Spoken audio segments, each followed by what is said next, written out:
Tidur chat.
Scimitar here in the video, so chat can see that. Yeah, cool. And then you can also see it on the Zyphos, just up there near the top of the chassis. So you can get a whole bunch of stuff, and yeah, that'll be releasing for a limited set of players first, who the next weapon will push them into Mastery Rank 30. But of course, every player in Warframe will have the path to Mastery Rank 30 as we release more in. And we'll be releasing new hood ornaments, Mercedes, BMW. I mean, as time allows, and they answer my emails about you know, a deal. Oh, is that so? Your art, the Rebecca art, it looked like the Warframe was humping the list to me. Just throwing it out there. You know, is humor a way of coping? It's a, how dare you? How dare you? Exclamation mark, ban Sheldon from the stream. If you're banned from chat, you could be banned from the stream just as easily. All right, let's do another platinum prize just as a way for all of us to unite over some. So apologize for That's that. good. Yeah, sorry Yeah, about that. checkers. Rebecca, I think me and you need to coordinate our outfits. Oh, look at these, I know. The beards, the ball caps, the blue shirts. Well, it's because I didn't shave, so the head, it's not looking great. Unbelievable. Well, we're kind of like opposites, Jeff. I look like I'm on That's true. the island. Like I look like I'm gonna have a secret island organized. Yeah. Oh, the winner is Dulce Sita. Whoa, Dulce Sita OWO. I'm not actually so sure, but I know Dulce Sita. Anyway, you've won Dulce Zeta OWO. Congrats on your 1,000 platinum. You got to message us to claim it. Tell us your platform of choice, and we will hook you up after the show. So, awesome. All right. We will do a quick convo now about some other things we've done in 2020. If you don't know, in the 2020 year so far, between a mix of a crazy work from home switch, we did release 3 Warframe revised. So depending on which ones you read the dev workshops or the patch notes for, we kind of bucketed 3 areas of revisions for Warframe, whether it be a Railjack revised or 2 more comprehensive general ones. But I wanted to just talk to Scott real quick about the potential for doing a smaller revision pass on Warframe, maybe before. It feels like a lifetime ago. It was this year. We did all 3 of these this year. It feels like A long year. This is a long year. I know. I think as the year wraps up and maybe we're pushing into a new year, we want to definitely have another bundled up revision of things that need to be addressed with the game. I think there's some damage stuff still lurking in there. There's some status stuff that needs to be addressed. There's some abusive strategies with the Warframe powers and power sets. I actually just got a document written up from the community team, which they're compiling a list of Warframe Revisited late 2020. So I'm kind of have a look over it. So I think we're gonna do kind of the same idea, try to pile up a bunch of fixes and changes and buffs to things and put it all together again. Awesome. And yeah, so that's something that we definitely want to focus on before year end. So we will. I know you wanted to point out very specific things, but I don't like doing that. I think that's fine. I think it's the headspace we're in for this. I think the community should just know that we are looking at doing basically a 4th part to Warframe Revised. So as you can see in the screenshot here, if you take a look at what we've already done and what will follow will be structured similarly. We'll write it out for everyone just to get a look at, and we'll talk about what we're changing and why once we have that information. But I just wanted to let the community know that we are going to be approaching something like this. Yes. So please send in your YouTube videos of all the most abusive strategies. or the most or abilities that do nothing when you press them. Underpowered. That's also helpful. This is very good, and we already have a list of those, so don't worry. But we are looking forward to doing that. And yeah, if you do have something you want to send us, absolutely do. We are ready for it. Okay, we are. Chat is really excited and nervous. Yes. On this topic. Nice last time. A couple sadomasochists were saying, "More nerfs, please, more nerfs." Oh no. I think there's it's fair to be interested in where we go with these types of things, but we've already done 3 this year. Let's do a 4th, and it's definitely guided by conversations we even had last dev stream about underperforming abilities. So just we are there, and we will send you guys some reading homework on what to do with this dev workshop once it's ready. So just stay tuned for that. But speaking of everything going on, we are getting close to the Prime Relay reveal. We're not there yet. We just have a few more things to go over. But if you're not logged into Warframe in the dev stream relay right now, you should be, because we'll be coming there very soon. But get in position. But before it's actually a secret crossover event with Among Us. Someone in the relay will be an imposter trying to kill you all, and you need to vote them out before the entire Tenno population is decimated. Okay, well. Hey. It's not that, sorry. MR30 person. Yeah, the one master. I'm getting DMs from Daryl, and he's saying we could do that. All You right. jerk, that was my surprise, is what he's saying. But Yeah. maybe he does have something sneaky Oh up his shoot! sleeve. Well, I Uh-oh. can't wait to see it. So Jeff, we've kind of memed you about Mirage Deluxe, Yeah. and today we have a very special announcement about Mirage Deluxe, don't we? God. Yeah. All I right. feel like there was like the community team like formed an army, I think, and kind of advocated for this. All right, here we go. It's cool. I have a very special video for everyone. If you don't know, this video is, from a fan concept. This Dan Sari Mirage was done by Cleo, who is a amazing fan artist, and we're happy to announce that the skin is now official. Which, yes, which means. Are you doing this live? Are you scratching this? No, out? I took that video before. But the Very dramatic. I know. The is now scratched out and it's official. So Cleo is an amazing community artist that they posted several deluxe skin concepts. And this one, I think we needed a Mirage Deluxe, and we worked with Cleo to secure the, whatever needed to be done to make sure this could be official. Worked with Cleo to do a full detail pass, and Mirage Deluxe is coming. Yeah, they were really great. It's always awesome to get stuff from the community. I think you just posted this in the channel in Slack.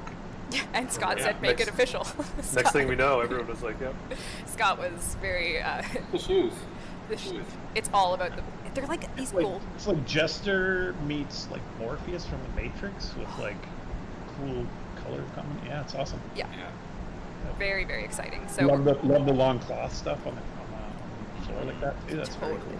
I have to ask Steve though. I just remembered, Mirage, why is her Eclipse based on deferred rendering? How is deferred rendering implicated in the? I don't know what you're talking about. You tweeted about it. That's why I'm bringing it up. No, I didn't. No, I didn't. That was a suspicious imposter on my ship that tweeted about that. That wasn't me. Yeah, so players who have been trying the new enhanced rendering, and we've been fixing things. We fix stuff that's going out shortly, or I hope that rainbow mode as well. In the old render, we took all the scene lighting, we kind of cooked it down onto this lighting representation called spherical harmonics, and the sun was included in that in the old renderer, which meant that you couldn't shadow it, or it kind of sort of bled in with the other lighting solution. And then we read that combined color situation to figure out what the illumination value is for the gameplay.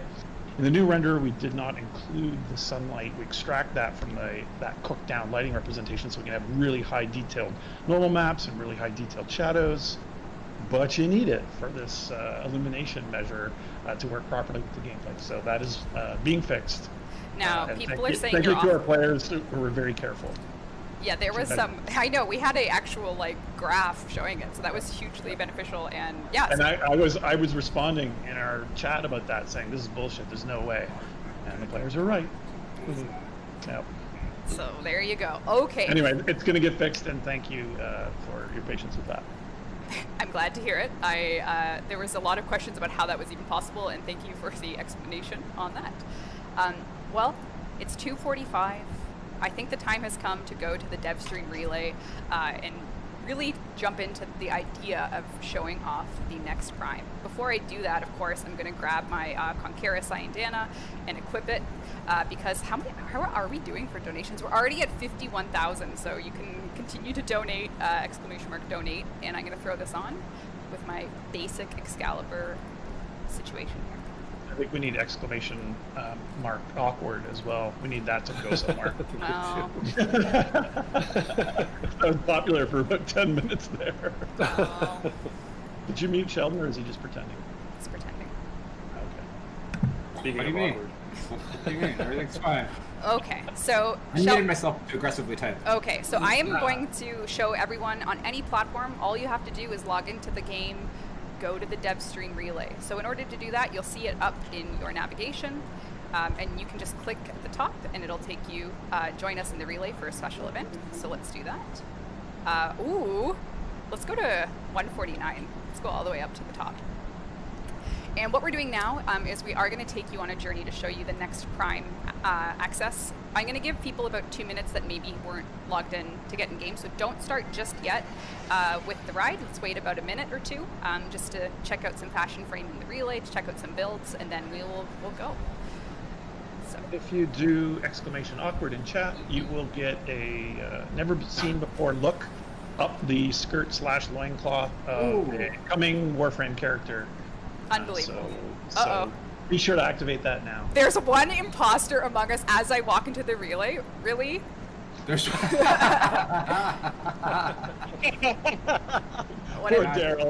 Daryl. He was excited for this. That's amazing that you. Red is total sus. I'm on the same wavelength as Daryl, I guess. Yep. Damn. Ooh, so let's take a there we look. go. Cool. Thanks for everyone's in there. That's cool. Oh, I think all right, so this is relay 149. No matter what relay you're in, surely you'll have some awesome tenno that you can, form lifelong friendships with. I wonder if Warframe was on like a next gen console, like how fast these streaming characters would come in. If Warframe ever were to do that.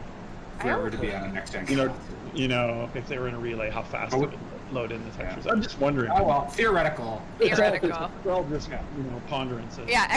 Awkward. Keep that awkward. up. Yep. Oh wow! Look at that goss. Whoa. Oh, man. All right. Well, Hey everybody. Yeah. Hey everyone. I think the time has come to hop in a relay and go on an adventure. Does that sound good to everyone? Sure does. Yeah. Shall we go? Let's do it. All right. Here we go. This isn't quite the TennoCon level, but this might be awkward. So this is going to be awkward, actually. But and here we are. All check out the reveal yourselves. Nezha Prime. Nezha, the worst kept secret. Yeah. I think we always do like a chat link flub, don't we? Yeah, we do. Yeah. Now a couple. Oh man! What's going around it? Yes, so that is a Prime ephemera coming. So you will be able to put that on any Warframe. It's part of the Nezha Prime access. It's actually dragon heads based on the ring. Oh, look at those! Yeah. Oh my God, that's awesome. Sick, love it. Yeah. So Nezha Prime is coming along with 2 Prime weapons, which we perhaps won't reveal today. We can keep those a secret. But Nezha Prime. This could have been like more awkward if there was like a pole dance, but this works. We also are planning on releasing a Nezha Prime, Nezha Lavirian. Is that correct? In the near future, I don't want to necessarily force it, but I read this, the story today. That is correct. And That is absolutely correct. Yeah. I think everyone's in for an amazing story associated with Nezha. Yeah. We're sure you'll love it, and it's going to be awesome. So stay tuned for that as well. And of course, the keen hunters can find perhaps the Prex card that Nezha will come with as well. It's actually somewhere in this room if you're in the No, it's not. Oh my God, it is not. So as you Now, if everyone can head down to Electrical, I want to meet them there one at a time, please. one at a time, I want to ask where you were. Sorry, I have to take screenshots. You were up to. So yeah, Nezha Prime will be Cool. the next Prime Yeah, access. that's awesome. That's awesome. Yes, the blazing ephemera with the dragons. Very, very exciting. I think we're getting some real-time some suggestions about the cloth physics here in chat as well, since everyone gets to look at it close up. Oh yeah, That's good. That's good. Yep. There you go. Get some early notes. early. Yep. Awesome. It's Well, usually always good revisions there. yeah, we got a relay full of awesome-looking tenno here that have, Very cool. All right, Daryl, if you wanted to do any antics, now is your time, because I have no control, so just be aware. But yeah, everyone, I don't know how long we want to, antics aside, hopefully everyone got a chance to log in and check this out. It is, this is on the live build right now. You can see. I'm having a panic attack watching how many real-time shadows are being projected right now. I guess they use the real-time light for the new rendering in there. Well, I have the new renderer on. No, look at all these.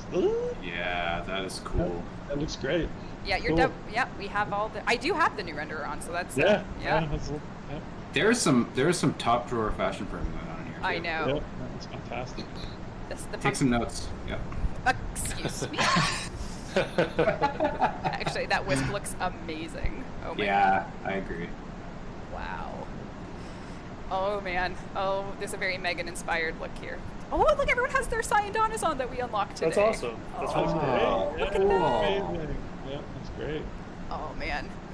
Very All right. cool. All right, so we indeed have shown you there. We'll just, I think maybe we should just leave this up for people that are just joining the relay. Yeah. I think they get added. Oh my god, why do I have a rabbit on? Oh.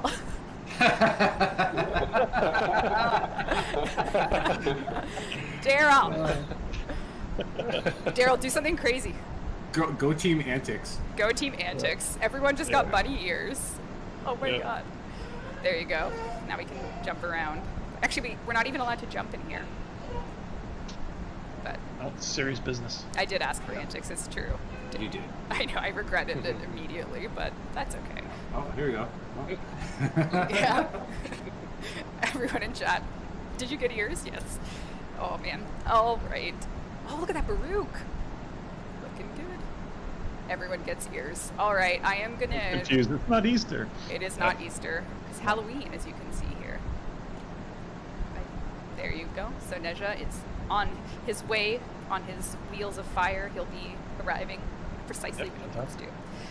Awesome. Okay, I'm just gonna quickly switch over to another platinum prize. Sorry, a Prime Access prize rather, to celebrate this. Inaros Prime Access giveaway is happening now, as we are on the topic of primes. Ooh, Prime Access, love it. Megan was saying that if you had a pumpkin head on, then the ears broke your face, which was pretty exciting. Excellent. That's good. All bets are off in these relays. Yeah. That's awesome. All right. So we have our winner of Inaros Prime Access as Ty Lin 5, TIELYN 5. Tylin 5, you did it. Congrats to you. You've won Inaros Prime Access and everything that comes with it. So you just got to message us and we will hook you up with your prize. You got to message our Twitch page, and Tylin 5, it will be yours. So You will get it. you will get it. Believe it. Yes. All right. So the relay is still up. If you want to hop in game, you can. But I also wanted to talk a little bit about something that came up in a couple streams and a couple conversations, is where we're at aspirationally, goal-wise, with Corpus Kingpin, aka Corpus Liches. So, Oh, right. Yeah. Lawyers. First I've heard of it. Yeah. This was Jeff's. I remember. What? I remember. Jeff was going to talk about it. Jeff was going to talk about all this. No, it really wasn't. good response. He was actually. I was not. Yes, you were. Anyways. Go ahead. There's actually, we're in the works. The content is going for them. Kind of building theme around, we're building on Parvos. So it's kind of building on his existence in the world, and this kind of crew of a squad of lawyers that look out for him, his strong lady lawyers. yeah. So with their briefcase guns. Briefcases, yeah. So that is kind of the theme we're building on, and I think kind of unlike thematically when you fight them, unlike the Grineer Liches that are based on the Warframe magic, these guys are more tech based. So they'll have pet companions, drones, and kind of 2.0 Zanukas. Yeah. Right on. You fight against. So yeah, and they are. so it's all in the works. It's going to be an all-female Corpus line of Parvos is essentially like trusted. I don't really know. We're going to say lawyers, but we mean, It's like the C-suite. It's the C-suite. Yeah. It's the Yeah, the C-suite. C-suite's So coming to get you. Parvos is CFO, CEO in Warframe terms. They're a Exactly. very exciting for that, and yes, they will have their sort of robo friends. So we're kind of calling them the Corpus Lady Liches and their robo friends. And are we aiming to have a connective tissue with Railjack at this point? That is, yes. Yeah. That's So the plan. So we are planning for that. Of course, we will keep the community updated. We just wanted to give you a bit of a peek into the window of what that's going to look like, just to maybe just give you guys a little bit of a pin to put in something on what we're thinking about for that type of content. The nearest content we're talking about, of course, is Deimos Arcana, Nightwave Episode 5 for Series 3, and then the Nabris thing, so you can look forward to that in the upcoming nearer future, and then once we have more to show, we will definitely be dedicating a dev stream to what the Corpus Kingpin, aka I guess Queenpin now, but whatever works. I like that. I like the that. Queenpins. Queen pins. The The Parvos Queen pins. I like it. Parvos and his Queenpins, so we will be looking in that. I can't wait for that. Yeah. So. Oh, I know. There's a couple of fan artists that have wanted a more established line of female Corpus, and I'm just so delighted that we are. That's cool. We're going there. So very exciting. I think that kind of wraps up the bulk of every item we needed to cover today, from a prep point of view. But if you guys want to take some time, we can grab some questions from chat, perhaps. I saw Parvos Angels. Parvos, there you go. Ooh. Pretty good. There you go. People were saying, what weapons will they have? You'll have to wait and see for that. Speaking of Parvos, I saw a question in chat about the third orb. Oh. Oh. Winky face. I mean, there's not much to talk about there, but yeah, I think we're using Parvos to pivot on some Corpus-related things that are. I think Parvos and the overdue. Railjack and the Orb and all of the Corpus Lady Liches are all kind of becoming the That's right. That's Yeah. right. It's gonna be great. We're just Yeah. chatting here. We'll give you Yep. the deets. Awesome. Arcwing update, says someone. So Arcwing missions, as they stand, you have your default nodes. Now, I believe, I don't know how much you want to say about that, Scott, but the regular Arcwing pre-Railjack missions and where they stand for you. Yep. They stand with a noose around their neck, waiting for the lever. waiting for me to kick the chair from underneath them. Oh dear. Yeah. So they are going to be phased out, perhaps, and Railjack will be the new normal for Arcwing integration? Phased is a very gentle word. I'm a gentle soul. It'd be much more violent than that. I almost forgot about that. Yeah, we need to. Yeah, I got. Yep. You have to look at that. Yeah, you need to start typing some. Taking notes, yeah. Take No, notes. but you already moved most of the rewards. We did. I just want to make sure. Yeah. Yep. So that's coming as well. That's just a mission point of view, of course. That's not the content outright. All the weapons and everything will still be in game. It's just the standard nodes. Oh my God, Jeff! Ghoul saw when. When are we getting the Grenier ghouls? Man. I forgot about that. I was hoping to get to it soon, but you kept sending me new tasks to do. So you got to put it. So wait, we did the emote, then we have to do the underwear, then we have to do the fan, then we have to do the two-handed katana. Yeah. So we'll put it at the end of that. We'll slate it. Mirage Deluxe. Mirage Deluxe. So these are all the things that Rebecca's making sure I get through Yeah. before I get to the song. Just So keep I giving wish them I wish I could start it next week, but I got my Rebecca list to get through before I can. Oh boy. Oh boy. Could we just leave the underwear task? Could we just throw that aside and just go full Dr. Manhattan on this? I wish we could, but there's. You know how the void is going to theme to Warframe this year? Kind of. Oh, okay. Oh very, no. Very in theme right now. Oh no. Okay. Well, let's. If you think about that character, it is kind of Dr. Manhattan-ish.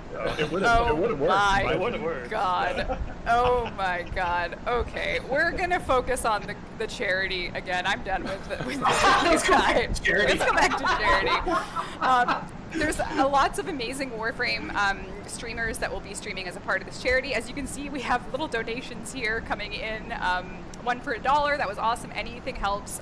You can just keep tuning in to any streamer that's supporting the quest to conquer cancer and get us to that next goal. We super appreciate even, the littlest donations all the way up to one of our top donors. Our top donor, in fact, Glado, has donated $10,000 to the charity. What?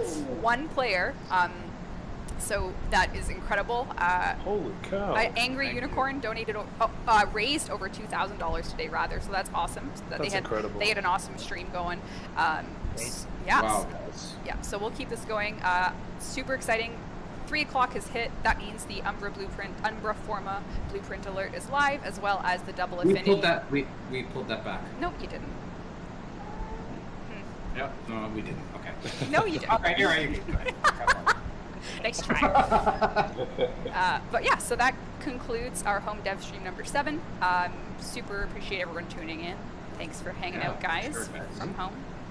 Yeah. Thanks for joining Thanks for us. watching, guys. Hope we had fun on the relay. It was great to hang out. Canadian Thanksgiving this weekend. Have a safe Thanksgiving. Yeah, we Yeah, do. that's State of the world.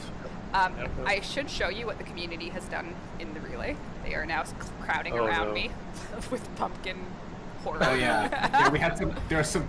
Whoa, Yeah. Terrifying. That is actually kind of scary. That's awesome. Yeah, there you go. Intimidating. Yeah, so have an awesome weekend. Everyone, take care of yourselves out there. It's crazy times. We super appreciate your support, patience, and crazy memes you share, all things Warframe.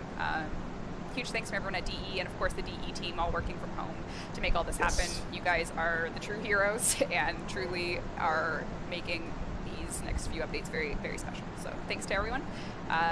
Thanks to you guys. Yep. Thank you. Bye, guys. Go team. Bye. Bye. See you again Mission soon. quite awkward. Bye. Awkward. Awkward. Bye.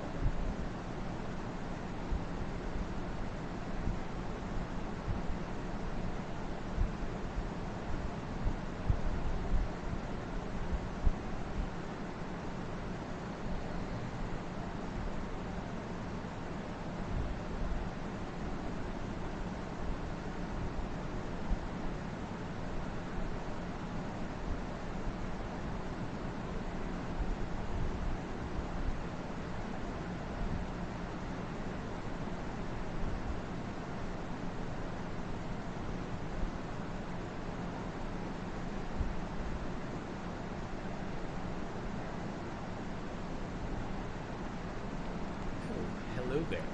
You're watching a full review of every single ability that you can share with your Warframes using the Helmet system, as well as a description and evaluation of how much time it might take to farm each and every Warframe as a sacrifice to add their shareable ability to your Helmet. Okay, while I explain how I'm going to rate these abilities, I want to demonstrate a fast and easy way to get a lot of Samaris reputation.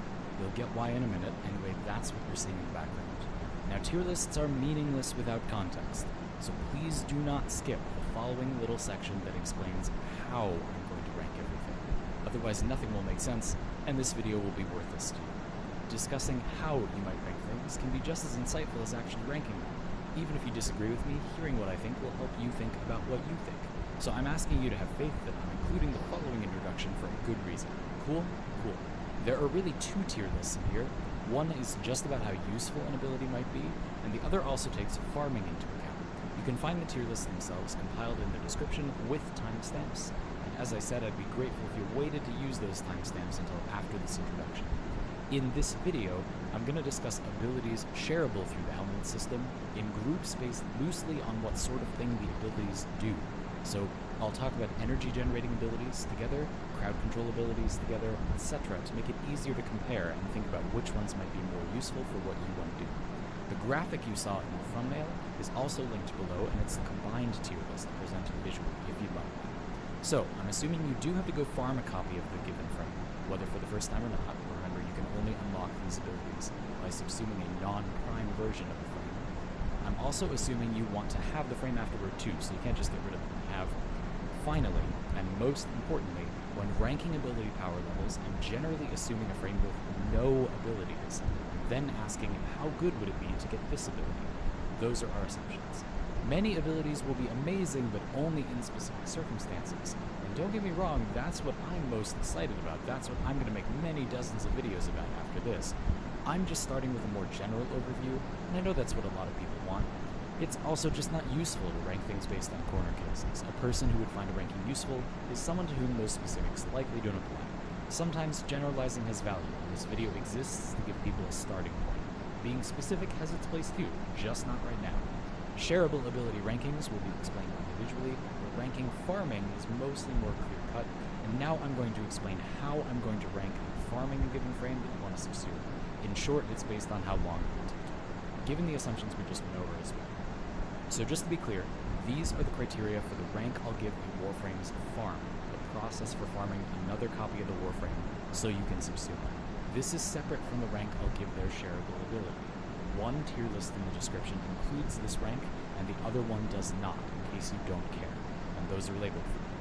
Alright, ranking farming based on how much time it will take you, and we're also not including what resources it takes specifically, because I can't know what specific resources you have, unless the resources are glaringly, obviously very difficult to get, which in some cases they are.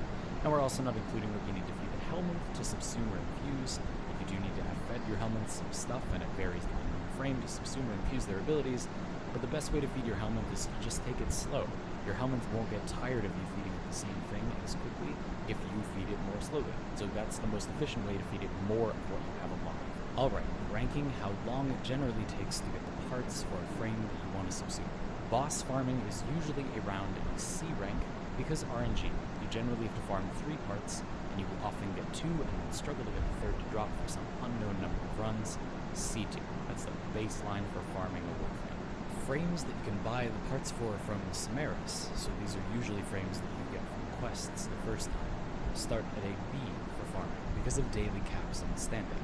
But the Helminth takes a day to subsume a frame anyway, and frames take almost 4 days to build, so you're going to have to wait either way. A daily cap matters a lot less in that context. You can do Samaris captures and go for that Samaris capture target bonus to get more standing past the daily cap, but what you've been seeing me doing in the background is a very fast, easy way to get some 15,000 standing in about 5 minutes. At that speed, frames that you can farm from Samaris are almost always faster to farm than frames you farm from bosses, even if you get lucky, which you might not, and Samaris removes the RNG. So that's B tier farming. Frames that are clan tech get an A for farming, so if you could just straight up buy them from your clan dojo, yep, that's an A. It doesn't get much faster than that. Now, even at C tier farming, it's often not that bad, just worth noting. Some people hear a C grade and think that's bad, probably because of our extremely toxic education systems. But a C is average, that's fine. Below C tier farming, it is not fine, as you shall see. Obviously, I'm not assuming you're going to buy frames with platinum either, although in some cases you totally should if possible. There's just not much point in ranking how hard it is to farm something you're going to buy with your money, and I don't know what your financial situation is, for goodness sakes. If it's helpful to think of it this way, though, anything with a farming rank below a C is on the table for buying with platinum in my opinion. There we are. Those of you that listened through this introduction, I thank you kindly. And your reward is that you get to check the comments section of this video and laugh with me at all of the very silly and sometimes angry questions by people who did not listen to this part. It is physically impossible to make those people happy. For the rest of us, it's time to behold my hybrid Helminth ability tier lists for farming and utility. I'm going to start with the largest group first, that's crowd control or generally defensive abilities. And I made these mini lists based on what I think you'd primarily be using the ability for. For some abilities that was hard to fit multiple categories, so I did my best. Banshee is sharing silence. Silence is an ability that creates a little circle around you, and when enemies cross the threshold of that circle toward you, they get staggered and open to finishers, and inside of that circle, gunfire is silent as well. So this ability has a bug currently where when enemies are staggered and open to finishers inside the circle, they aren't currently open to stealth damage multipliers, only Savage Silence does that. I guess that might be a bug, but anyway, that's very unclear, so that's not good. However, this is still kind of a layer of defense. You're basically just putting up a little ring that when enemies cross it, they're like in your territory and they can't attack you as easily. And they're open to finishers, not super efficient to finisher every single enemy, but it's still a good layer of defense. If you were going to build for this ability, you can build it kind of 2 different ways. You can do high range, low duration. You can't recast this ability while it's active, so with high range, low duration, you can just kind of hit a button on your build that makes enemies stop moving for a second. And you can hit it pretty frequently, so that's a thing. Or you can build low range, high duration, and then you just have a little defensive radius in melee range of you, and nothing will be able to melee attack you because they'll get stunned when they get close, and then you can just move away. Overall, I think this is kind of a C- for an ability. It does give you some defense, but it's not great. I think most crowd control forms probably keep you safer, but this one is just kind of active and it stays active, so that's not bad. So a C-. Farming Banshee. You get Banshee's parts from Clan Tech, so you just print them from your Clan Dojo at the Tenor Lab. That's an A. So it's a C- and an A. The final grade is going to be a B-. I do think that there are similar abilities to this that are kind of better, which we'll get to later, so I'm keeping a minus for the C-. Baruch shares Lull. Lull is some crowd control. The augment is pretty okay, so it adds duration. It's just the duration mod for the ability if you kill an enemy that is lulled, then the augment spreads lull to nearby enemies for the remaining duration. So that's pretty okay. The big thing about lull is that the range, the base range, is really good, and the sleep duration is very long. It has kind of a startup duration where enemies are falling asleep. It's not great, but it's got very good base stats. It's just a CC bomb ability, but it's got very good base stats. The range and the duration are very good. So as abilities that only crowd control enemies and do nothing else go, I don't think those abilities are generally that good, but this is a pretty good one, and I'm going to give it a C+. If you're going to build for this, you probably want some duration or some range for it to be useful in one or the other way. The base stats are good, and then you would want to consider the other. So C+ overall. Farming Baruch is not a C+. So you get Baruch from basically toroids, it's Vox Solaris reputation. There's some further assuming there. You need to have done Solaris United farming, so that takes a while. I kind of have to assume that you've done some Solaris United, like if you have to do the whole thing from the ground up, obviously that takes a while. But then the other thing here is that there are a lot of other things you get from Solaris United and Vox Solaris reputation, so it's not fair to say that farming an extra copy of Baruch so you can subsume Baruch is the only reason you would be doing those things. So I'm going to give this a C- overall. I think even if you already were doing those things, the amount that it makes sense to be doing them at the point in the playthrough where you're doing Baruch, I do think that it probably takes a bit longer than a boss farm, but it's reliable because it's just reputation, like you just get toroids. But depending on how you farm the toroids, there is not a reliable. I don't know, C-. It's a C+ and a C-. Final combined grade is a C. Equinox shares rest or rage, not both at the same time. When you share rest or rage, or rest and rage, with another warframe, that warframe is not Equinox and does not have multiple forms. So the flavor, I guess, is that you can only cast one or the other, and which one you get is determined by your energy color, being light or dark. I think most of the time we're talking about rest. I can definitely see situations where you'd be interested in rage in very specific builds, but we're mostly talking about rest, and it's really similar to Baruch's Lull. Basically, you just target an area, and enemies in that area fall asleep. Like Lull, the base duration and range are very generous. The range is better and the duration is worse. It's also instant and it's targetable, like you can pick where it is. That's really good. Now the radius where you target is not that good. The range where you can cast it is better. So if there is an enemy further away from you than from Baruch, this ability is kind of better in the sense that you'll be able to sleep in where Baruch couldn't. But if there are a lot of enemies all around you at that distance, this ability can't sleep them all. Baruch's Lull will sleep more, but it's still really fast. I think that this ability coming out faster kind of gives it an edge overall. And this ability also is an augment that is almost exactly the same as Baruch's Lulls. If you kill an enemy that is asleep, then the Common Frenzy augment will spread the sleep to nearby enemies for the remaining duration, which, again, the duration is pretty good, so that's good. So yeah, this is pretty decent. I think you want some duration or some range for it to be useful, and I think it's overall a B-. I think it does earn a slightly better rank than Baruch's Lull, but they're very similar abilities. They're just among the abilities that are just crowd control, so pretty good. What's not pretty good is the process for farming Equinox. You farm Equinox from a boss, but Equinox has 8 parts instead of 3 that you need to farm. That's a D- right there. F tier is reserved for farming frames that are by some measurement kind of impossible to farm. Equinox is from a long boss fight, and you have a very small chance to get one of 8 parts, and you can repeatedly get the part you already have and not get the last part. That is not impossible, but it is trying real hard to be. D-. It's a B- and a D-. I'm going to say D+ here. I'm rounding down a lot since the farm is so bad to the final D+. Excalibur shares Radial Blind. Here you're seeing Radial Howl, which is the version Excalibur Umbra has. Radial Blind. Radial Blind is a CC in a big radius with a good duration, and it opens enemies to stealth multipliers. It comes out very fast. It is a no-fuss, powerful crowd control. This earns a solid B. Nothing fancy, but it definitely gets the job done, and I think the thing that pushes crowd control abilities in Warframe to be over the top is when they do something else proactive. It's like, why not just kill those enemies, you know?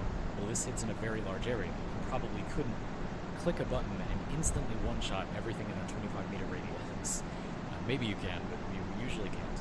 And this ability helps you kill the enemies along with preventing them from killing you. So that's pretty good. Obviously, in Excalibur's kit, it's even better because he has an exalted weapon that can take advantage of the stealth damage multipliers, but other frames have that too. So this is pretty solid. I'm going to give it a B. For my build for this, I think you want range. I don't think you need an ability like this one to have like really long duration. You're doing more damage to enemies after all, so you shouldn't need them stuck for too long. Farming Excalibur is also kind of a tricky case. So you get Excalibur from a boss, that's, whatever, it's a boss. But the thing about Excalibur is that Excalibur is the most common starter warframe, and Excalibur Umbra is the only like prime variant equivalent. It would be prime for any other frame, but it's Excalibur Umbra that you get naturally from the quest. So for most players, they choose Excalibur as their starter, as the most popular starter, and then they are given Excalibur Umbra, meaning that Excalibur is free. Two Excaliburs are free. They can just put away the one they got as a starter and use Excalibur Umbra. That's pretty good. Obviously that's an S because it's automatic. But if you have to farm Excalibur, it's a boss. I decided here I didn't really know what to do, because certainly if you don't have Excalibur as your starter, then you have to farm him, right? So you can't really generalize here. I decided to average the S for if it's automatic, and the C if you have to farm it, to a B, because I did not know what to do. So forgive me, I'm going to say a B for farming. So final grade is a B, and surprise, that those average out to a B. Frost shares Ice Wave. Ice Wave by itself is pretty bad. It does damage, not terrible damage, but it doesn't really matter past lower level Star Trek missions. It stacks a little bit of cold, which is fine, not anything special. You would probably not want this ability if it's augmented. The augment for Ice Wave Impedance causes Ice Wave to leave a slowing field where it's cast. It leaves that behind for a duration that is moddable. That is pretty good zone control. Zone control is like crowd control, but it remains in an area after you've cast it. So you can use this somewhere and then leave, and it's still controlling that area in some way. I also think that this is generally a bit better than just straightforward crowd control in Warframe. It can either give you some kind of offensive bonus, or have a defensive perk. You can kind of defend an area. And Frost in Frost Kit, this is a little redundant because it is Snow Globe, but on other Warframes, there aren't very many zone control abilities. Frost has 2 of the 5 total in the entire game. So outside the context of Frost's kit, this is pretty decent. So Ice Wave Impedance, good stuff. I'm going to give this a B-. You really need the augment, or I don't think this ability does much, so that's good. The range of this ability is pretty generous overall.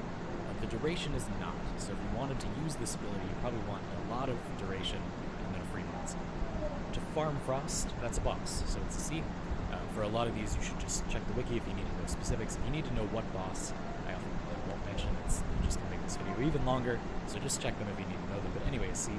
So it's a B- and a C, which is a C+. Gauss shares Thermal Sunder. Thermal Sunder is not the simplest ability in the game. I'm going to try to explain it very quickly, but really this is one you want to know. So basically, if you tap it, you get cold. If you hold it, you get heat. On Gauss, this interacts with his battery, but obviously on other frames it doesn't. So you tap it to do cold. This will cold proc enemies, which slows them by a little bit. It's only 1 cold proc. If you cast it again when they're cold procced, then they get frozen solid for a little while. So it's like a janky, weak CC. It's pretty bad because you have to cast it twice for that. That's not so good. If you hold it, you get heat. It does a heat proc, so that's going to reduce enemy armor by 1. And if you recast the heat, it can accumulate a fair amount of damage. So, okay, janky damage ability, producing some armor, not that good. It's just the heat. If you combine the 2 of them, you get Blast.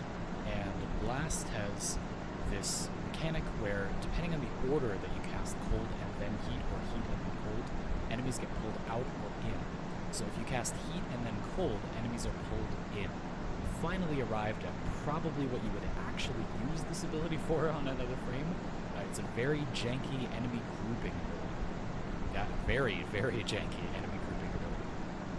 So janky that I can't even bear to mouse over it for that. The radius of this ability is okay, and the duration, not that you really care about that for pulling enemies in, but it's okay. I think this is kind of meh.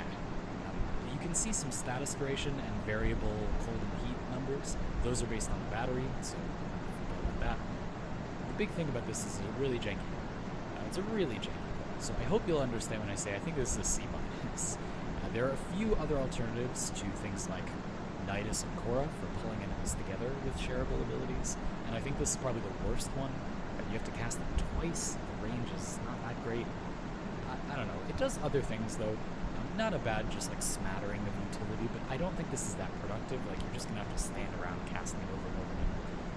If you were gonna build for this ability, you'd want to build range. The real payoff here is range.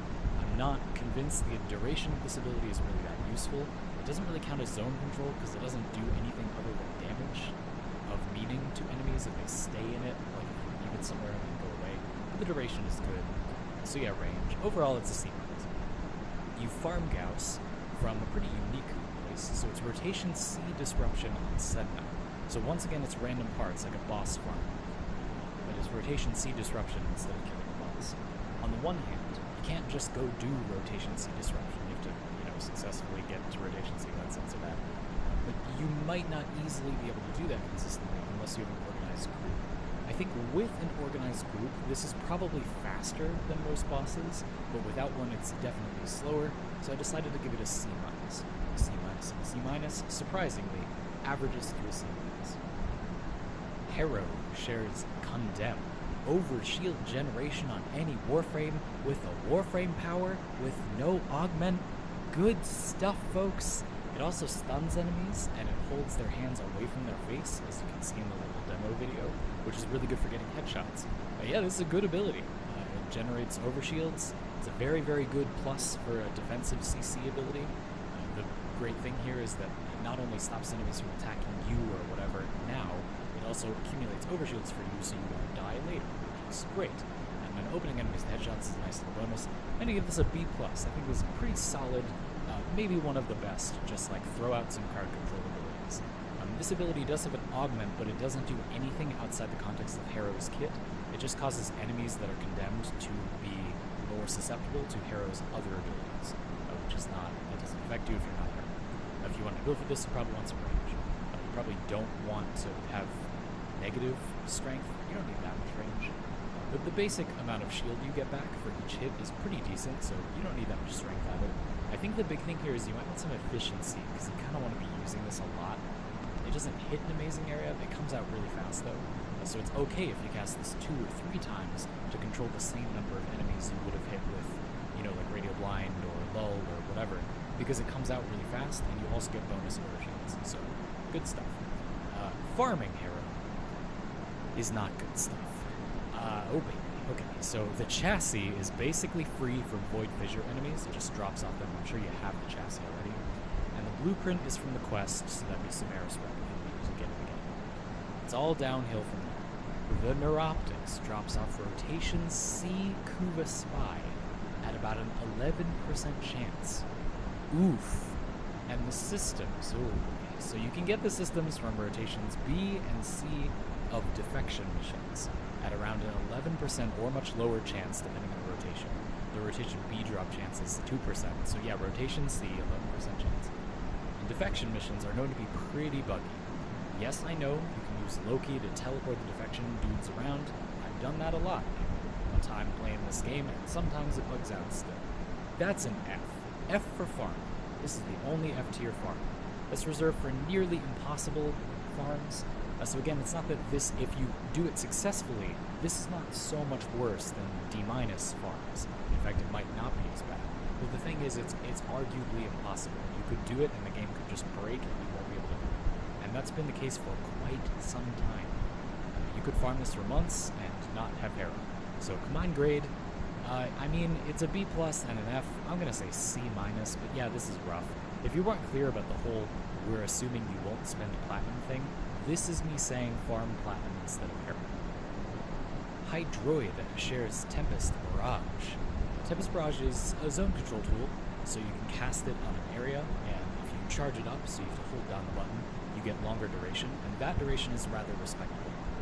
10 seconds is not so bad, and the radius is pretty good.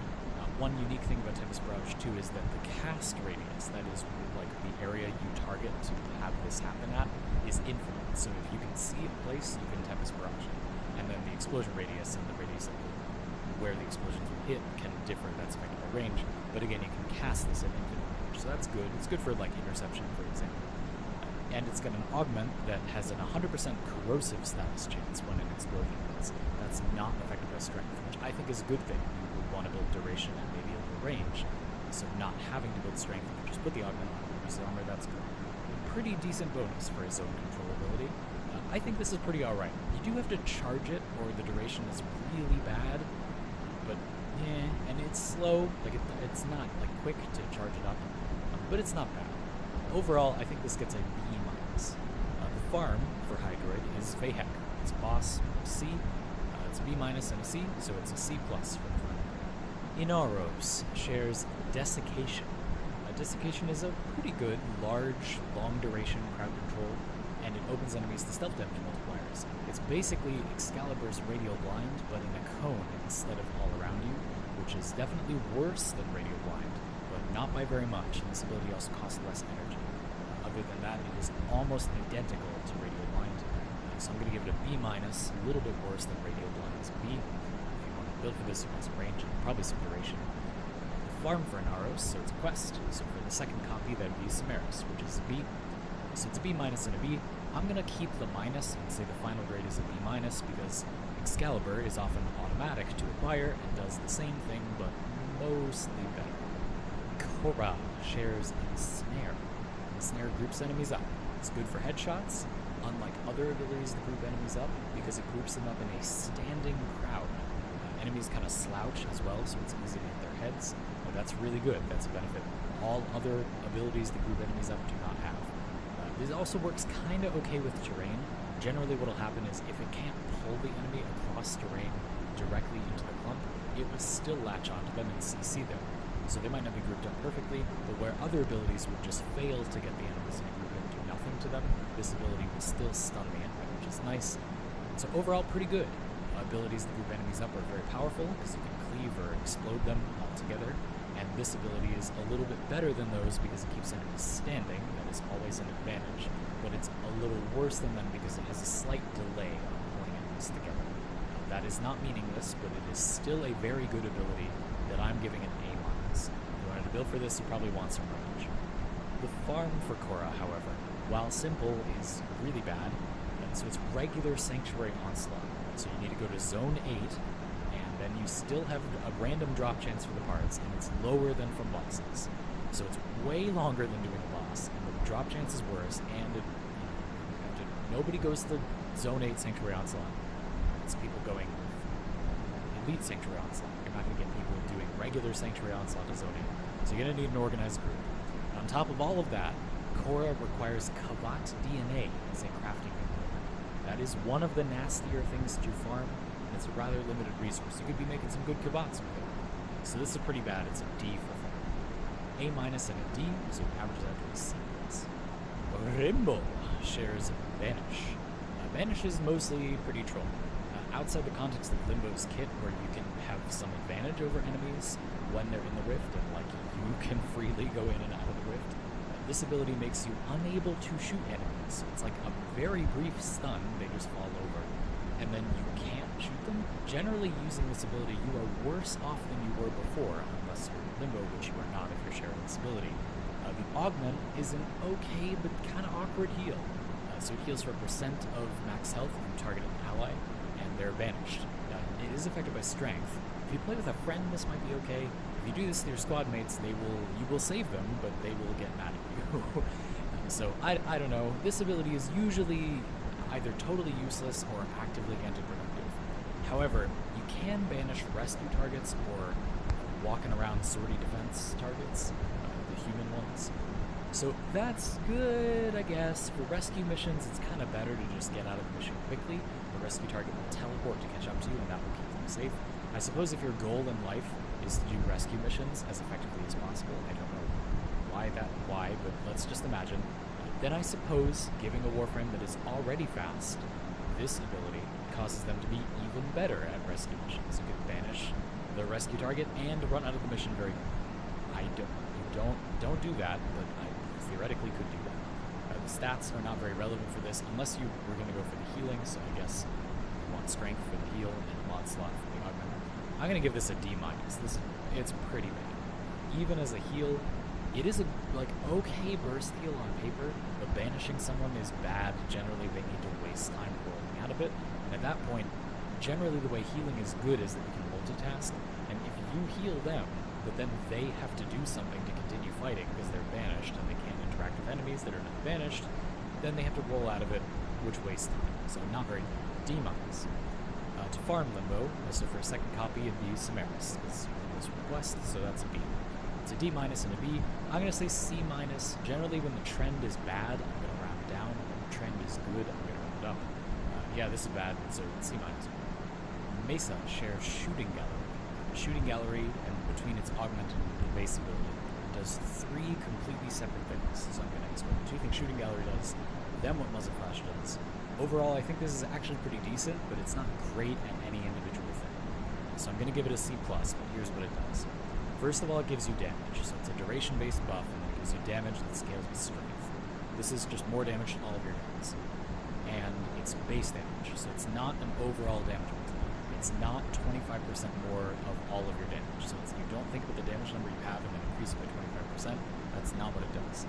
You're taking the base damage mod on your secondary, for example, that's 220%, and you're just adding 25%, or again, it scales with strength to that number, which is not very good. So 220% becomes 245%. Not a very meaningful marginal benefit. It's still damage, like damage is damage, and those equations get better if you look at like primary weapons, which have weaker base damage mods. The marginal benefit gets a lot better there. That's fine, but it's not that great. The main thing with this ability is that it also jams enemy guns that get near you. That's pretty good. It's like a layer of crowd control around you. It reminds me a little bit of Banshee's Silence, where enemies kind of cross a threshold, and once they're kind of close to you, they're sort of in your territory, and they have their guns jammed. Another bonus that Mesa Shooting Gallery has is that an ally also gets this buff. So you get a copy, and then another copy jumps around between your other squad mates. If you have 1 squad mate, they just get it the whole time. If you have 3, they share it. It moves around between the 3. And the augment, Muzzle Flash, causes assists, so kill credit, basically, if you hurt an enemy and then it dies. Assists made by you or the player that has the other copy of Shooting Gallery will charge up a blinding shot. So once you get 6, you or the player who's sharing it, your next shot, you the Mason player, or the person who shared Shooting Gallery, blinds enemies. So it's like a radial blind bullet. That is pretty obscure, but all things considered, not half bad. I do think that needing to have an augment and needing the ability active, and then you need to get the assists, and then you can do a radial blind. Like a radial blind bullet is good, but it's a lot of hoops. That's all I'm trying to say. I think this is a C+ overall. I think the augment is a little questionable, but it's an option. Versatility is good, but this ability is not great at any individual thing it does. Still, comparing it to its closest competition, which is probably Banshee's Silence, this is definitely better most of the time, so I'm going to give it a C+. If you wanted to mod for this, you want to mod a little of everything. The farm for Mesa is Mutilus Alad V, which is a boss, but you need a key to fight Mutilus Alad V. And the keys require Mutilus nav coordinates. You get those from Infested Invasions, or Orc and Derelict Survival, Orc and Derelict Defense, and also a few other ways. It's those Mutilus nav coordinates that would limit you on farming Mesa, but you might naturally have a few, probably not a lot, and you can also share keys with your squad and rotate. Generally, when farming a boss for a frame requires some extra group, like an organized group, or you need some limited resource, but it's not too bad or whatever, I do think it's worse than just any old boss farm, but I'm going to say it's a C-. A C+ and a C- averages out to a C. Necros shares Terrify. Terrify is a bad crowd control ability because it makes enemies run away from you. There's an augment that makes them run away from you more slowly, but other crowd control abilities don't make enemies run away from you, they just make the enemies stay still so you can kill them. This ability makes it harder for you to kill enemies by spreading them out. That is not good. It does reduce their armor by a little bit, and that scales with strength, but that is kind of negligible, and overall this ability is fairly bad. It is just a very weak crowd control skill. On Necros, this is one of those abilities where in the context of the frame's kit, it's not so bad. It's still crowd control at the end of the day. It's a fairly reasonable tool to have, but if you have the choice between this and other abilities, there's really not a reason to do this. I'm going to give it a D+. abilities. If you wanted a mod for this, you'd want a little of everything, and a mod slot for the augment, but it still wouldn't be right. The farm for Necros is Lephantis. Lephantis is thought to be a bit of a longer boss fight, but I did most boss fights in preparation for this video, and it's pretty average actually, so I'm going to give it a C. So C for farming, D plus for the ability, averages out to a C minus. Nezha shares Firewalker. Firewalker is thought to be a speed ability, and it isn't. It does give you a little speed increase that is not affected by strength, and it does not make you slidey. That's Nezha's passive. So this ability doesn't really make you noticeably faster, especially if you are already fast. This ability is not going to increase your speed by a noticeable amount. I've been using it, and it does not. But I've been using it because it is actually a good ability for zone control. If you run around, you can kind of draw crowd control lines on the ground through hallways and running circles around an objective. This is very effective. It's weird, but it's very effective, which is powerful. So compared to other zone control abilities, it's very cheap. It lasts a long time. It stuns enemies, and it gives them a heat proc, so it reduces their armor a little bit, so that's a nice bonus. And the augment, so the augment accumulates damage that the enemies inside the trail will take. So as the trail does that heat damage to enemies, it stores that damage, and then you can reactivate Firewalker to kick out that damage as a straight area of effect line that does damage. Does a lot of damage, very, very high damage. It doesn't, scale or do percent damage or anything, but it ends up being a large amount of damage that can kill enemies fairly effectively, and it would be inhibited by armor, but Firewalker puts a heat proc on enemies to reduce their armor, so that's nice. Overall, this ability is pretty solid. The best thing about Firewalker as a shareable ability is it's very stat independent. It doesn't really do anything that you need to mod for. The only thing you need to worry about, I guess, is duration, and the base duration is quite generous. The effect duration, how long you leave the fire trails, you do want that to be a bit longer, but come on, it's duration, for goodness sakes. The efficiency, not a big deal. You don't care about the strength, really, and it doesn't really have a radius, that explosion radius system in the arsenals for its interaction with poison chakram. You don't really care about that. Pyroclastic Flow also doesn't have a modded range, and while you do care about the conversion percent, not strength, it's still not a huge deal. So very, very versatile ability overall. Pretty powerful zone control tool, and it's also a damage ability. I'm going to give it a B+. Better yet, you farm Nezha from Clan Tech. So Nezha, you can just buy the blueprints from your clan dojo. That's an A. So it's B+ and an A. Final grade is an A-. Nidus shares Larva. Pretty much enough said. Groups enemies together. That's very good. Does it real quick. You can put it on the ceiling or whatever. You target an area and enemies get pulled to it. That's real good. When you share Larva, the range is worse than the base ability, but it's still pretty decent. That's not really a reason not to use it. All these abilities that are balanced separately, when shared, it kind of doesn't matter because the ability still accomplishes what you would use it for. Like, you'd use this to group enemies together, and even with lower range than this, it is still good at grouping enemies together. So it's nothing to worry about. Now, of course, if they were balanced differently and they didn't still accomplish the goal, if the range was really, really low, then obviously that would be good, but this one, it's fine. Another thing about Larva is its augment, so you can blow up the larva to do damage, flat amount of damage, for every enemy inside of it. This is not great at higher levels, but it can be a very fast way to kill a lot of small enemies, potentially over and over again, because Larva is not very expensive either, so it's really good. Good stuff. It's an A. Larva is a very good ability. I think the range is not amazing when shared, but it's not that bad. The farm for Nidus, this is another one that is that bad. The main blueprint is from Quest or Samaris, and then the parts drop from about a 15% chance from infested salvage on Eris, rotation C. So that is pretty brutal. This is like a boss farm where you can get 2 parts and then repeatedly not get the 3rd part that you need again. You can get those 2 parts over and over. But add to that infested salvage, so getting to rotation C is going to be longer than most bosses. And you have a worse drop rate than parts from bosses. You can whiff, you don't always get a part. This is one of the simplest and worst farms. It's a D-. It's not hard to do, but we're talking about how long they are, and it's pretty long, so not good stuff. Overall, it's an A, a D-, and average that out to a C+. Nyx shares Mind Control. Let's not spend too long on this one. Mind Control is not very good. It's a single target stun.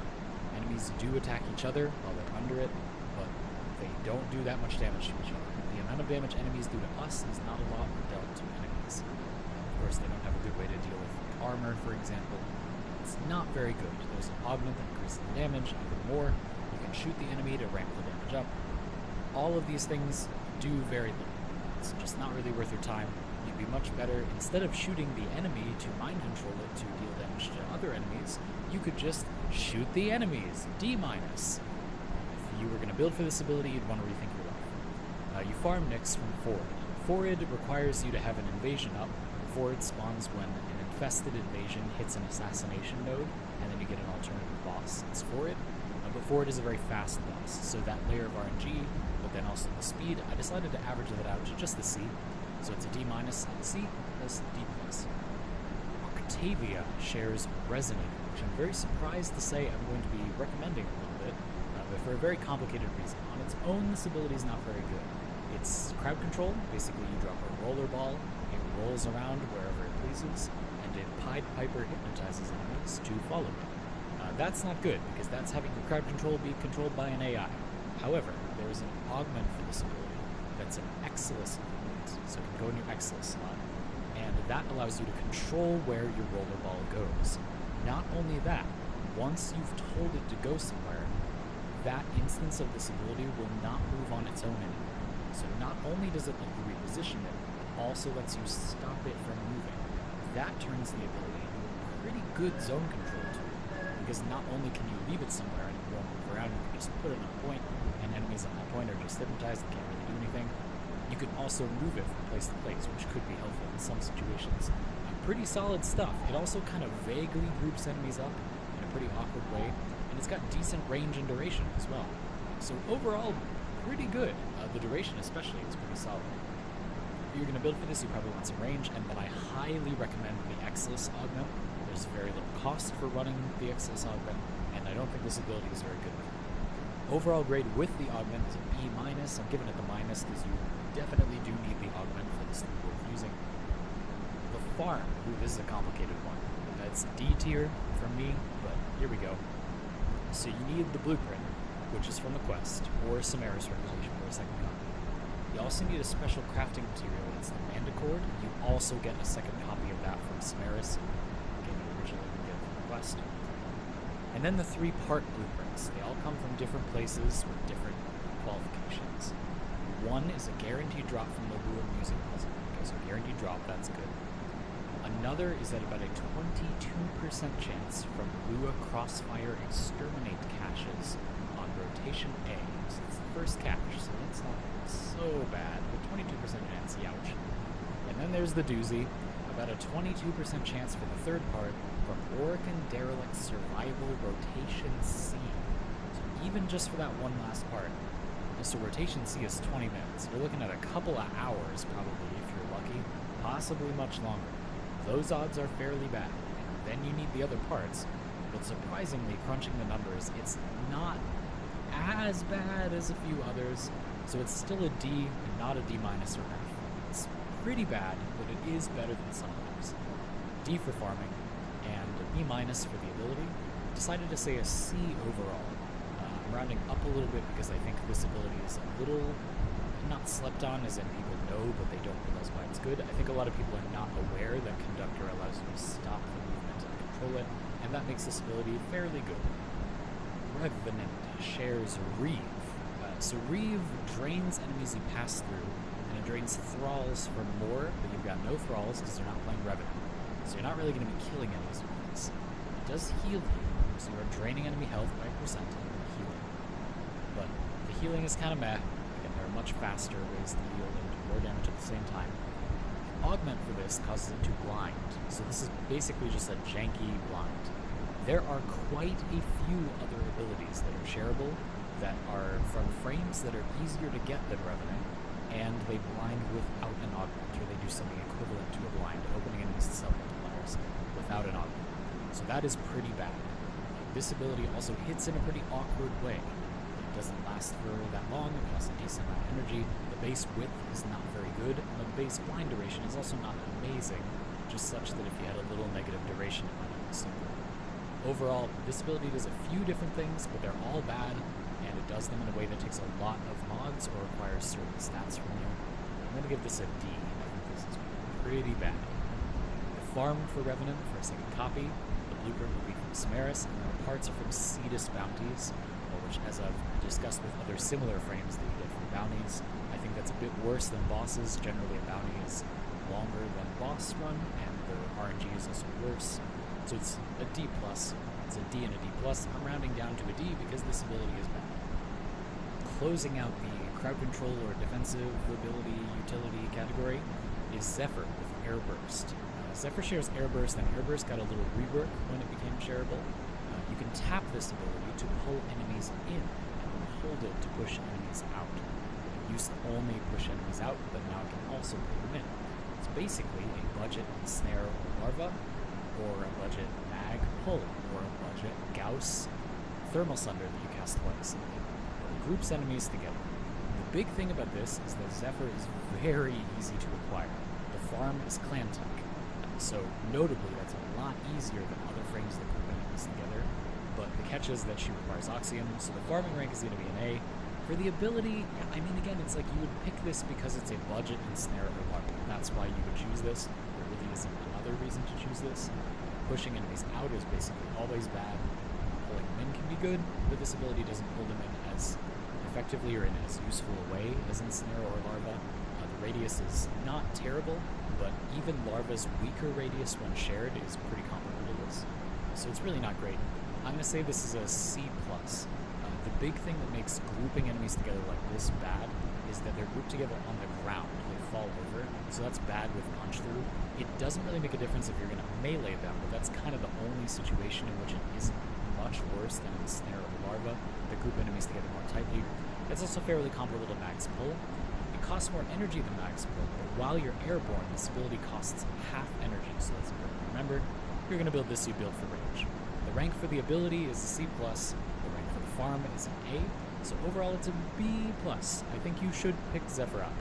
If you care about rank grouping enemies together, I have a feeling you're going to have a good time with this. Okay, that was by far the longest category, so let's start with the big ticket category next. These are energy restoring abilities. These are Warframe powers that cost energy, and then they give you energy, presumably more than they cost. Starting with the frame to beat in this category, Protea. Protea shares Dispensary. Dispensary is a little dispenser, vending machine thing. It spits out an energy orb, a health orb, an ammo pack, and then it resets. It'll only give you more if you use what it gave you, but it also has a chance that scales with strength to give you an extra thing at a time. So it can spew out, you can see in a little example, like 2 energy orbs if the chance hits. But generally, it won't spew out more energy orbs until you use what it put in.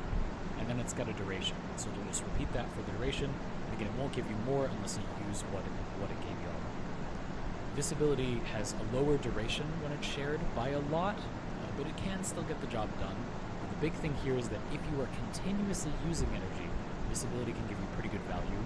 The big thing about Dispensary, though, is that it's the only ability you can share with other Warframes that consistently gains you energy when you use it and does not require an augment to do that. So the other abilities in this category, in this giving you energy with your abilities category, they all require an augment to do that, but they all have some kind of upside in exchange. So they're all kind of better at giving you energy, but they have some requirements, like there's some asterisks there. This is the most straightforward one. Really, the reason you would use this would be if you cannot meet the requirements to use the other energy restoring abilities. That being said, that doesn't mean this is just worse. Like, it definitely is pretty good, and giving you a universal ammo pack that can fuel your arc gun, for example, your atmospheric arc gun, heavy weapon used on the ground, that's good. That's a pretty good bonus. Like some other abilities in this category too, this can trigger health and energy conversion, can trigger Arcane Energize and Arcane Pulse. It's all fine, but not too major. Overall, I think this is a B. You definitely want to build duration. It's lower when it's shared, as I mentioned, but still not bad. Good stuff overall. The farm for Protea is not good stuff. You need coins from the new Corpus style set. You're going to see these coin dudes running away, usually toward the end of a mission. You've got to catch them and kill them. They have health. And then you need to put those coins into the Golden Hand vending machines and fight through the Granny Void. And then parts drop from there. And then you need to do Samaris to get the blueprint for Protea himself, because it's from the quest. That's not great. That's a D for farming. It's a B and a D.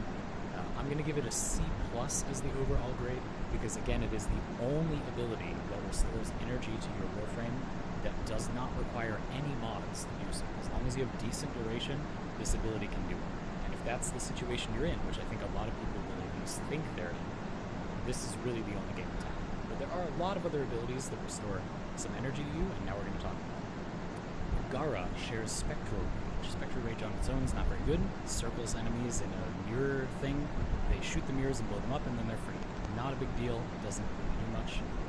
But Spectro Siphon, the equipment, gives you a chance to get an energy orb when you kill enemies inside of this. So if you target a group, encircle them, and then blow them all up, the mirrors aren't going to die immediately, but you'll get a lot of energy orbs. The problem is this ability is 75 energy.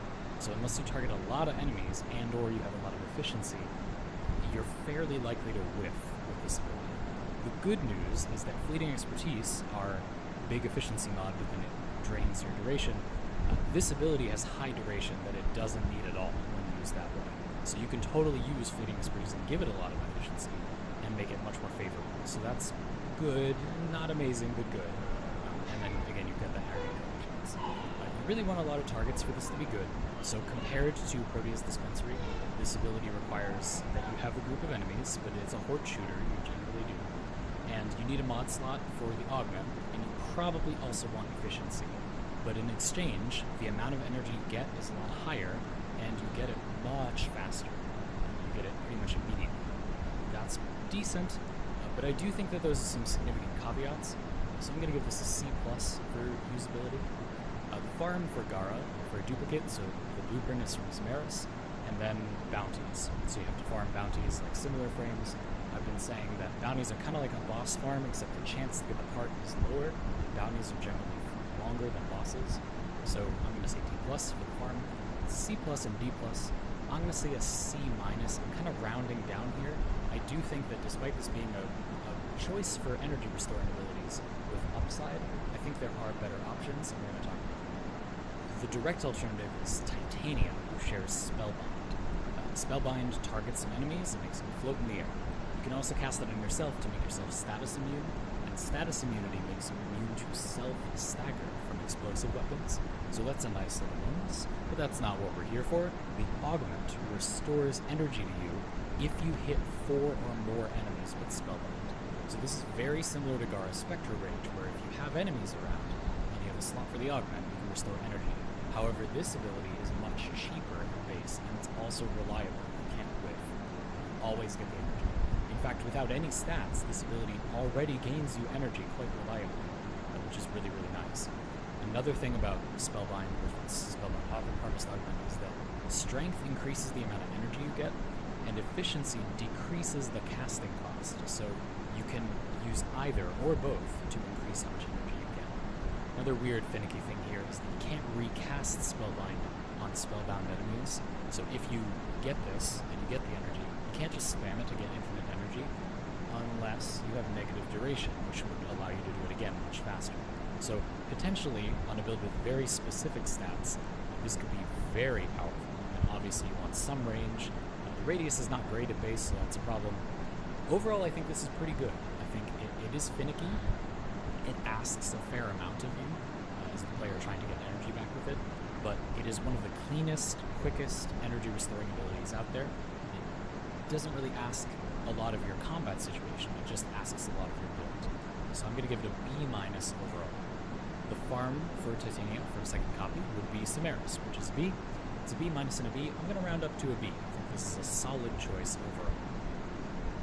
Our last energy restoring ability, Trinity, shares Well of Life, and its Augment Pool of Life causes enemies killed while under the effect to spew out a lot of health orbs, and they have a chance for an energy orb that's modded with strength. The big thing here is that if you use Equilibrium, 4 health orbs is a lot of energy. That's 2 mod slots. You need a free slot for the Augment and a free slot for Equilibrium if you're going to do that. You could have a lot of strength, and then it could reliably give you an energy orb, fairly reliably, but it's still just 1 energy orb, so you need efficiency. The main thing here is that if you have a lot of mod space, this is probably the best of the energy restoring abilities. It asks the least of your combat situation and the most of your build in the sense that you need 2 mod mod slots that do very little other than make this ability give you a lot of energy, but it makes it give you a lot of energy. This ability is also a little different than it used to be if you've been playing Warframe for a while. Basically, you target an enemy, that enemy stores damage you deal to it, and at the end, or when you reactivate, it takes all that damage, so that's, you can kill it early if you need to. It doesn't increase the enemy's health like it used to. And then it creates a little field around the enemy that heals over time. Not a very good ability at base, but not terrible. Some of these other abilities are definitely worse than this. So you're using it for the augment to restore energy, but the base ability kind of does something, which is a nice bonus. Now, overall, I think this is pretty okay. It's also not very stat dependent, so although you kind of need 2 augments to get the big energy restoration going, once you have those, it doesn't really need anything else. You don't really care about the duration, the range, the energy cost. None of that stuff really matters that much. So I'm going to give this a B- overall. I think 2 free slots is kind of rough, but when this is what you want, it's really good. Like the others, it has a niche. The farm for Trinity is a boss, so that sounds good. The boss is Ambulus. Ambulus is a pretty long boss fight, but the problem is that you need Amino beacons, which you get from random outdoor corpus missions. When an Ambulus drops in, and then you kill it, and then you get Amino beacons. You can't control when that happens. So that's another layer of RNG, and another layer of farming. I'm going to give that a D+. It is still just a boss fight, but getting those beacons is not fun. You might naturally get a few as you go through the star chart, though. Overall, it's a B- and a D+, which is a C. The big caveat here is that, again, if you have a lot of mod space, this is a very good way to get energy. It's a really good example of how Protea gives you a way to get energy back with an ability without any mod slots, but if you do have mod slots, this is a lot better. It restores way more energy, much quicker, but you might not have mod slots. Also in this energy restoring section, I'm going to give an honorable mention to the only loot ability that is shareable, Atlas's Petrify. The augment Orgaze is a % chance modified by strength to get more loot from enemies killed while petrified by Petrify. That's good. This ability stacks with all other loot abilities. You can give this to another loot frame, perhaps Cora, who can group enemies together within Snare, and then use this and her Pilfering Strangledome to get even more loot from enemies. That's pretty good. When you get more loot from enemies, you have a chance to get energy orbs back. Loot frames tend to not need to worry too much about how much energy they have. So I kind of thought this was related to this section. This is also kind of alone in its niche, so we might as well mention it now. Yeah, this is pretty good. I mean, it's a looter shooter. This is not the most wieldly loot ability. You need a lot of strength to increase the chance to get more loot. Other loot abilities generally don't scale with strength, so that's not good, but not the end of the world. Some of those frames are still interested in strength. And you want some range so that the enemies are petrified for long enough, and you need a slot for the augment, but at the end of the day, you're getting more loot. It's an A- for me. For Farming Atlas, that's Jordas Golem. I'm going to give that a C-. You need to do the quest for Samaris for the blueprint, and then it's Jordas Golem, which requires you to have decent Arcwing stuff, but I kind of figure you probably have some Arcwing stuff by the time you're using the helmet system. So I don't know, C-. I could see this one being a D+ for some people, because you have to have the means to do it consistently, but otherwise it's just a boss farm. Overall score is an A- and a C-, so it's a B+. To finish off the energy and, I guess, loot category, we're going to talk about the only vacuum ability. This is Mag's Pull. On its own, Pull is also not so bad. It's a budget, kind of messy larva or ensnare or arrow burst or thermal sunder if you cast it twice, which is decent. That's not really why we're here. I think that this ability doesn't really fulfill the role of pulling enemies together unless you plan to melee them. Zephyr's airburst already kind of arguably doesn't do the job either. But the big thing is this doesn't literally pull enemies together. It's just that it pulls them toward you, which can often functionally mean that they're kind of grouped together. If you're meleeing enemies, it's kind of the same thing. But if you're doing anything else, this is not really a substitute for pulling enemies together. I don't think it's bad, but it's not great. The big thing here is that the augment is vacuum. The augment turns this range, and is a very high moddable base range, into a vacuum. This is by far the largest vacuum in the game. It's bigger than Itzel's Cosmic Crush, even if you mod for it. It's bigger than the vacuum radius by a lot, even without mods. You can mod this to be like 70 meters. This can be an absolutely insane size vacuum. I don't think that is actually that useful a lot of the time, because it doesn't pull stuff through walls. But in open worlds, for example, it can be pretty useful. And pull itself, again, is not a bad ability. Overall, I think these two benefits are both mediocre, but not half bad. So I decided that I'm going to give this a B-. I think it's sort of okay if it's what you're looking for. I just struggle a little bit to think of what frames you want this in, but certainly in open worlds it is very useful. I've had a lot of fun with it there, actually. If you want to mod for this, you want range and a slot for the armor. The range is really, really good. That's the main draw. For farming mag, it's the Sergeant. So it's a boss, but Sergeant is the fastest mission in the entire game. Sergeant doesn't have any animation cutscene when you go up to him. Doesn't have any invulnerability phases. You can literally just run through the mission non-stop, shoot the Sergeant, and then run out of the mission. You don't even have to wait or anything. You can very easily one-shot the Sergeant at the time you're using the helmet system. This is probably the fastest mission in the entire game. It's faster even than capture missions, because you don't have to wait around capturing the target. This is pretty fast, so I decided to give it a B. It's a boss farm, but I really think that it's faster than Samaris sometimes, so I've done this mission a lot, and I really don't think it takes long. Overall grade is a B- and a B. I'm going to give Mag the B and say it's a B.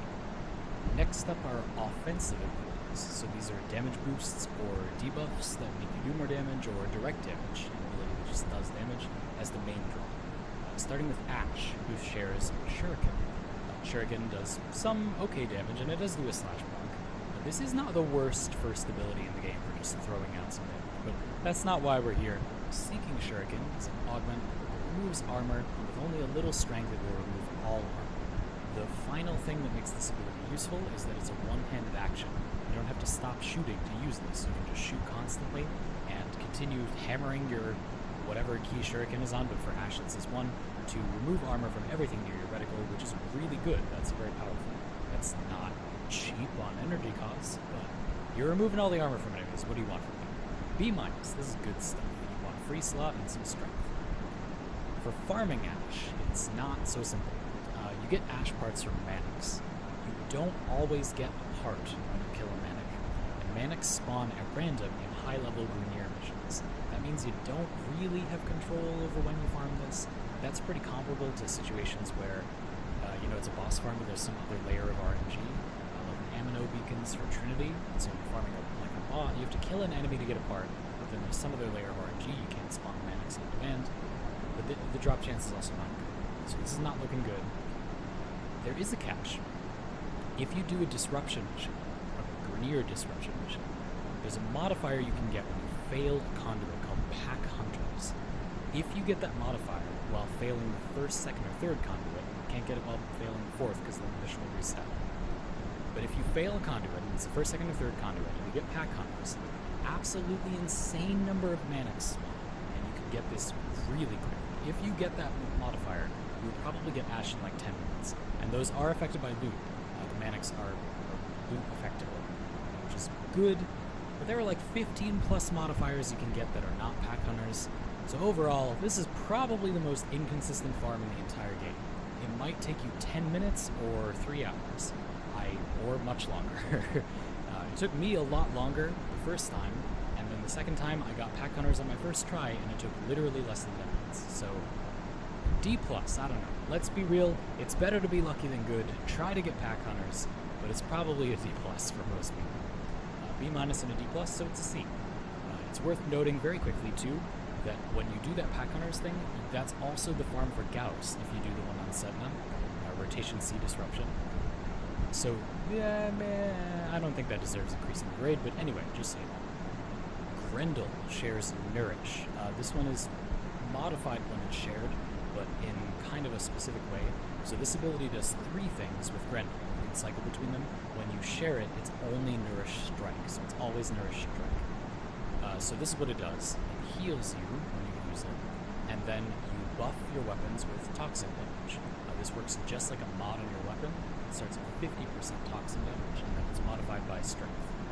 The big thing about this is elemental damage buffing abilities can be good, and Toxin is great because if you have Viral, you get more Viral. If you have Corrosive, you get more Corrosive. And if you don't have those things, you can make them. So you can either mod your weapons as normal, probably with Corrosive or Viral, and then add to that, which is good. Or, if you need more mod space on your weapon, you can take off one of the mods to make Corrosive or Viral, the Toxin mod, and then use this to put it back on. That can save you a mod slot for some utility or something. both very good applications. The problem is this is kind of a low base number. You don't get that much damage. Like, it's just not that much toxic damage. That's still not bad. It's good for those situations I mentioned. But I don't think that that's a huge boost in power, and ultimately the result is probably more damage, right? There are other abilities in this category that give you more damage, but this is still not bad. And you do heal as a little bonus. I don't think healing Warframe abilities are that good.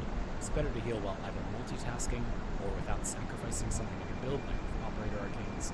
Multitasking would be with Lifesteal, killing enemies at the same time as a heal. And this doesn't do either of those things. It doesn't multitask exactly, and it does require build space like Operator Arcanes. So I'm going to give this a B. If you want to build for this, you probably want strength. The base duration's pretty decent, which is nice. To farm Grendel, it's those Grendel beacons. Those are reliable, but they're a pain to a lot of people. The thing about the Grendel beacons is they theoretically don't take that long. You farm arbitrations for fight assistance. Not short, but not forever. And then you buy the beacons. And then the Grendel part is a guaranteed drop from missions. The catch is that you need a workable way to kill enemies in those missions without mods, because the missions, you just don't get to use mods. 2 of the 3 missions, the defense mission and the survival mission, basically require you to kill enemies, while the defense mission literally requires you to kill enemies. And you can't use mods other than augments and sentinel presets in those missions. The enemies are in the 40s for levels. That depends a lot on what kind of player you are and what you already have access to, but you might very well have an account where you just don't really have a good way to deal with them. It is theoretically not that bad, but I do think that's a little finicky. I decided to give this one a D+. It's reliable, which I think is worth something, because it removes the variance from how long the farm will take you, and it means your time is not being maybe wasted. But it could still be really frustrating, and you might have to do a detour to get the ability to do this. So I'm giving it a D+ for it's a B and a D+. I'm going to give it a C. I'm kind of rounding down a little here. A lot of people just really hate this Grendel Beacon farm. And I also think that while it's good to buff your abilities with elemental damage, this doesn't actually give you versatility. It's ultimately kind of just more damage.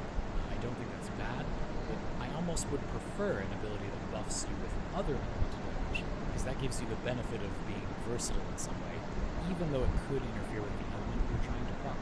In the right situation, that can be better. This is kind of just more of what you have.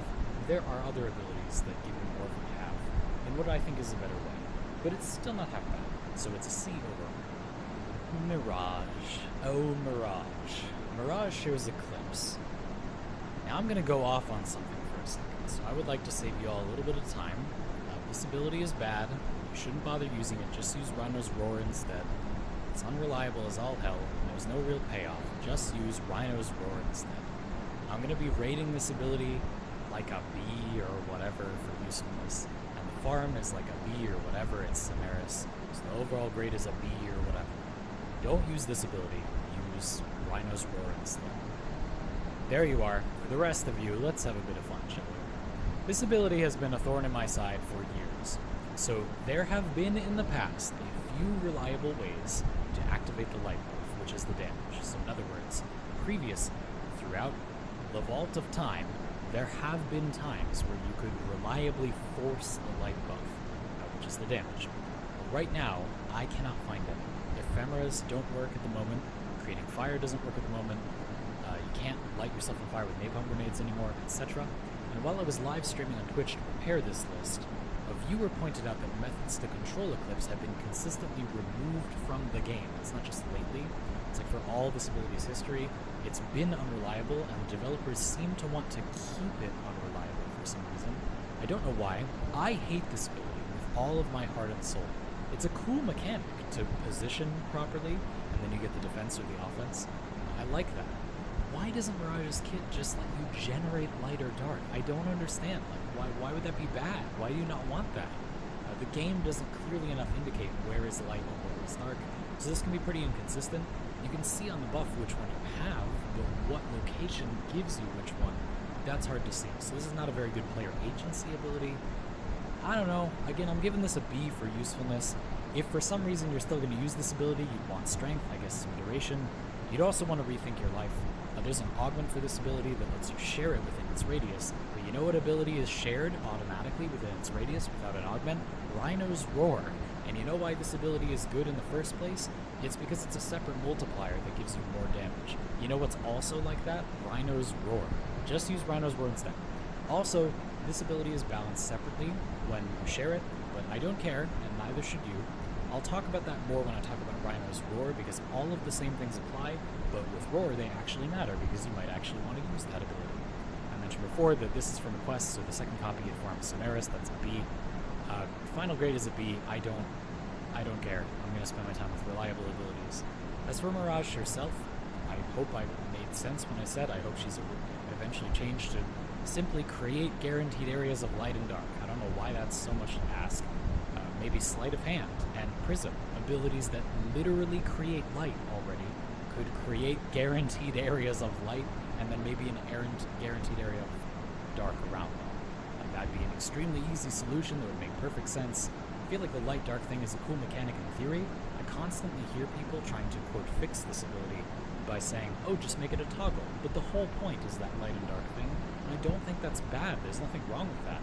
They just need to let us control it, and it would be very simple to do so. I don't know why our developers seem so against that idea. Oberon shares Smite. This ability and its augment are both potentially quite useful. Smite is a % damage ability, so it does damage based on the enemy's health. That's very good. That scales really well. And then the projectiles and the ability between them can do radiation and puncture procs. So that's good. Variety procs, scaling damage ability, good stuff. The augment is a radiation damage mod. So basically you're just putting a mod on your weapons that is radiation damage. This is good and bad. So it's good because radiation is a combined element. That means you're not going to change what elements anyone has. You're just giving them, it's just more damage, theoretically. The reason it's not so good always is because that is going to distract from whatever status effects they were proccing. If they have corrosive or viral or whatever, probably corrosive or viral, they're going to get less of that and get radiation instead. If you pile on abilities like this, you are going to do less damage because you're going to be diluting from the status effects you actually want.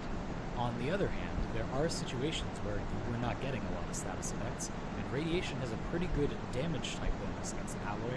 So if you were doing, say, corrosive or puncture damage, and it's a lot of damage all in one hit, and you're just not doing that much status, this is mostly upside. It gives you way more damage, and for a long time, and you can give it to allies too, and it allows you to do better upfront damage. It's pretty straightforward. Good stuff. It's not always good, but with certain kinds of weapons, there's really not much of a downside, and it's a lot of damage for a long time. The base values are really good. You probably want strength either way if you're going to build for this, and then for the augment, you want a free slot. Just in case you're not familiar with these elemental damage buffing augment abilities, they got a buff a little while ago that allows you to hold them down to guarantee the effect in a cone, so you don't have to target players individually, and importantly, they also affect you. They affect you personally. It wouldn't be good if they only affected other people. They used to do that. They affect you as well. Good stuff. Overall, I think this is an A-. This is pretty solid. It's a very good damage boosting ability. It's very straightforward to use. Radiation has good damage bonuses. You're probably not going to be efficiently getting status out of this, so it's good that it gives a damage type that is good, not for its status type, but for its damage bonuses, which it does. The farm for Oberon is also delightful. Oberon drops off of Eximus enemies, so at MR8 you rather likely just automatically already have an Oberon. Check your inventory. You probably have Oberon blueprints already, unless you sold them for credits. You probably just have them, so that's an S. This is the only S rank farm. Glorious. Overall it's an A- and an S, that's an A. Good stuff. Rhino shares Roar. Roar is a great damage buff. It's coded as faction damage, which usually means it's a separate multiplier. It's not like something like Chroma's Vex Armor or Octavia's Amp. Those abilities increase base damage. This multiplies base damage rather than just adding to it. It's not like Oberon's Smite Infusion or Grendel's Nourish. Those abilities increase your elemental damage. This multiplies elemental damage instead of just adding to it. That's really good. Again, it's additive with faction damage multipliers, but nobody is using faction mods.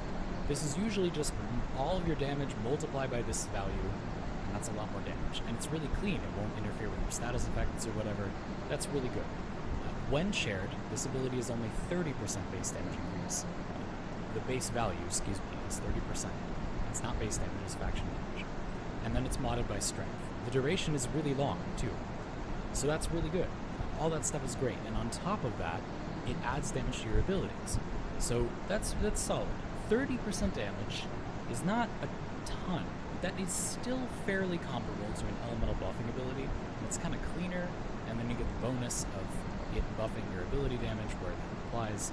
There's an augment that lets you refresh this ability, and it makes it do like a puncture proc or whatever. That doesn't matter, don't do that. You don't need to refresh this, it's fine.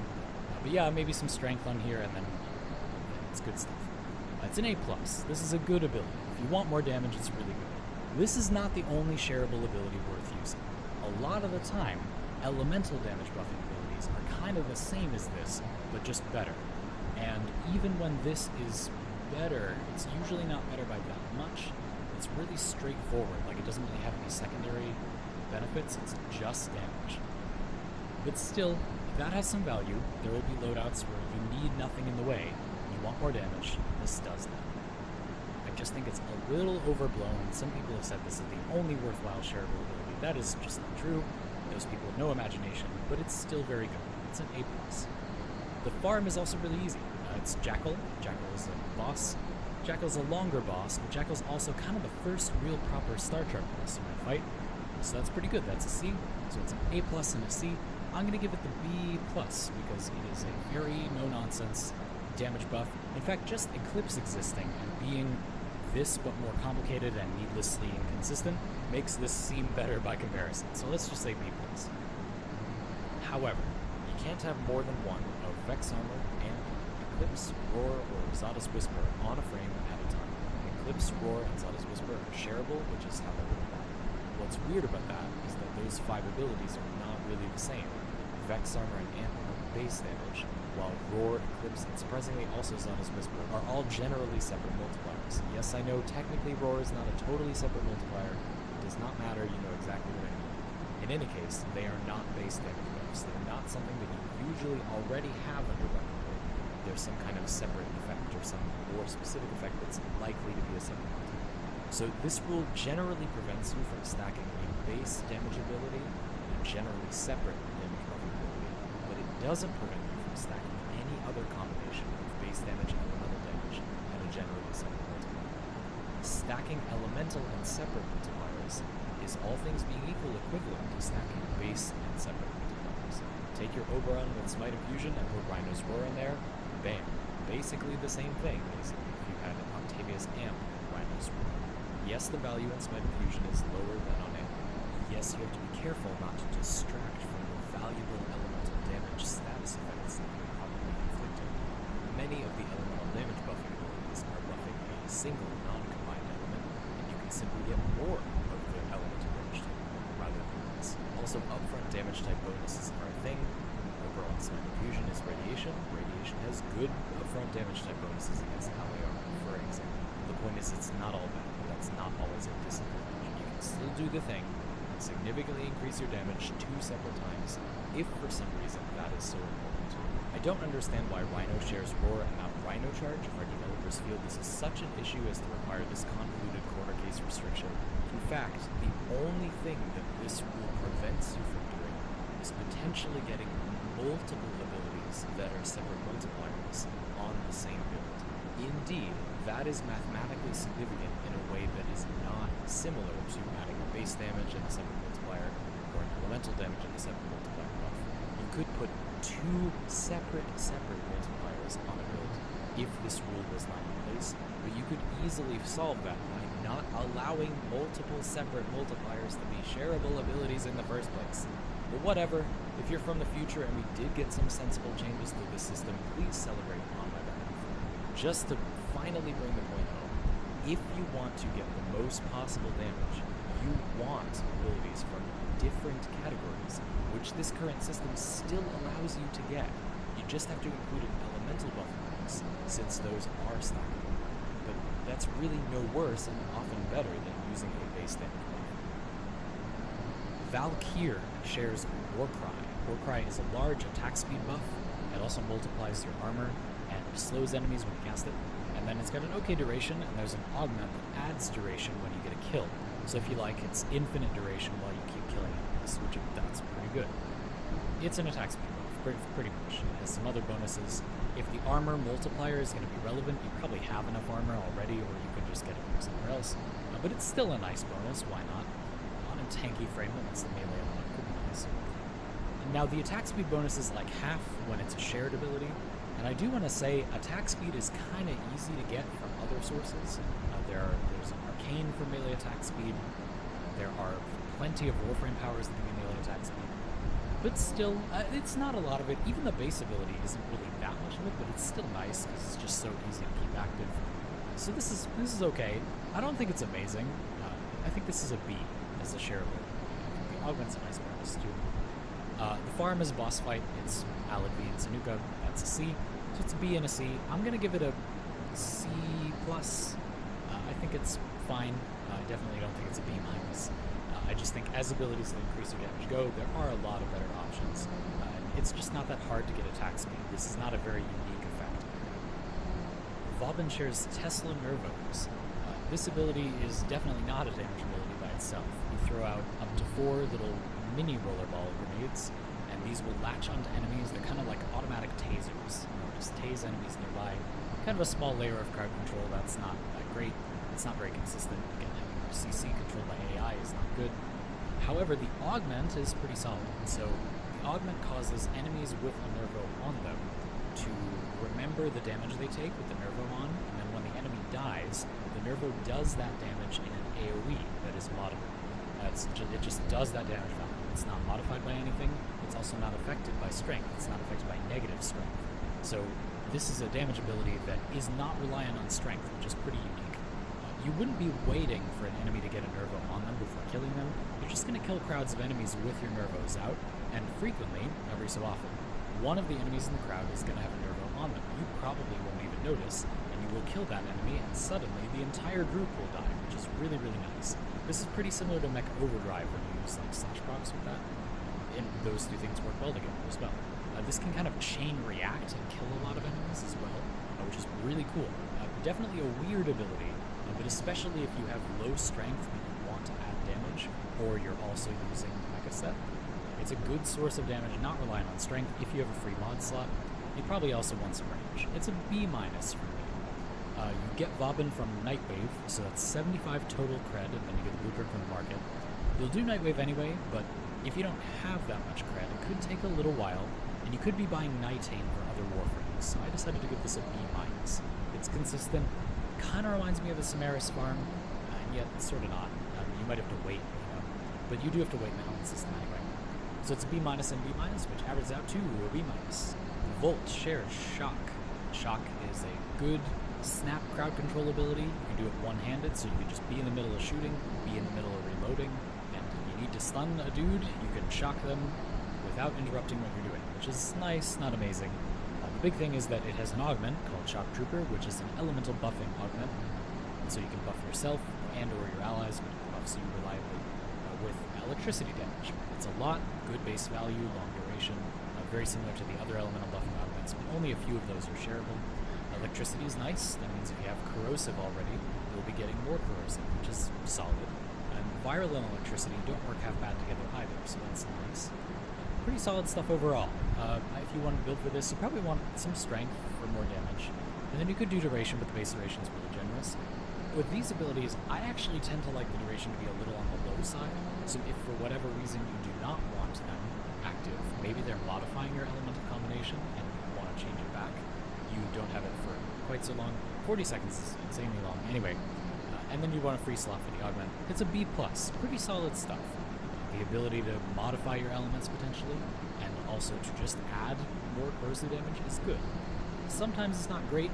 If you have viral, you don't necessarily want a ton of electricity because then you won't get as much viral, and it's still not bad. And the first viral proc is kind of doing the most work anyway. The farm for Volt is Clan Tech. Just buy Volt from Clan Dojo, that's an A. So it's a B+ and an A, that's an A-. Good stuff. Wisp shares Breach Surge. Breach Surge is kind of like Radio Blind. You use it, and enemies around you get CC'd. The big thing is that this causes damage you do to enemies to fire off little sparks. Those sparks do that damage with an increased multiplier that's modified by strength to a nearby enemy. So as long as you have multiple enemies hit by this, it's a pretty big, kind of weird, but pretty big damage buff. So it's crowd control that gives you a large damage modifier against the enemies you're shooting, just in kind of a roundabout way. That is pretty good. It also has a chance to proc radiation, which will do some lingering crowd control. If the effect ends, or the enemies don't die somehow, which they totally will, by the way, but just in case they don't, then they'll be irradiated and attack each other. That's nice. So pretty solid stuff. It's very splashy CC. It's got a good radius, very good radius, and then it's got a long duration and a damage multiplier. Awesome stuff. Probably the best straightforward crowd control ability, and it's kind of a damage ability, so I decided to put it down here. I'm going to give it a B+. The farm for Wisp is the Ropalolus, the Rapalolus, the Ropalolus, the Rapalolus. Anyway, Ropalolus requires Chimera Prologue to fight, so that's quest progression. Otherwise, it's just the boss. I decided to say C-. It's a B+ and a C-, so I'm going to give it a B. Zaku shares Zada's Whisper. So the first thing to mention is that at the time of this recording, Zaku is going to be reworked, or at least heavily rebalanced. This ability might very well be changed, but there's a lot of idiosyncrasies with this ability, so we'll get into them as quickly as we can. This doesn't affect Eidolons. Buffs her abilities with void damage, but that does not affect Eidolons. It never affected Eidolons. They said that right when they previewed the ability. It's never affected Eidolons. This ability looks like a elemental damage buff, but it isn't. It's a separate damage multiplier. It does give you elemental damage, but it gives you that elemental damage based on all the damage you're dealing. You get that percent more as elemental damage. That's void damage. Void damage has bad damage bonuses, but the bullet attractors it creates do make enemies unable to shoot out if they have a bullet attractor on them, and it causes enemies behind them, let's say, to be unable to shoot through them as well. We can use that to create kind of a weird defensive wall. That's sort of a thing. That's not super consistent, but if you have insane status chance, maybe it would be. Additionally, there isn't another way to add void damage to your weapons, your Warframe weapons anyway. So this could be a way to enable condition overload a little bit more, maybe on a melee weapon with good range. It does a lot of things that are all kind of bad. The reason that I kind of want to rank it a bit better than other similar abilities that do a lot of things that are all kind of bad is that the things it does are all things you can't get anywhere else. It does a bunch of very unique things that if you wanted them, this is the only game in town. But it doesn't, none of them are really like that amazing. Theoretically, I can totally imagine that there's some very specific situation where this ability is good. That's not what this tier list is about, but anyway, I think this is overall a C+. I think this is surprisingly decent. There are a few major payoffs, like the ceiling is kind of low for how powerful this could be, but it's more damage, like more damage is more damage, and there are a lot of abilities that give you more damage with some other bonuses, like the good elemental damage type, or more damage, and it doesn't interfere with your other damage types, like, Rhino's War, for example. To farm Zaku, so for a second copy, the blueprints from Samaras, this is from the quest, and then Zaku's parts drop from Entrani batteries.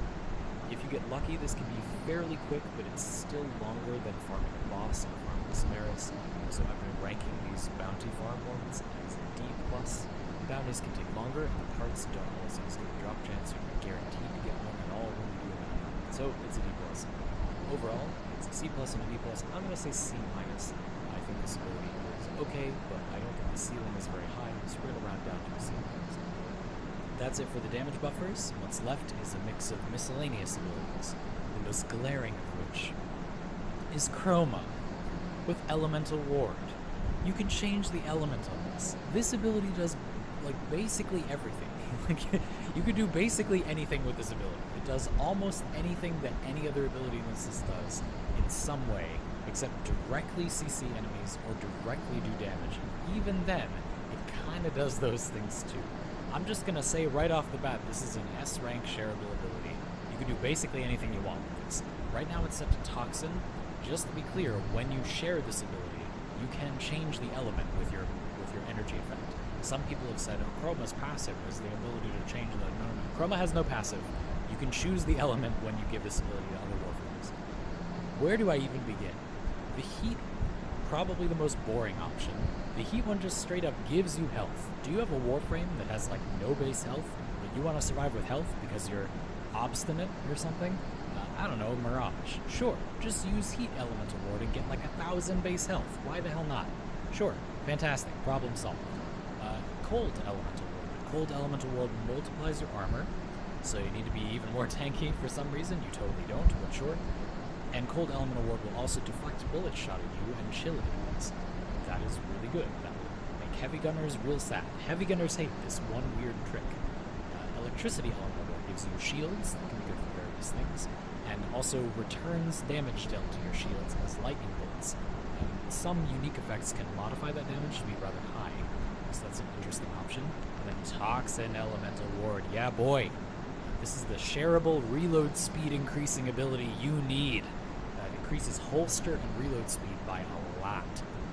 It also procs Toxin that does percent enemy health damage with a good status chance.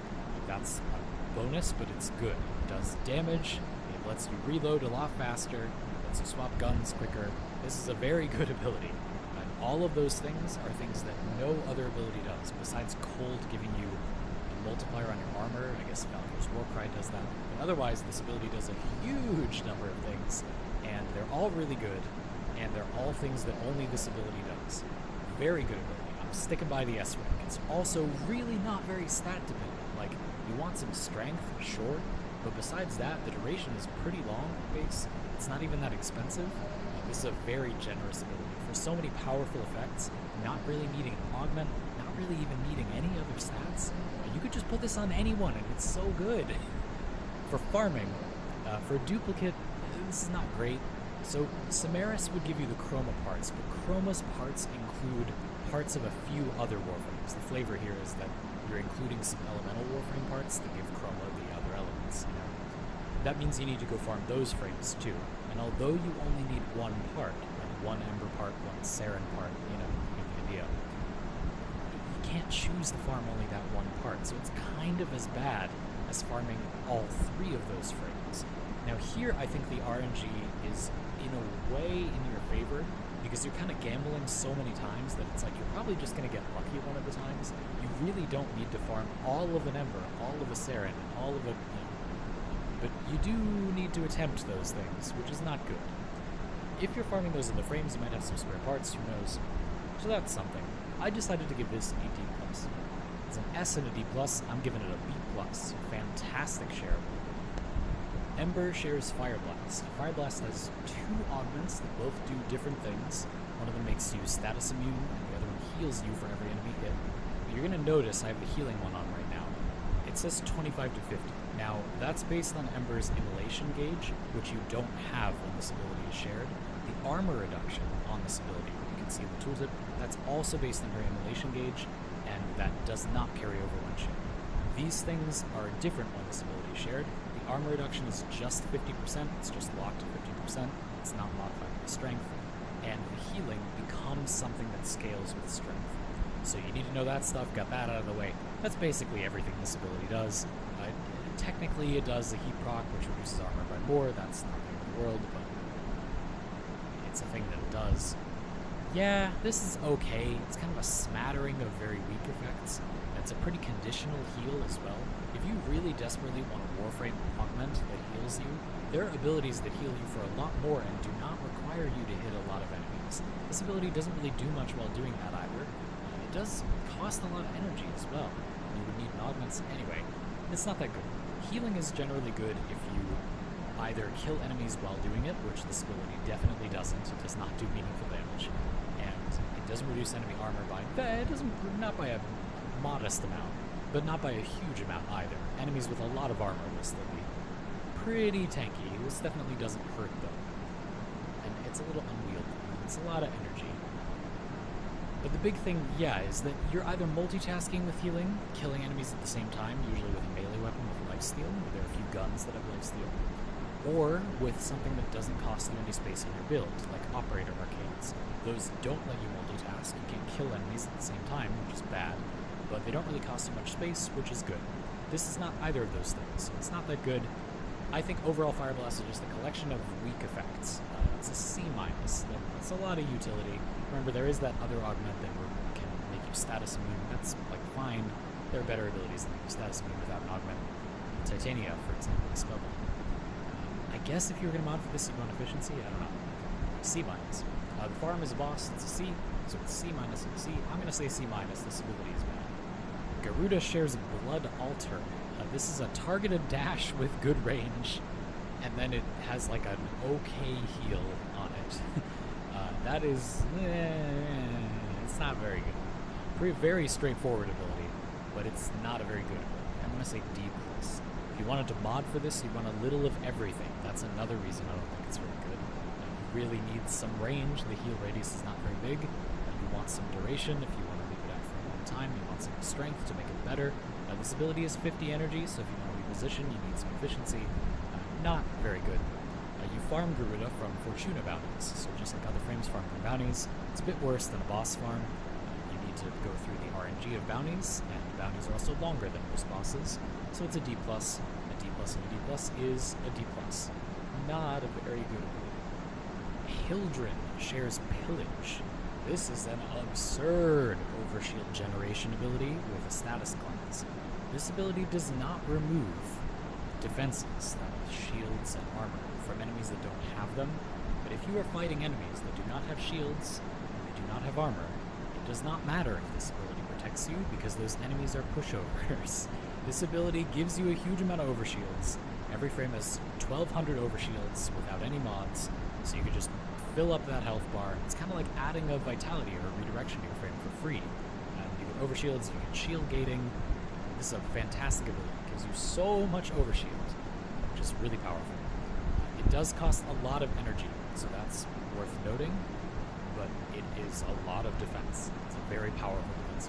If you are a Warframe that has a lot of energy to spare, this ability keeps you alive in a very powerful way while also removing enemy defenses by some amount, and it even removes status effects. Worth noting that Pillage has an augment, but the augment doesn't do anything outside of Hildren's kit. It just interacts with Haven, but you don't have Haven, so the augment doesn't do anything. Overall, I think this is an A. It keeps you alive in a very powerful way. It is definitely the best way to store up a bunch of overshields with a shared ability. It's really fast as well. You can kind of have range or duration for effective area because of how it moves out and then comes back in with a radius and a duration that it moves out and comes back in. And then probably some efficiency because it's expensive. For farming Hildren, so the blueprint is from Vox Solaris standing. The parts are from Exploiter. Exploiter is a bit of a long fight, and you do have to have Vox Solaris standing, but there's a lot of other things you get from Vox Solaris standing, so it's not like you're farming that just for this. So I do think Hildren doesn't have to take as much of the credit for that taking a long time. But Exploiter is a longer boss fight, and you do need Thermia, although you can share it with other players. So I gave that a C-. I could definitely see people thinking it's a D+, but it's an A and a C- for me, and I'm going to say it's a B. I think this ability is a powerful way to stay alive. A lot of people want that and are thinking a lot about other abilities that we're going to talk about in a few minutes, and I think that's a mistake. This ability is really good for that, and you should try it. Ivara shares Quiver, but only the Cloak and Noise arrows for some reason, so you don't have all of the different arrows. You don't have the dash wires and the sleep arrows, you only get Cloak and Noise. Only one of the effects of the first augment, Empowered Quiver, affects the arrows you get. Empowered Quiver affects your dash wires, gives them crit damage when you're on them. That would have been awesome, but that's not shared. And it also makes the stealth arrow, the cloak arrow, give you status immunity while you're inside it, but that's pretty minor. The other augment, Power 3, lets you shoot 3 arrows. I think that's nice, more stealth. The big thing about this ability is simply that it is the only shareable stealth ability. So for what that's worth, this is the only game in town for it. I really wish they shared all the other arrows as well, but I don't know. Anyway, it's a B. Shareable stealth is good. If you want to build for this, you probably want some duration, so you can stay stealthed, and then maybe some range to wiggle around a little bit. Both the range and duration are a little small. The Power of 3 does give you 3 areas, so that's nice. To farm Ivara, it's Rotation C Spy, at different levels for each part. It's less than a 10% drop chance on Rotation C each run. That's a D for me. 10% drop chance is brutal, and Rotation C Spy, so you can't fail any of the vaults. You can get caught, you just can't have the alarms count down all the way. The thing about this, though, is you do have to do some spy missions to get through the star chart, so by the time you're looking at getting this, you may very well have like 1 or 2 of the Ivara parts, probably not the harder ones, but even so, that does shorten it a little. The D is still pretty bad. That's a B and a D, so it's a C. Loki shares Decoy. Decoy does very close to literally nothing. This ability puts out a clone that dies nearly instantly, distracts enemies for like a millisecond. I think most of the time that you want to use this to, like, I don't know, distract enemies or something, the time it takes to cast this ability is probably longer than the amount of time it will buy you, making this ability counterproductive. This ability is terrible. This is the only ability I'm rating an F. It is pretty much useless. You are usually, and by usually I mean like nearly 100% of the time, worse off for having used this ability, and even when you aren't, it doesn't do anything. Like, it just does nothing. This ability is so bad. The only thing that I can think of that you can do with this ability, and I want you to keep in mind when I say what I'm about to say, my literal job is to come up with things to do with this stuff, you know? So the fact that I can come up with, like, one thing that is not good, but, like, it's something that you can do with the ability does not make it good, okay? Okay? Save your decoy. This augment causes you to swap with the clone if you die. So if you have a clone up, and you die, then you swap with the clone and don't die. I mean, it's got a cooldown of like a minute. And it's not moddable or anything. And then, as you can see in the tooltip, it says it increases the casting speed of decoy. I think that they want you to do this like in response to getting caught or something. That I don't know what kind of high-level gamer you are, but anyway, whatever. The point is, this can save you in some very, very specific situations. If you mod a lot of duration, put on the augment, you can put this up somewhere really high or like hidden, like a void tile set. It has a lot of good good quote-unquote, remember, hiding spots for this. And then that's kind of like insurance from death. Now the thing is, Loki has an invisibility ability. Loki has radial disarm. You don't need this ability on Loki, and it's not even that good. Like, there are other ways to stay alive. This is like the worst of them. But theoretically, if you absolutely tried your hardest, there's like some, I don't know, it's like not the worst thing in the entire universe. Like, I guess it does something. I'm still giving this an F, and you can't stop me. It's my video. To farm Loki, it's a boss. The boss is Hyena Pack, so quick and easy. I'm going to give it a C+ for that. Not that it matters much. F and a C+. I'm going to round down to a D. D for do not get this ability. Nova shares Null Star. This is pretty much the only straightforward damage reduction ability that's just damage reduction. There's a lot of qualifiers. So on the one hand, it's a shareable damage reduction ability. That's good, theoretically, because it sounds pretty good. There's a bunch of little caveats in there. So it only applies to health. It's dependent on you having low range, because otherwise the particles fly away, which takes down how much damage reduction you get. You also need a lot of duration, like max duration, to get the full 90% damage reduction. 90%, like 90% is good, and you could have armor on top of that, plus the multiply. That's good. Needing max duration and then like really low range. You do get the low range from the max duration, narrow-minded, but still, that's pretty demanding. And then if you want to refresh the particles, you can't refresh this ability on its own. Neutron Star lets you blow up the particles. That does damage, it doesn't matter. And then you can refresh it, which that's not good because then you need an augment to refresh it. Overall, I think this is a C+. In the right situation, I mean, it's shareable damage reduction at the end of the day. So I don't know, it's just got a lot of modifiers. And again, like if you're not going to stay away from enemies, you're going to have to refresh this way more often than is practical. So you kind of have to stay away from enemies too. So yeah, it's a C+ for me. The farm is Raptor, which is a C. I'll give Nova the C+ overall. One of the very few shareable damage reduction abilities, but it just asks a lot. Saren shares Molt.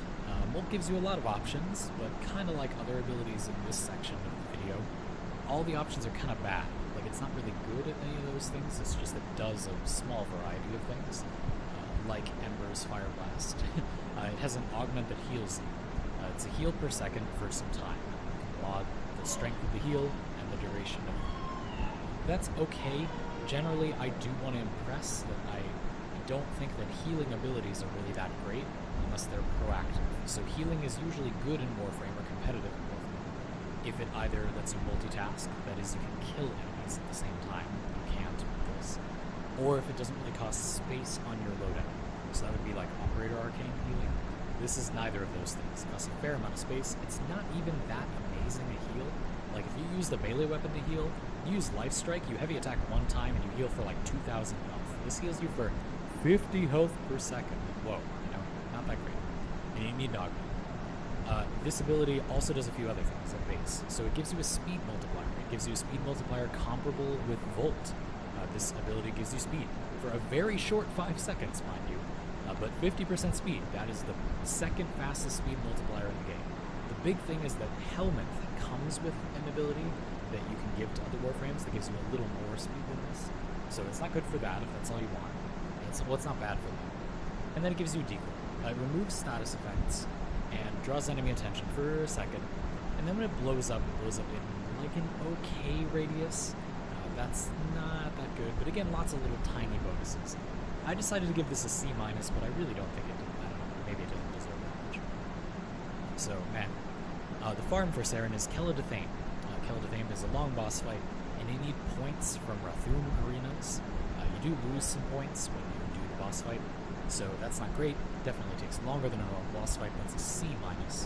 So a C- and a C- is a C-. Again, I want to emphasize that the Helminth itself comes with another speed ability that is faster. The final ability, Wukong, shares Defy, which is basically Arcane Guardian, but an ability. That being said, pretty decent. It's the only shareable ability that gives you flat armor. So how this works is you activate it. It's a good panic button because you become invulnerable immediately. And then the damage you take in that time will be converted into flat armor up to a cap. So against decent enemies, you're just going to get the cap. We'll talk about that in a sec, but you'll get a certain amount of flat armor, and I'll tell you how much in a second. And then you get that armor for a duration, fairly long duration. It's modifiable. So cool, good stuff. It does require you to get hit, but I mean, if you need armor, you're probably getting shot, so it's fine. And it makes you invulnerable before you get the armor, so that's good. A great thing about this ability too is it's not very stat dependent. The armor value that flat armor gives you, that's not affected by mods. The cap isn't affected by mods. So that's all great. That means you just get that much armor, which is fantastic. This ability is balanced separately when shared. When Wukong uses it, the cap is 1500. When you use it on another frame, the cap is 750. 750 flat armor is still really good. Again, the big thing with all these shared abilities that are balanced differently when shared is you need to ask not how much worse is it, because it's only half as good if you think of it that way. But you should think of it as, when this is what I want, when I want flat armor, does this give enough to accomplish like the job you want it to do? And the answer is yes, it does. 750 armor is still very significant. Good stuff. Again, it's basically just Arcane Guardian, but an ability. When that's what you want, it's a B-. And you get Wukong from Clan Tech, so that's an A. Overall, I'm gonna say B+. Arcane Guardian exists. This is mostly good if you don't have that. I think that your one infusible ability is worth more than an Arcane Slap, but go figure, it's still an option. And of course that's not the end, because the Helminth has several abilities of its own that it can share. It makes, and not from specific Warframes. There are some Helminth shareable abilities, so now we're going to go over those too. So you're going to see a mix of the abilities I've already subsumed, which is not too many because I made this about a week after the system came out, and some abilities that are innate to the Helminth system.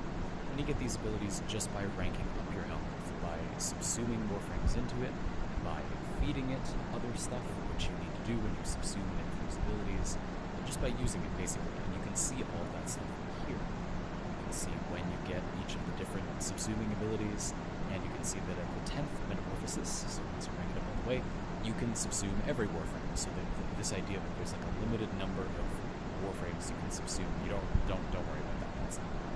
Anyway, we're going to begin by discussing Empower. So this ability just gives you 50% more strength the next time you cast an ability. It's not affected by strength, so it's just 50% strength no matter what your power strength is. It's just adding a mod to your build that is 50% strength. It's very similar to just adding Undead Intensify, but a little stronger, to whatever build you already have. And then it's got infinite duration until you use it, so it's just you get a charge, you can't stack the charges, and the next ability you do, you use the charge. The best thing about this ability is that you can snapshot it with channeled abilities. So if you use an Exalted Weapon, for example, or maybe you're using something like Equinox Peaceful Provocation, or some other channeled defensive ability of some kind, or again, an Exalted Weapon, you can cast this at the beginning, activate your Exalted Blade or whatever, and for the whole duration of that ability, you'll have that 50% strength. The drawback, and the reason why it's kind of, I think, sort of only good in that situation, is that as you can see from this little preview video, this ability has a cast time.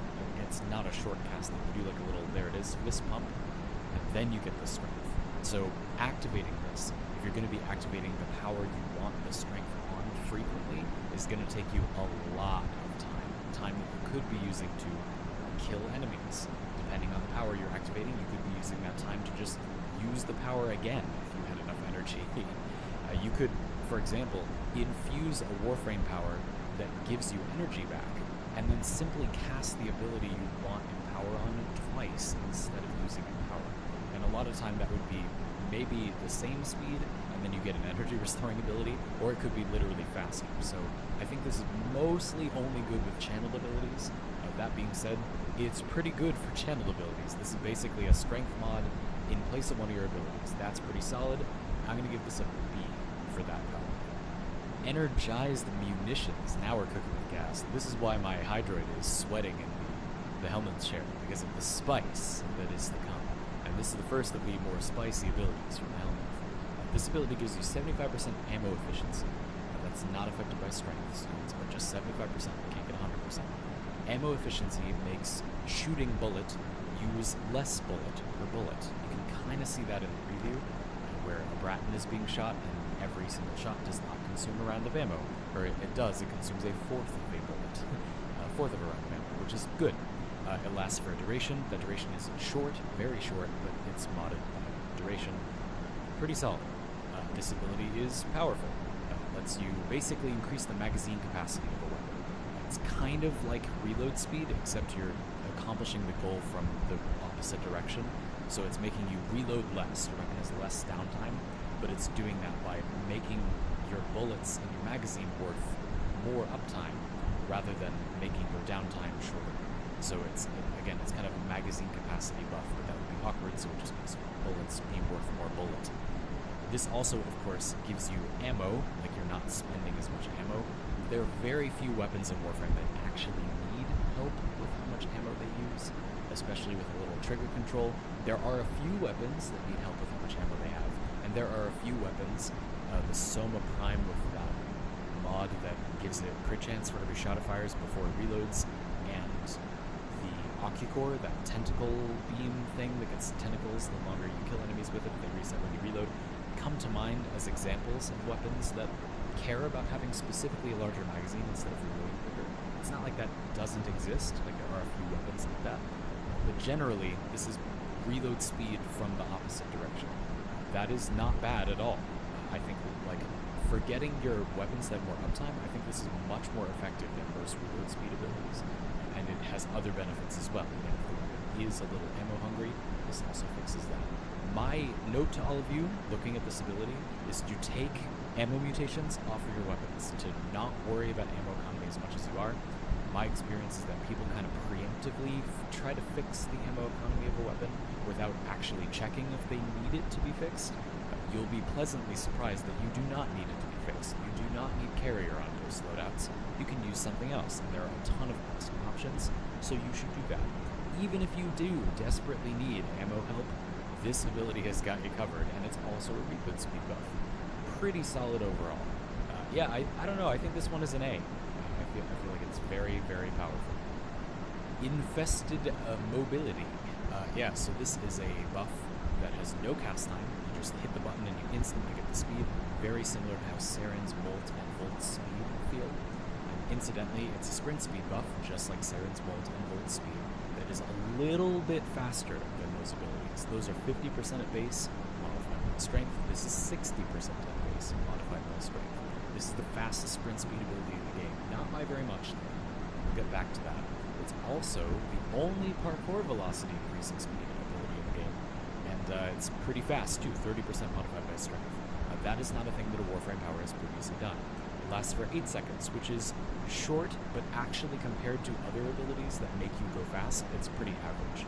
Saren's Molt is shorter, Volt's speed is a little longer. So, all in all, compared to its competition, if you just want to move fast, this ability is pretty much just better than the alternatives. However, speed and Molt do other things, and those things are not half bad. Speed gives you, attack speed and reload speed, and things that affect combat. Warframe is about movement, but it's not only about movement. There are other things in the game. And speed is valuable largely because it does things that would be good if that's all they did. It gives you attack speed and reload speed. And then it also makes you move a lot faster, meaning you can actually build a playstyle around that. I do not think this ability is good for getting things done. I think it is a D-tier ability for actually accomplishing things in Warframe besides capture missions. And even then, I don't think that speed and Molt are meaningfully worse than this. Molt is also shareable, so even if you want this on any frame, Molt does a lot of other things and is not much slower. But if you just want to go fast, which sometimes you do, sometimes I do, as I hope you are well aware, Drift Frame, this ability is going to be a lot of fun in those situations. It's just not literally powerful. Marked for death, this ability stuns an enemy and then it puts a charge on them. The very next instance of damage that you deal to them, so any little bit of damage, one bullet from an assault rifle, one bullet from a sniper rifle, one finisher attack, one bullet from your sentinel weapon, that's happened to me before, will be an AoE instead. So you can shoot a sniper or do a finisher on the marked enemy, and that instance of damage that you did will hit everything in the radius. The damage that you share is modifiable. It starts at 50%, but it can go up, so that means you can be increasing the damage you deal in the AoE.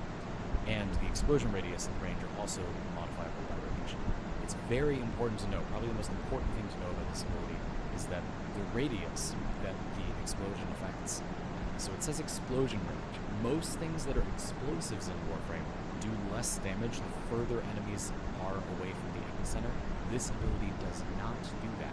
Enemies on the edge take just as much damage as enemies in the center. So yeah, that's really, really good. This actually does do the amount of damage it says it does. If you build this and you have a decent amount of damage and you headshot one enemy, everything in the radius is going to die, period. It will be dead. If you do enough to kill the one enemy, everything else is goodbye. They are gone. It also seems to share status effects. I was a little bit unclear on this, but it seemed to me like it was sharing status effects. I don't think that matters that much because you can easily outright kill every enemy in the radius with this ability, but there are a few tactics I have in mind that we'll talk about some other day where that might be. Anyway, good stuff. This is a powerful ability. It lets your method that kills one enemy super a lot kill many enemies super a lot. Sounds good to me. Gonna say A tier. I think that the tricky thing about this ability is that I'm not sure how much you're really gaining by using this instead of just using an AoE weapon, like a weapon that already kills the enemies in that radius. That being said, the radius in which this can kill enemies is much larger than any other weapon can on its own, and I think that this ability is probably pretty good with AoE weapons.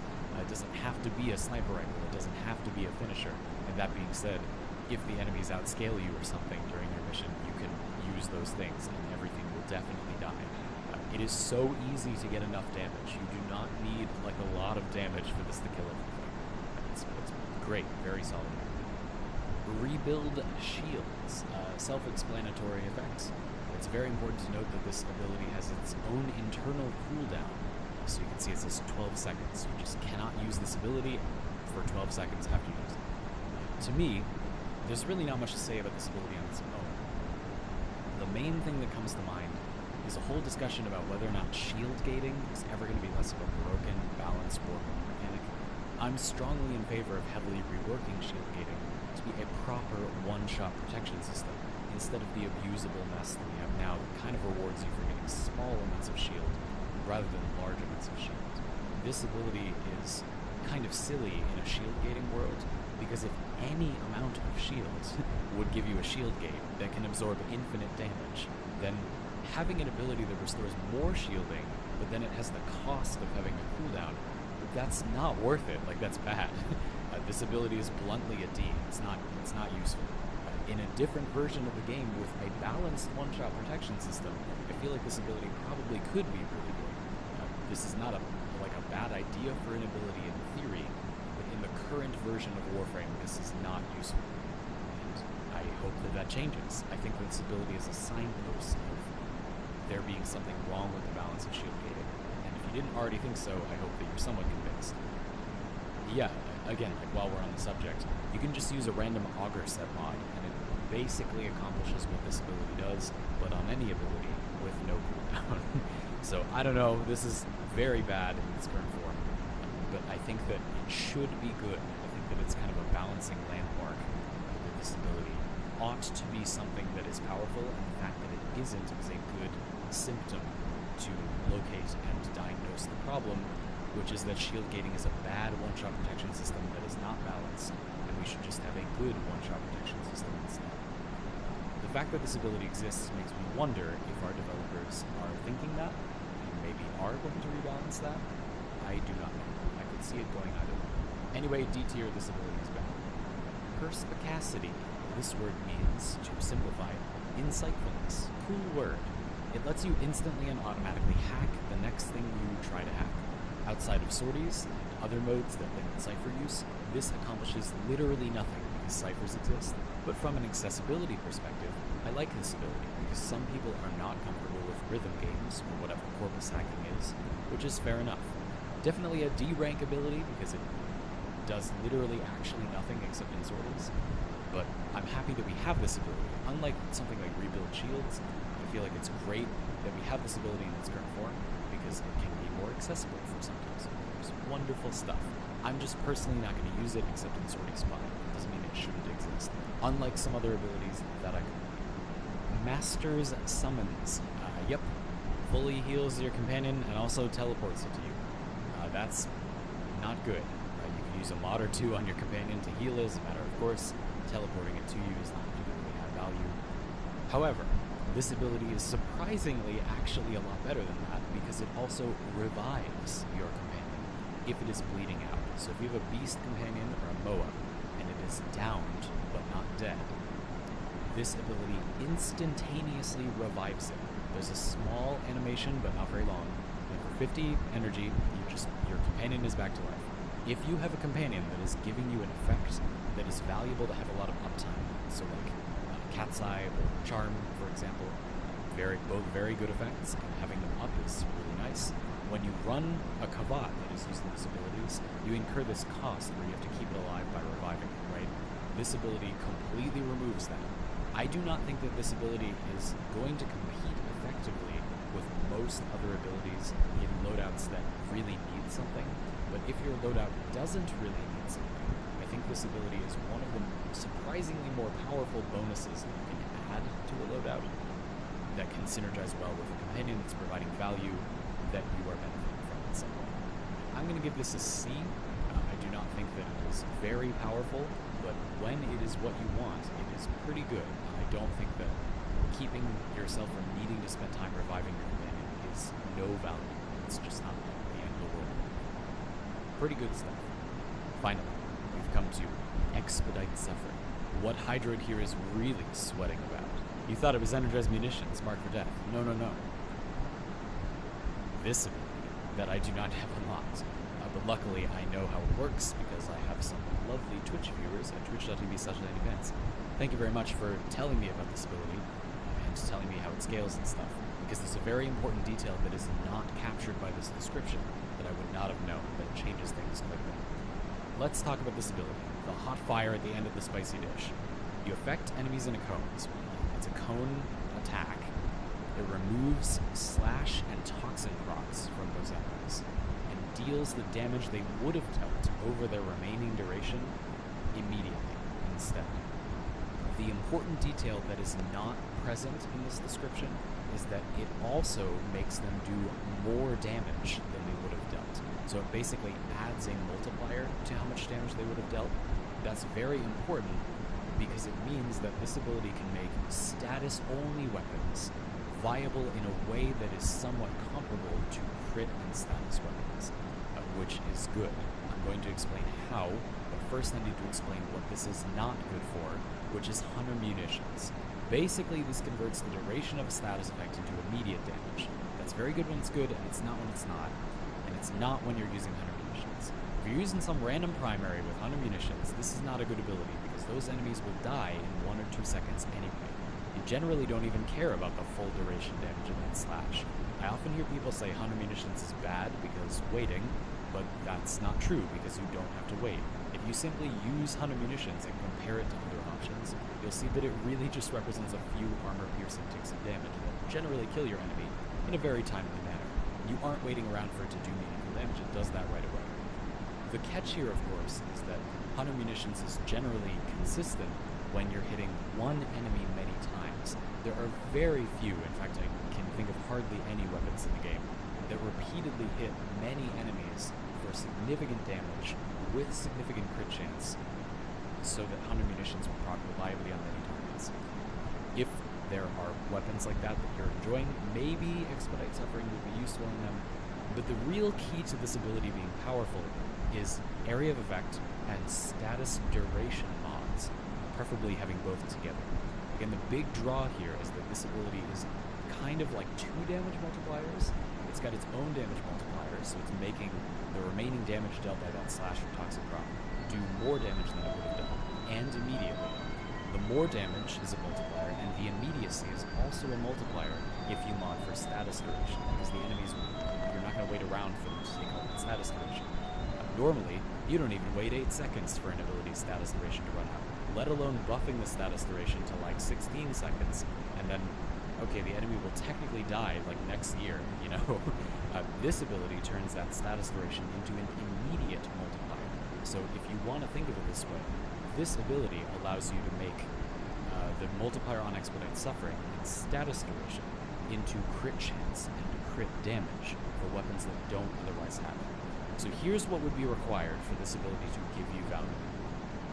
You need a weapon that is doing lower damage than comparable weapons, but in exchange is hitting at a higher range than those weapons could hit. There are not that many weapons that qualify, but when they do, this is going to be pretty powerful, because it basically gives them the multipliers they're lacking. Yeah, that's it. This is me after finishing recording this video. Sweaty and getting up from an infested chair. Usually, I don't make videos like this. Usually I talk about systems in Warframe that I find interesting in specific circumstances. I don't always talk about general circumstances. I talk about specific use cases, and I'm really looking forward to doing that with the helmet system. I'm looking forward to making builds and loadouts that are built with an infused ability in mind. I think it's going to be a lot of fun, but I thought this was a system that would be a little overwhelming to some. I also wanted to get familiar with all of the abilities myself. So I trust this video helped you in some or several ways, making it certainly helped me. Now, I'm going to go get ready to discuss builds and loadouts for every frame in the game, including these abilities where appropriate. And I'm going to call it all framework. So keep an eye out for that, and we'll see how good some of these abilities get in that context. I hope you'll join us. Now I'm going to go take a shower.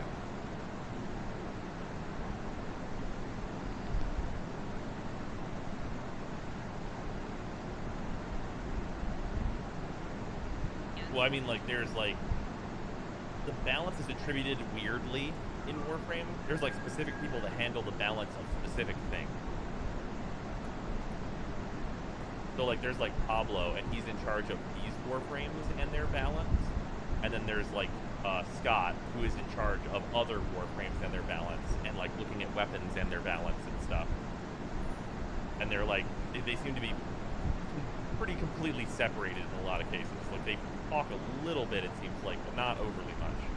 But shouldn't all the Warframes be balanced together? Yes. The things that should happen and things that do happen are unfortunately different, I think. I don't... So that's like, yeah. Yeah, chat. They should. You're absolutely right. Yep. I don't...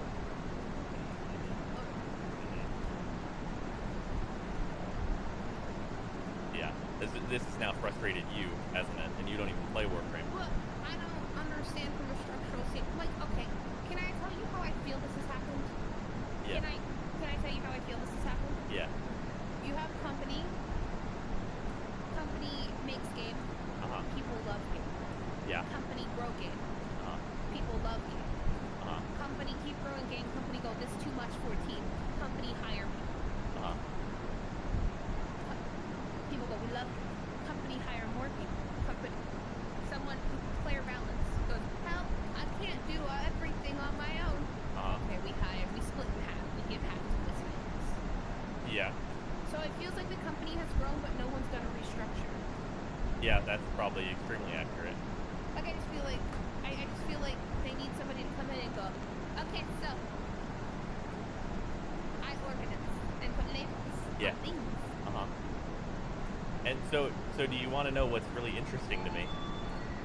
Is so the kind of different, like, let's call them like department heads from my point of view. Like Rebecca leads all of the community outlook stuff and all that stuff. I would say that from like where Rebecca is, her and her community team, I think are extremely well organized, and they have a hierarchy that like works fantastically, and everybody like works super well within that. They're all like aces at what they're doing, right? And it's super organized, and it just works with what everyone else is doing. And the art team and the sound teams they seem to have absolutely no issue with kind of anything, and like they just integrate into what everyone else is doing. But like story and direction of like the game as a whole, and like putting all the pieces together in balance, it always seems like they don't really give a fuck what everyone else is doing.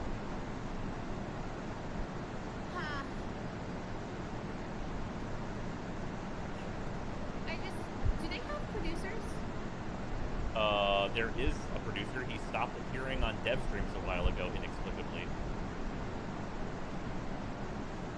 And he's been in charge of some like economy stuff before, and that has almost never gone well, if I'm going to be completely honest with you. Well, a producer shouldn't be in charge of a true producer should only really they should be like an operations manager, like the person who does all the admin stuff to help organize everybody else. As far as I know, he's like the studio producer. I have a fear that they don't have an actual producer. So Naughty Dog recently came out and talked about how they as a studio have never had producers. Each department should operate everyone should operate like they're their own producer. And that's a problem. Yeah. For a number of reasons that I won't just dive into. Right. Namely being crunch and organization and all sorts of those things. Right, which are a huge problem. But I have a feeling that Warframe may work the same way, and that's contributing to their disorganization. Because it's not for any bad reason. It's not DE bad. It's just that just disorganization, which can happen to like any company. Right, but that disorganization can lead to really weird, messy communication. Yeah. I agree. But I find it upsetting that I've learned with the last couple of days, because this stuff about Naughty Dog has come out,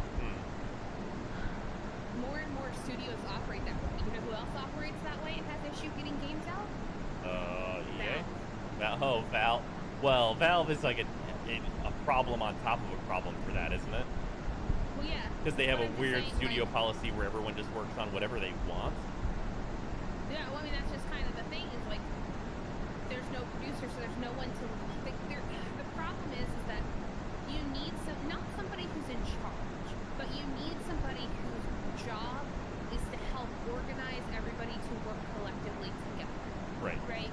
And that's their only job, is to just make sure that the right hand knows what the left hand knows what the foot is doing. Right.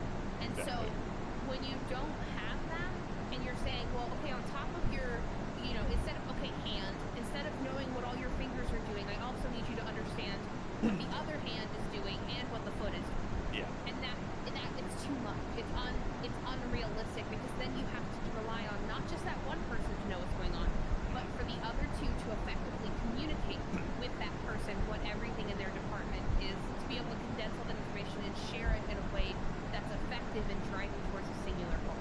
Right.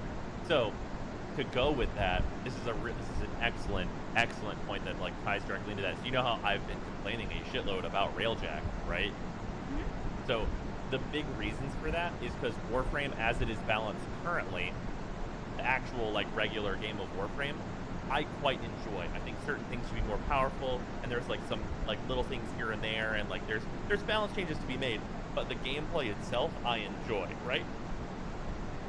The Railjack stuff feels like the balance team had no part in it.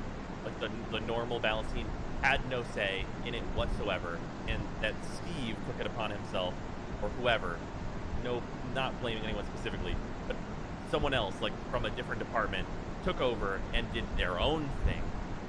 Because the damage types are all brand new, completely different, and a lot of them don't work.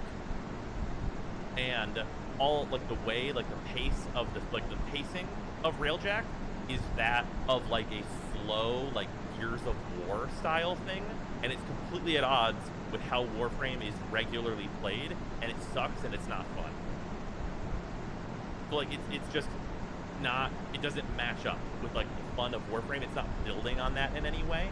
It's not doing the same thing, and they seem like that they don't want to change it for whatever reason, which I can only imagine is that someone thinks it should be that way whenever Warframe just isn't that game. For people that balance Warframe, people that balance Railjack in real life. Yeah, exactly. See, it's problematic. I just have a feeling that DE is still operating like. Okay, so DE was a pretty small studio before Warframe. Oh yeah. Okay, I mean they just were. It was like a reasonable sized studio. But they were still pretty indie. Yeah, well, they were a support studio. They did like the BioShock 2 multiplayer and stuff. Like it was somewhere between like 40 to 60 people, I would say. Right. They were support, right? Yeah, They were a yeah. side studio basically, which I hold like in the same realm as indies. Sure. Like size wise and like management style and like things that they can get away with because they're flying a little bit more. When you're an indie studio, you fly a little bit more by the seat of your pants because everyone's still figuring it out. Right. Right? Yeah. We're still trying to figure out how to exist. We haven't hit our big break. Yeah. So I feel like DE is still operating. And I feel like the problem is that there is a way to grow an organization, but the old guard has to get out. And what I mean by that is they have to be able to set their egos aside and say, this studio needs a level of organization and just general growth that they don't have. Can't do alone. Yeah, that's fair. Because and that's like it's exacerbated because there have been like periods where like the content drops were fast and it was like at a pace and like it was all in line and like it was just specifically whenever they were doing like specific Warframe quests, they were trying to release a Warframe and a quest to go with that Warframe and a little bit of story as like an update and then like put it out and like that's that, right? They did that for like a good set of months and it was all great and it felt really organized and like it was fast. They were just like cranking it out essentially is what it felt like. And like now it's just like since Fortuna, which was like their giant, like obviously successful update, it has been like just kind of a mess like the whole time. Unfortunately. Well, I mean, let's not blame it all on Warframe. Like, if we look at Warframe as a game, take the studio out of it, take out any faults in the studio out of it, that's a big ass game. Oh no, And 100%. like, you introduce one new thing, and you have to account for all how the many other things. Warframes are there now? How many Warframes are there now? 43, 44? Okay. Yeah. So, like, the madness of trying to balance that many characters to this one new thing, it's gonna take forever. Yeah, no, yeah. Obviously, yeah, And very much. And then not only do you have to, like, not only do you have to go, okay, here's this one new thing that I'm introducing these 40 characters to, and how this is how they all interact with this thing. Yeah. So let's balance that. Now, we need to make sure that while we've balanced that, these are all still balanced together. So, do you know what that has led to? Go on. So, the way that DE has designed things in, like, recent times is just to make none of the Warframe's, like, unique things work on the content. Like, there's a big boss that's, like, a big spider orb thing. There's two of them. I've seen it. Yeah, those. Almost all Warframe powers have literally 0 effect on them. So the whole meta for those boils down to buffing yourself because you are the only thing you can affect in that fight because of this problem.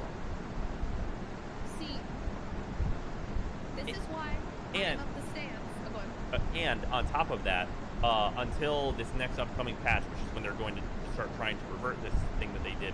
They've made all important enemies in the game immune to statuses. So crit was the only thing you could do. Yeah. So, can I tell you, this is a good time to bring up the fact why I'm on board for Team, like, Warframe 2, if you're going to do it. Yeah. I mean, it sounds terrible, but it needs a damn reset. The game is so bloated by the number of Warframes and content, by the amount of content, that it's not sustainable for almost any studio to push out content in a realistic time frame that makes good sense. Because the amount of balancing you have to do is beyond. Right. So, but the problem with that is that, like, the way that they've built the game and, like, the level of investment that you have to put into the game in general, and, like, to get to the progression levels that exist now, if they did a reset, like, so many people wouldn't even give it a try. I agree. I'm not saying that that's not a problem. Right. I'm saying that from a game design standpoint, they've built a nightmare. So there's stuff. Yeah. From a game design standpoint, they've built a nightmare. Right. But from a player base standpoint, ain't nobody want to start over. Yeah. So I think that there is, because Warframe lacks structure almost inherently, I think that there is an opportunity in Warframe that they could go in and get somebody and be like, we are going to structure this fucking video game, and we are going to, like, take it apart and put it back together where everything, like, makes sense to go, and that it could just work and be much better than it is now. Like, take the sum of its parts and then just put a fucking X somewhere to multiply it and make everything work. And it would be an immense amount of work, but I think it would be worth it. what do you mean? Like, I think there's an opportunity for them to restructure it and, like, take the content that they have and, like, make it more obvious and matter to people. Like, it would require, like, a massive, like, rebalancing of, like, the way the game works, essentially, and they would need to add a lot of things that kind of actually connect things so that people know about the content that's already in the game. But it would help immensely, I think. Like, being able to structure content to push people towards doing certain types of content, and then including new rewards to give people the reasons to go to these places in kind of, like, end goals, right? Yeah, but the problem is it still leaves a design nightmare. You mean just because there's so much? Yeah. I don't think they're going to get out of that, though. They got it. If not, you're going to continue getting what you're getting. So they either have to, or you have to. The player base needs to become okay with, well, none of my powers as a Warframe fucking matter. So I guess I'll just be in this for the skill. Well, so the players have, as per the Warframe usage chart that they released, players have pretty much done that. The Warframe Inaros, his main ability is that he is a giant bag of health that cannot be stopped, and that ability cannot be nullified. The rest of his abilities have very little effect on kind of the world around him besides some light crowd control, light to heavy crowd control. And he is the most played Warframe at the highest master rank levels, where people are no longer leveling new content. Interesting. So, do they just need to redesign Warframes to have less impact on the world around them? If they do and if that, so, how do you make 40 of them do that? Right. So the problem is that people like those Warframes that do things to the world around them. Yeah, but again, so then you run it back into, right? So then circle back into, they've made a design test. Yeah. Right? So, I feel for the Warframe team because I look at the amount of shit that they have to, anytime they want to add anything, they have to look at so many variables and how they interact, and then how those things interact with each other, and then how those things interact with each other. Right. And so then they have to be so careful not to break anything, because if they break anything with it, the community's going to lose it. Right? So instead they go the other direction, and they just make the Warframes not matter.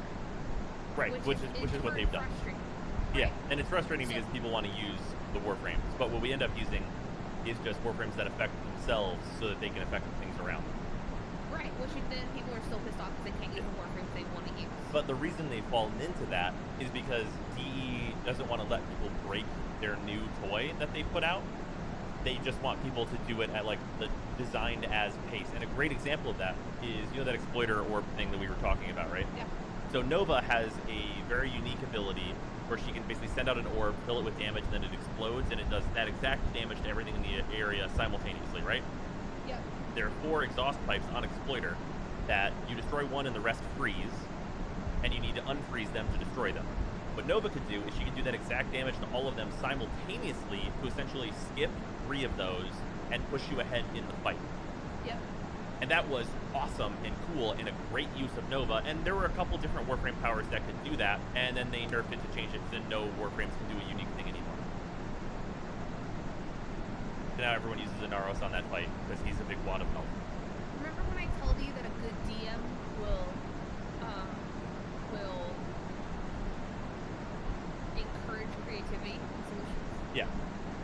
And they'll be flexible and not like when I told you someone brought up the pebble problem with Right. D&D, right? Like Yeah. if you have 3 pebbles, can you throw them all at once? Yeah. And the answer is basically you should have a DM who lets you at least attempt to break it, right? Right. Because if that DM looks at his paper and goes, no shit, if they do this, it'll kill my monster. I can't have this happen. This Right. is what I designed. Exactly. The minute you get into that kind of conversation with your players, whether it be in a D&D group or in mass, is that there's you've broken what makes it fun. Yeah. So it's because instead of having this unique Warframe specific strategy, we have a fight that is the same across all of the 40 plus Warframes, except for this one because he has a lot of health. Yeah. So I mean, I'm just saying, like, D is such a super talented team, and they've built a problem that I don't think that as a company they can really make a solution to. They're between a rock and a hard place, and the problem is that there's not a clear way out. Yeah, that's fair. Like, I think there's not a clear way out, but I feel like if it was their focus, if someone was focusing them to be able to do it, like if they had somebody come in who had like an actual grand vision for how these things should work, then they could get it like wrangled for the most part. Like, it wouldn't fix all the problems, but on the whole, I think it would change the game much for the better and focus it in a way that more people would enjoy much more than they do currently, and the game would be more understandable. Because you'd have to have someone take it and actually put a roadmap into the game, as opposed to have what they have now, which is a bunch of islands, and nobody really knows how to get to these islands for the most part, especially as a new player. You kind of have to be around for the update in order to know where you're going. The biggest thing that I've heard you say about Warframe over and over and over and over and over again is that, like, well, you found this thing, but the only way you found out about this thing is that somebody else found out about this thing. Yeah, exactly. And so, like, Warframe forces you to be involved with the community just so you know how to play the game. Yeah, Or, like that you can get the most out of the game. Yeah, because the biggest advice to any new player is open the wiki on your second monitor. See, and that's It's not good. frustrating. Yep. So frustrating. I mean, I do think the community should engage with one another. I think the Warframe does really good at, like, making the community talk to each other. Yep. The problem is that it shouldn't be Shouldn't be absolutely necessary to know Can I anything. tell you, I jumped into Warframe. My starting player Warframe, right? Right. I hopped in, I started playing, I jumped around, it took me through the how to do basic movements, like Right. really like how to parkour, how to do these things, right? Yep. First of all, I immediately forgot because they throw so much at you at one time. Yep. They just do. They're just like, okay, welcome to level 1. Here's how to do these 19 things that you need to reach these huge texts for, and Yep. then you should know. And part of that is because the tutorial started you on abilities and then gave you movement. Which is bizarre to me, but Yep. okay. Yeah. And then it kind of drops you and it's like, do these things. And there's no thrust for why you're doing them. Yep. Zero thrust. Zero, like, you're doing this because. And Yeah. so then at that point, I'm just playing a game where I'm jumping and shooting and trying to remember how to switch weapons. I don't know. Yeah. Also, there is a thrust, but it is like said like one time. But that's the most terrible thing. Yeah, I agree. They don't. Because right at the beginning of the game, you escape that stuff, and like there's this like very like sort of a plot where like Vor is trying to capture you or whatever, that everyone instantly forgets. So the actual thrust is like, I guess I'm turning the stuff on this ship back on. So like the beginning of the game needs like a full overhaul, which they know. And so you want to know what's like super wild style?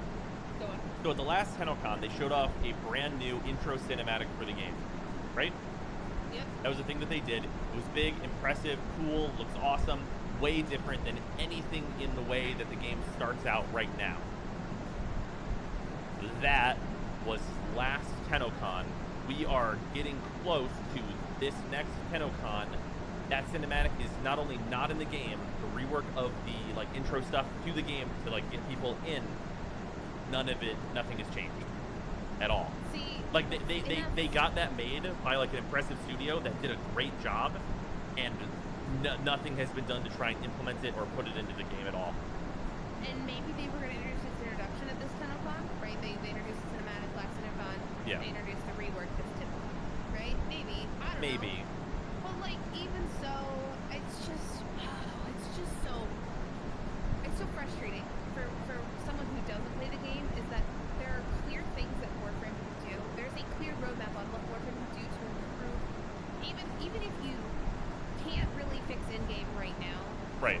if they went through and just did quality of life improvements Yep. for like the game, like getting people to invest in the game, Yep. that could get them so far, right? And- Build fucking roads. Yeah, and with that, so what they recently did was like a gigantic like balance pass and changing a lot of things people hated for a long time, like self-damage, and like changing how that works to make those weapons actually like reasonably viable and not just annoying.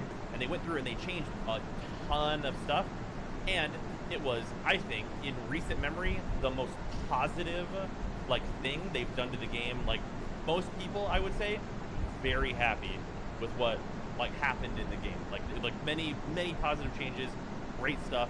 People really appreciated it. But if they could do what they just did, which is for the most part make like just sweeping improvements to the game in terms of connecting everything, then like that would be a great step towards like getting that new player stuff in, like changing some things in the midpoint, adding some dialogue to push you towards certain types of content and like bring people together, like doing that type of thing.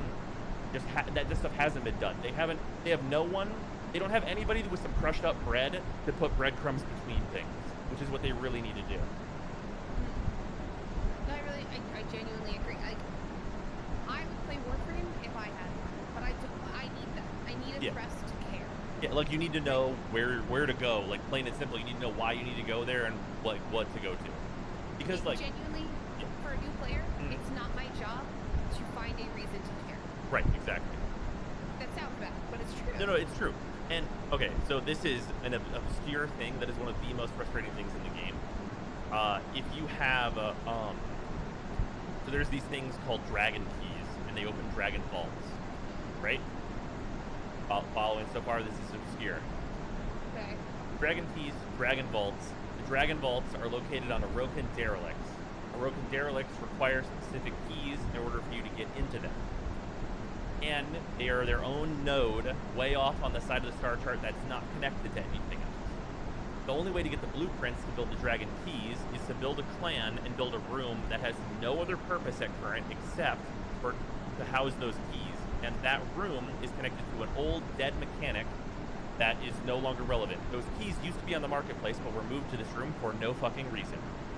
So you need to know that you need to build this obscure room that doesn't do what it says because it just has these keys in it, and you take those and then you build those keys, and then you build the keys to get to the Orokin derelict, which is this obscure side thing, and then you go there, and then you need to have all four of, or each person in your party needs to have one of those keys, and then you have to find the vault and match the key and put that key in there and open it up. And that obscure ass shit that you need to do pretty reasonably early in your progression is the way you get the most powerful mods in the game. And nothing, not one single thing anywhere ever points you to that. There is not one singular breadcrumb anywhere. You lost me after. So that's fair. And I should have. And I should have.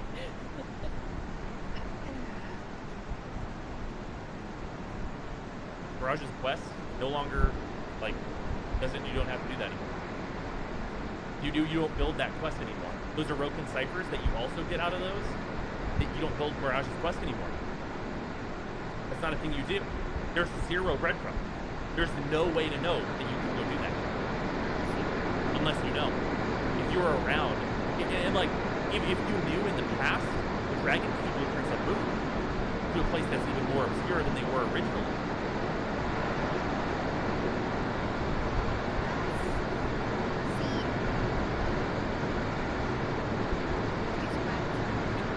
Right. So, but isn't that frustrating though? That like that really important thing has zero.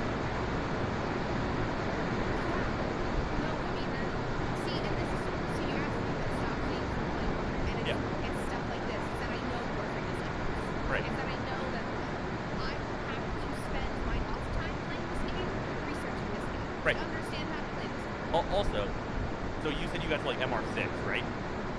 Yeah. As a like MR6 player, for me, like going through the game and knowing what I'm supposed to do, I would have already gotten like a suite of those mods at MR like 4. I don't even know what But or how. right, because you had like no direction to go and do it, No. obviously. So It's you just so, building so these things. yeah, so you just did the thing that the game puts in front of you, which is you level new weapons that you get because obviously you want to get new weapons, and then when the button lights up, you click the mastery rank up, right? Yep. Exactly. And so like that's the direction the game gave you, but the actual important progression is they don't show it to you anywhere. And that's not and it's not your fault at all, because like without outside help from someone who's already done it all, who has 10,000 hours, who has like a fucking PhD in Warframe, there's no way for you to know what you needed to do. Can we just agree that the skill like cap on Warframe is so high, but like the basic like just entry point of knowledge is so high. Oh, for Warframe. yeah. Oh yeah. I agree. It's so high. You can't pick up Warframe and just enjoy it. Yeah. Well, You can. so I You love can, but like Yeah. I love going into streams of people who are like trying Warframe out and coming to it, because there's a very specific point where every person will have one of two reactions. They will open the mod like station for the first time and either go, what the fuck is this, or go, and have no idea what they're looking at. Have absolutely zero idea. me. Yeah, exactly. Because it's the same for everything. Because like it doesn't. There's no like Mortis tells you, hey, put the thing in the slot. You put the thing in the slot. And you open it up and you go, I don't know what the fuck I'm looking at. I have no idea. So it's so frustrating because Yeah. when I don't consider myself stupid. Right? I You don't. shouldn't. You're not. There's very few things that I pride myself on, but my knowledge is my intelligence is one of them. My knowledge. Yep. That's fair. My intelligence is one of them. And As evidenced by your like very high ability to like learn new games. so what's frustrating is that I've never felt more inept, and what really turned me off of Warframe is I never felt more dumb. And the minute I opened up the Warframe modding or like just like that whole screen Yeah. of like here's the mods, add them, and I don't understand. Yeah. Yep. I know, have and then absolutely it's agree. like, and then someone looks at me, is like, oh well, you want this many whatever level or what? There's levels to mods, and like, what does that mean, and what does that look like, and can somebody teach me? Can the game teach me how Yep. to game? Exactly. And it doesn't, and it can't. And so then at this point, the barrier of entry for me, if a game's gonna make me feel that dumb, Yeah. and it won't give me how to get smarter at it, it won't give me the resources to learn, Right. what do I do? Right. So because like the equivalency that we're like discussing here in like Magic terms for you, because like this is for Magic terms for kind of anybody, I suppose, is like whenever you encountered Magic the Gathering, you got a Commander Precon, right? Which may be a bit more of an advanced way to learn that game, but like you can be told the basics of it very simply. Like, you can just read a thing and know the basics of it, and then you can just receive the information. Reading the card explains the card, right? And then you got there. You had to play some games, but then you got there. It wasn't the case of someone gave you a deck and said, play it, and it's the most complicated deck in the format. Yeah. Like, you didn't get thrust into top 8, like, finals tournament, like, play this deck you've never played before, you don't even know the rules of the game, which is what Warframe does. You got handed a starter deck with, like, a little slip on, like, what you do. Yeah. Which is important. And that's in good games to have a ramp system for their complexity. Right. Right? And your early game should be, here's how you do this, here's how you do this. Now let's introduce one extra mechanic at a time. Right. In a way that's intelligent, in a way that's intuitive. And whether some games introduce more at once, which is fine. Right. Right? And those are harder, those have a higher barrier of entry. But Warframe doesn't have any of that. Yeah. It's here's a little bit of this, here's a little bit how to do that, and then fuck it, you're on your own. Yeah, and then here's the full thing. And that, right, and that's not even the full thing from what I'm hearing. It's just like, but here's instead of taking steps, it's like, oh, okay, great. Now we're gonna shove you up this ledge. Yeah, exactly. And that's like it hits you with write me a thesis paper. Yeah. Like it's like what do? Point the gun and shoot. Do a jump man. Go collect this thing from this place. Okay, these are video game objectives. And then you get back to the ship, and it's like, put the thing in the slot. It's like, okay, I know how to do that. I've done this before. This is a video game. And then it goes, write me a dissertation. Yeah, that's exactly it. You're like, wait a minute, I don't know. This is not a thing. Right. Because instead of it going, here's how to write a dissertation, with quite a few steps and like a beginner's guide, they go, write me the dissertation. Do it right now. We're not going to explain it to you. You should know. Look at these mods. Aren't they impressive? Look at them. They're all kinds of different colors and shit. What's fusion? See, as a new player, you don't understand. I have so many, for me, for the past 3-4 years, since I joined Twitch, the first game I watched on Twitch. Yep.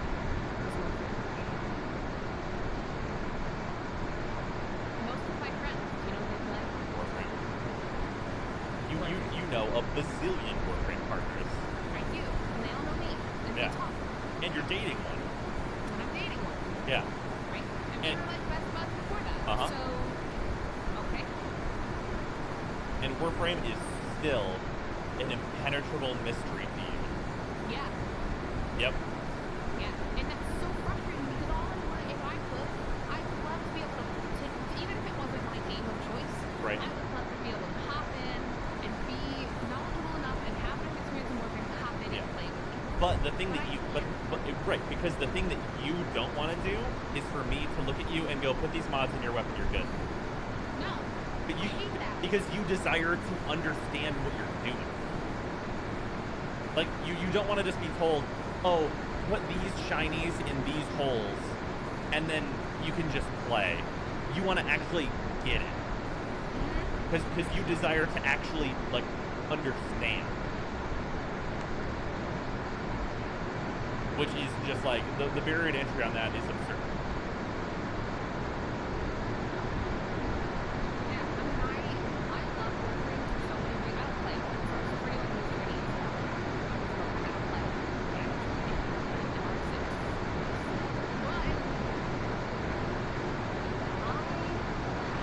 I don't know. It's frustrating. I don't play. I've never been in a situation where I want to play a game and I feel too stupid. Yeah. Well, I think you have felt that way, right? But, like, usually, what normally happens is that your brain goes, like, I'm too dumb for this or whatever, and you tell yourself that, because you did that with Magic a little bit whenever, like, I started teaching you to play with Commander, because but then, all I had to do was explain to you that, like, you're kind of starting above the ground floor, and then you were like, oh, okay, I'm on, like, some more advanced shit, and, like, I'm gonna need a little bit more time, and then you spent that little bit more time, and you're like, oh, I get this. Right? But in Warframe, it's not a little bit more time that you need to spend, it's like 2 200 hours of figuring it out, and that's and that's just it's just not something that like people can afford to do. Well, and that's the thing. If I could look at you and I said, if I could, like, I'm very good at this. I can look at you sometimes and say, Grandma, I don't get it. Explain this. Like, give me that one piece that I'm missing, because you're really good at going, oh, I know what she's missing. I don't understand. Right, exactly. We have this happen with magic combos and things like that, right? Where, like, I do this, I can look at it. And you can explain to me the mechanic, and then I can apply that to all the things. Because usually I'm just missing one small piece of the work. I don't feel Right, and it's because you take the first piece, but then you get like all the shit added on top of it immediately. Like, great example. If you ask me, well, what elemental should I use on this weapon? Like, say, like we've already gone past the point of explaining that there are elemental mods. But then you go, what elemental should I use? And then I look at you and I go, well, you can use heat, or you can take heat and electricity and combine them and make another elemental, but then you can have another elemental on top of that, and the order in which you put these mods into these things matters for what combinations you like. It gets like crazy explosive in terms of how complicated this shit is if you're actually trying to understand it and not just boiling it down to the answer that we can come to for people that know the whole thing, where it's like you put viral and heat in it. Because the answer is you put viral and heat in it. But you want to understand why you do such a thing, which is just not, it's just not a thing that you can like really explain to a new player at all. There's no thrust to put in on that, because that information's just not in the game. Like, I can send you to a wiki page, but it's not the game, right?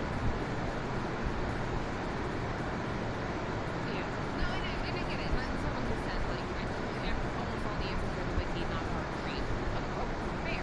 Right, but that's not the game. Totally fair. But talking, okay, hear me out, right? As a new player, the game, and then this is what we're talking about, is that the game should, if the game wants to lead you to the wiki and the game's like, listen, if you want to learn how to play, head to this page in the wiki, then do so. Right. But if you're not tying people directly to the wiki on how to play your game, but you're also not explaining people how to play the game, you've got a problem. Right, exactly. And so, like, you either set the expectation that you require this wiki in order to play the game, or you should make a game that teaches you the game, right? There's a level of, because we're talking about barrier to entry, right? And so if you're not telling, say I watch Twitch and I'm new to Warframe, Which is not a rare case. it's not a rare case. I don't watch Twitch and I know I'm new to Warframe. I come into the game and I start playing, and I don't know what I'm doing and I don't know how to get there. So then, what then? Where do I go? Because you know what I do? I turn off the game. Yeah. Like because like if the game is telling you to do a thing and you're not getting any answers on like where do you even go? And the problem is it's multi-pronged, right? So it's not only the wiki doesn't teach me the game doesn't teach me how to play the game, but the game doesn't even really do me a good job of why I'm playing the game. Right. But there's no immediate hook. Nope.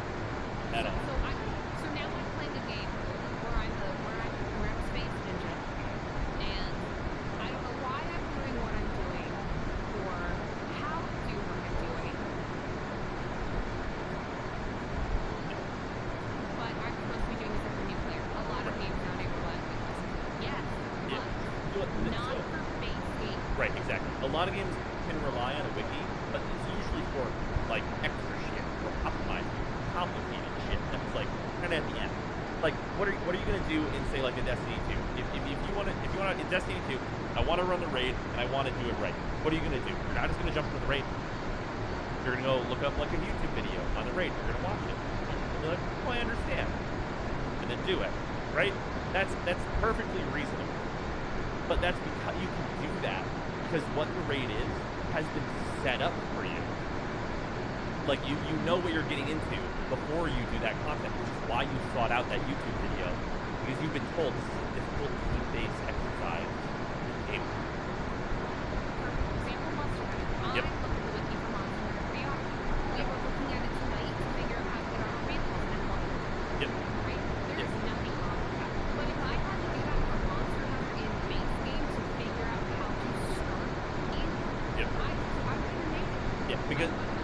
Because the thing in Monster Hunter is, it's like, it pops up on screen, go talk to this person, go start this mission.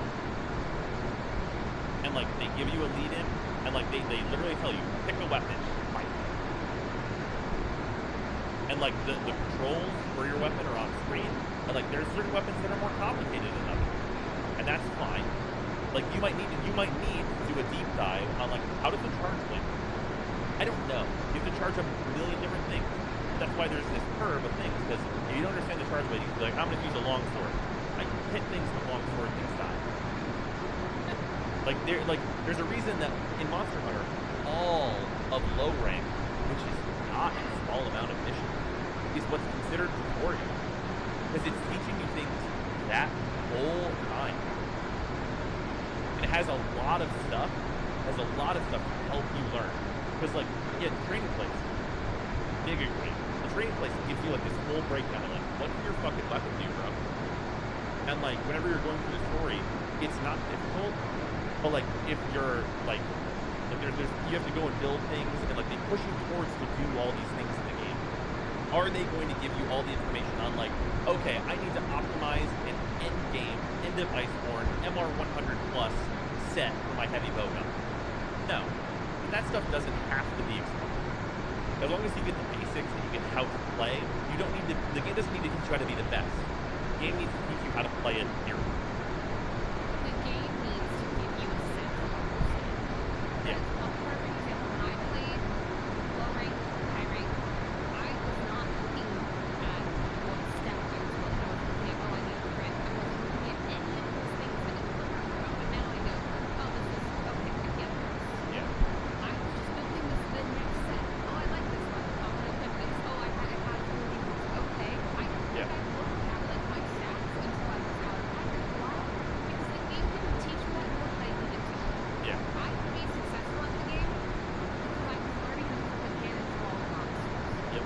Right? That's what the game teaches you. It teaches you. If you think about the game, you pick up any new weapon. I don't care if you pick it up today or you pick it up when you first started playing. Yep. It will teach you how to win. It will teach you from the very beginning what your combos are, and you can do that over and over and over without any handholding, without any weird needing to talk you through it Yep. until you get it.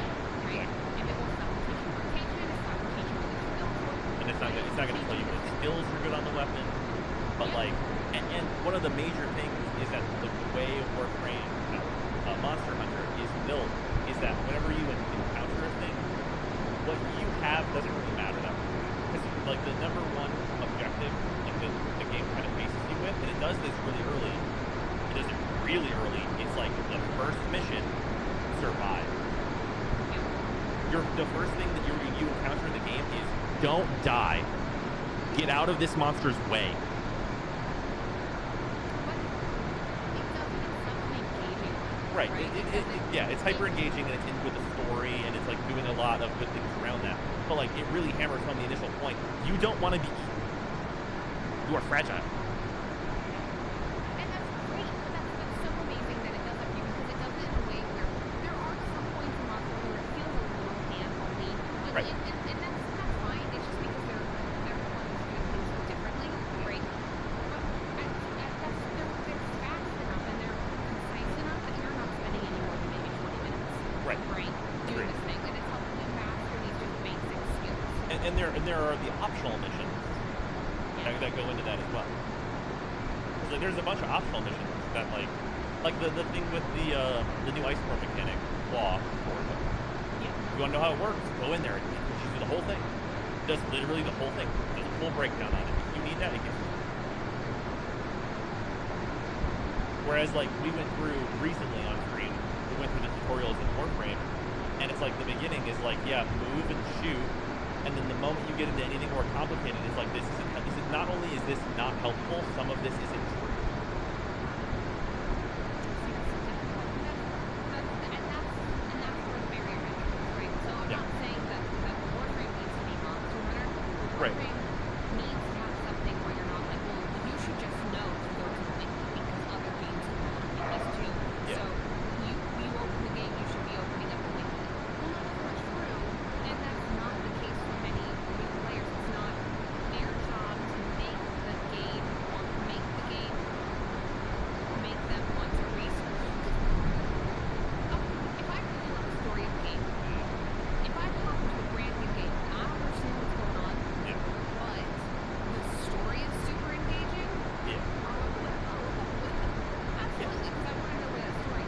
Right.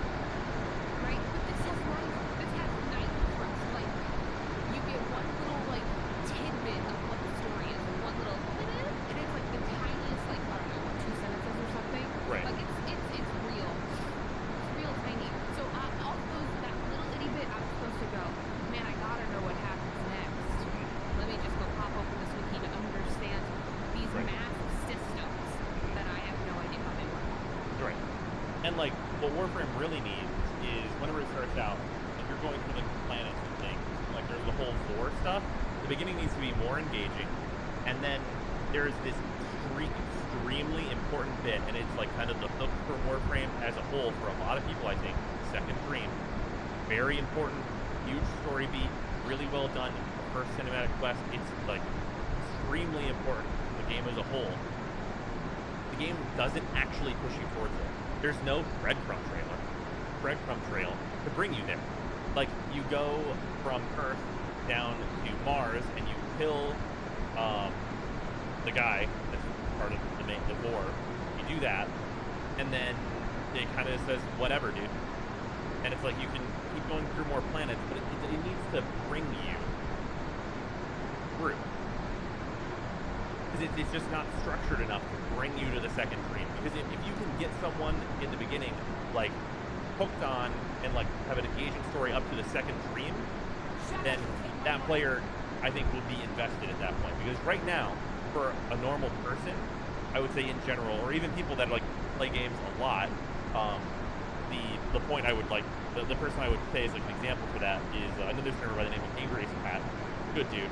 He started Warframe fresh, and whenever he talked about the second dream on his podcast, do you know how many hours into the game he said he was? 120 plus. Whoa. Yeah, that's when he got there.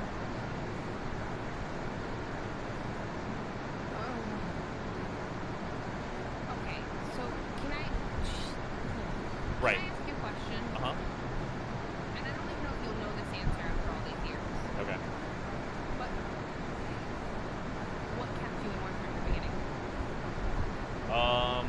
If you remember. You may not, but What I'm curious if you know.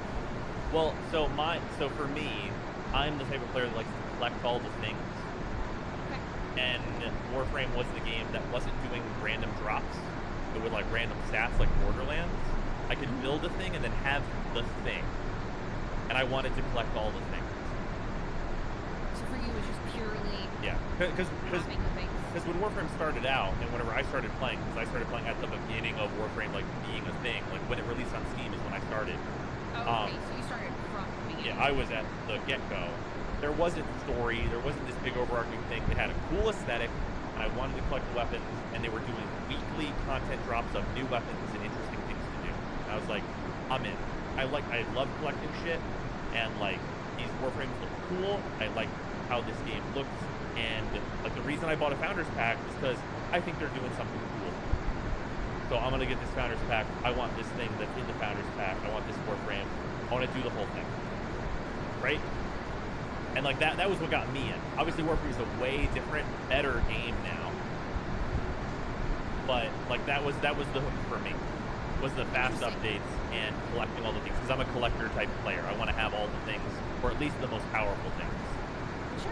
No, I mean, okay, I get that actually, but the barrier to entry sounds like it was still smaller because there was less Yes. to do even in the beginning. Yeah, the barrier to entry was like those mods I talked, like the corrupted mods I talked about before. That area didn't exist. There was this like one tile set, maybe two. I think it was maybe 2 tile sets total. So like there were very few like things to learn. There was a way tinier pool of weapons. The Warframes, I think there were 9 Warframes, maybe. That might even be a little high. I think that might be counting crimes. Like the weapons, like it was way less of a thing. Like everything was smaller. The whole thing was smaller. Yeah. Interesting. Fewer mods by such a degree that there was a point in Warframe where I think I had 180 some mods, and I was like, hell yeah, I collected every mod in the game. Right? I had all of them, and I had them like all pretty much leveled. And now if I look at my collection in the Codex, I have every single mod, and the only ones that aren't leveled are the ones that need an obscene amount of endo to level. And that it requires like 500,000 plus of this resource, and none of those mods are important. I have everything relevant in Warframe. I have all of it, and I don't know. It's so meant. It's like 1,000 plus.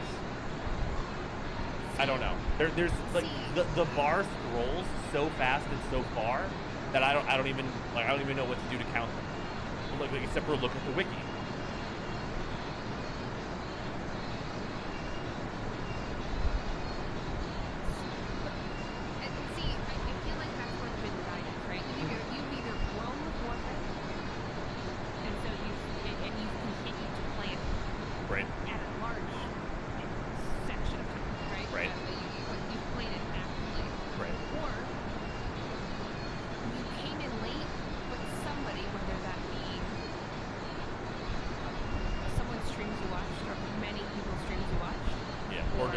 Dive on videos or a friend or whatever. Or community or deep dives.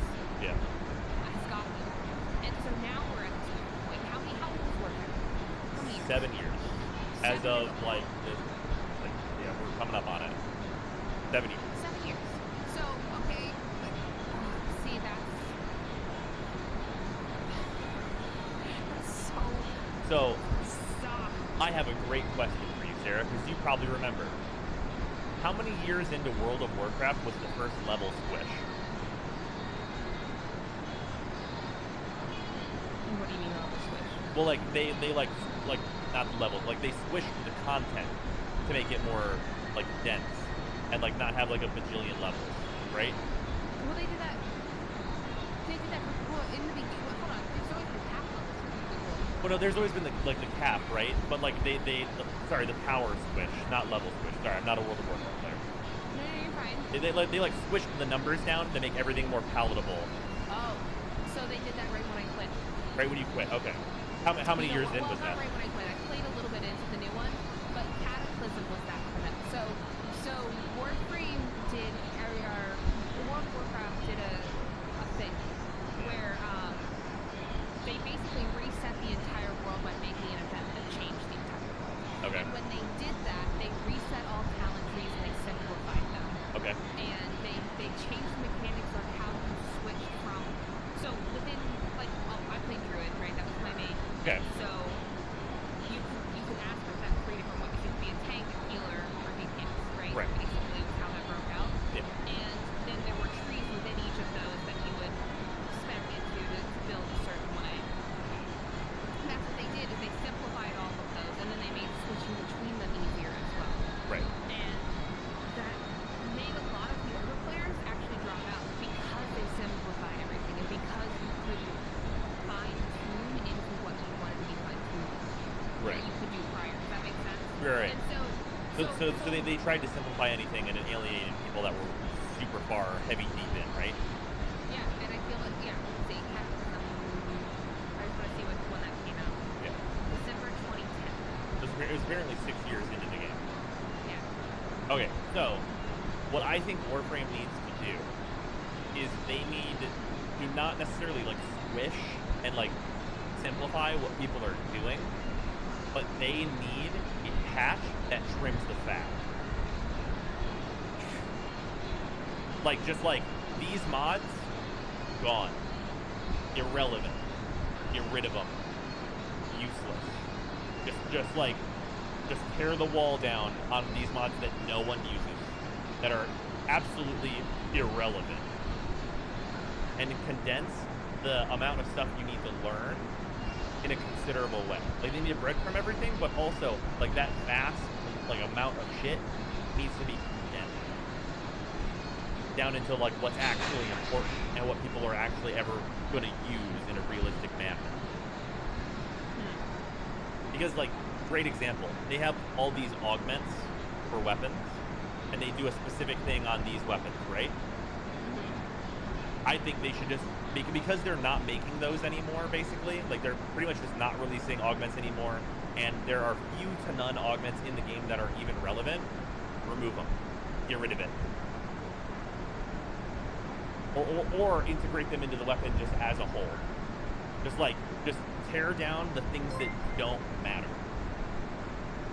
Twilight, thank you for the gifts. I appreciate it. Just like get rid of all kinds of shit, because like there's so much that is just bloat in Warframe, and it's because it's 7 years into the game. There's just bloat there. There's things that just don't need to be there, and like they've kind of tried to do this a couple of times whenever they've reworked the star chart, but never really gotten there in terms of actually like crunching it down into what's meaningful and giving like people reasons to do these content, like these missions. Yeah, I mean, it sounds like they have a lot of things that they've, like going back to your wild ass dragon piece. Right. Right. There's things behind walls that maybe don't necessarily need to be behind walls. Yeah. And they can possibly find a way to integrate that without maybe having to reinvent the wheel to get that into the game. Yeah. But Very good. No, you're fine. But I don't know how. So right? so with those keys, I know how, and that's what's so frustrating to me recently and for a long time is that I know how these things can be integrated, and I know that it's almost certain that they won't be, because I'm the person that goes. So each planet, as you progress through them, they have junctions, which you must pass through to get to the next planet. Yes, I remember that. You have to do them, which is great because it gives DE an opportunity. They can make each of those teach you something. And the thing that they should teach you at one of those is, say, take the one that takes you from Ceres to Jupiter. You do that one, and then you get a quest. That quest inboxes you and gives you the blueprints for all 4 of the keys. And then a quest begins, and it goes, we're going to build these. You're going to build all these keys. We need to solve something in the Orokin Derelict. There's a mystery to be solved. And they build a quest out for it because this is a very important piece of content. And they have to build the dialogue for it. They have to have, like, the Lotus tell you, like, they have to have one of the characters, doesn't matter who it is, I don't care if it's Ortis, I don't care if it's Lotus, I don't give a fuck, doesn't matter. They have to build out a way, like a progression to get you through this stuff. And then, whenever you get to the vault, they need to tell you something really important. They need to tell you something really important. They need to go, oh, these mods are extremely powerful. There's so many you can acquire. You should build more, like something along these lines, like you should build more of these keys and open more of these in the derelict. Like give you the information that, hey, this is a thing you can do. And like even go so far as like pop a thing up and just like give you like what Monhun does. Whenever you encounter a new thing, it gives you like that text box that pops up and it gives you some information and you can button through it, right? But that information is present and it's there in the game, right? So like whenever that pops up, it's like these can like you just like the derelicts have dragon vaults on them. Build dragon keys to open the dragon vaults. This can be done in a group or alone by equipping more or fewer keys. Like just like the information breakdown just goes in text in a box that fucking pops up. It's very simple. Like, is that development time? Yes, it absolutely is. But for something as important as that, it needs to be in the game like that. I mean, but here's my question, and I wonder if this goes down to if things like this are so simple. Like this, what you're saying is complex, and that development is not easy. Yeah, and these things they take time. Right. Right. I know firsthand. I understand that development is wild. Yeah. Right. What I do, but my concern is that if we are this, and this is no means fault to you, but if you have such a straightforward idea of this, right? I can't believe that no one at DE has had a similar straightforward thought. Right. Sure. So my question is, and there's no one who can really answer this. My question is, does DE really care to bring in new players? They talk about the new player experience fairly often and how it like should be better. And like they need new players to come in to replace the players that leave. Like that's just the nature of a free-to-play game, right? Yeah. But hear me out. Okay. Hear me out. This is it's a very interesting thing I watch with Warframe. Okay. Warframe has one of the most, if not the most, robust partner program that exists. Yeah, I agree. Right? Here. Yep. And so, with that, they have a natural. They have people want to play because their favorite streamer plays. Sure. Or their friends play. And their friends play because the streamer plays. Right. And so, when you have a production of a new player base based off of other people and not your game, do you really need to rebuild content when you know people are just building to end up playing with other people? Because is that why it falls by the wayside? Because they have noticed a strong connection to people pulling in and retaining those players, at least long enough. So I see where you're coming from, but I think there's a specific thing, and I'll kind of tie this all together, is people like me, I'm running out of reasons to like play Warframe on like stream it, and I want more, right? I want things to do. There's all these things that like I want more content to play, and I want to stream it, and I want to stream with my community, and whenever they're not like focusing on that, like that, if that new player experience is bad, right, and they lose most of their streamers, like say they have,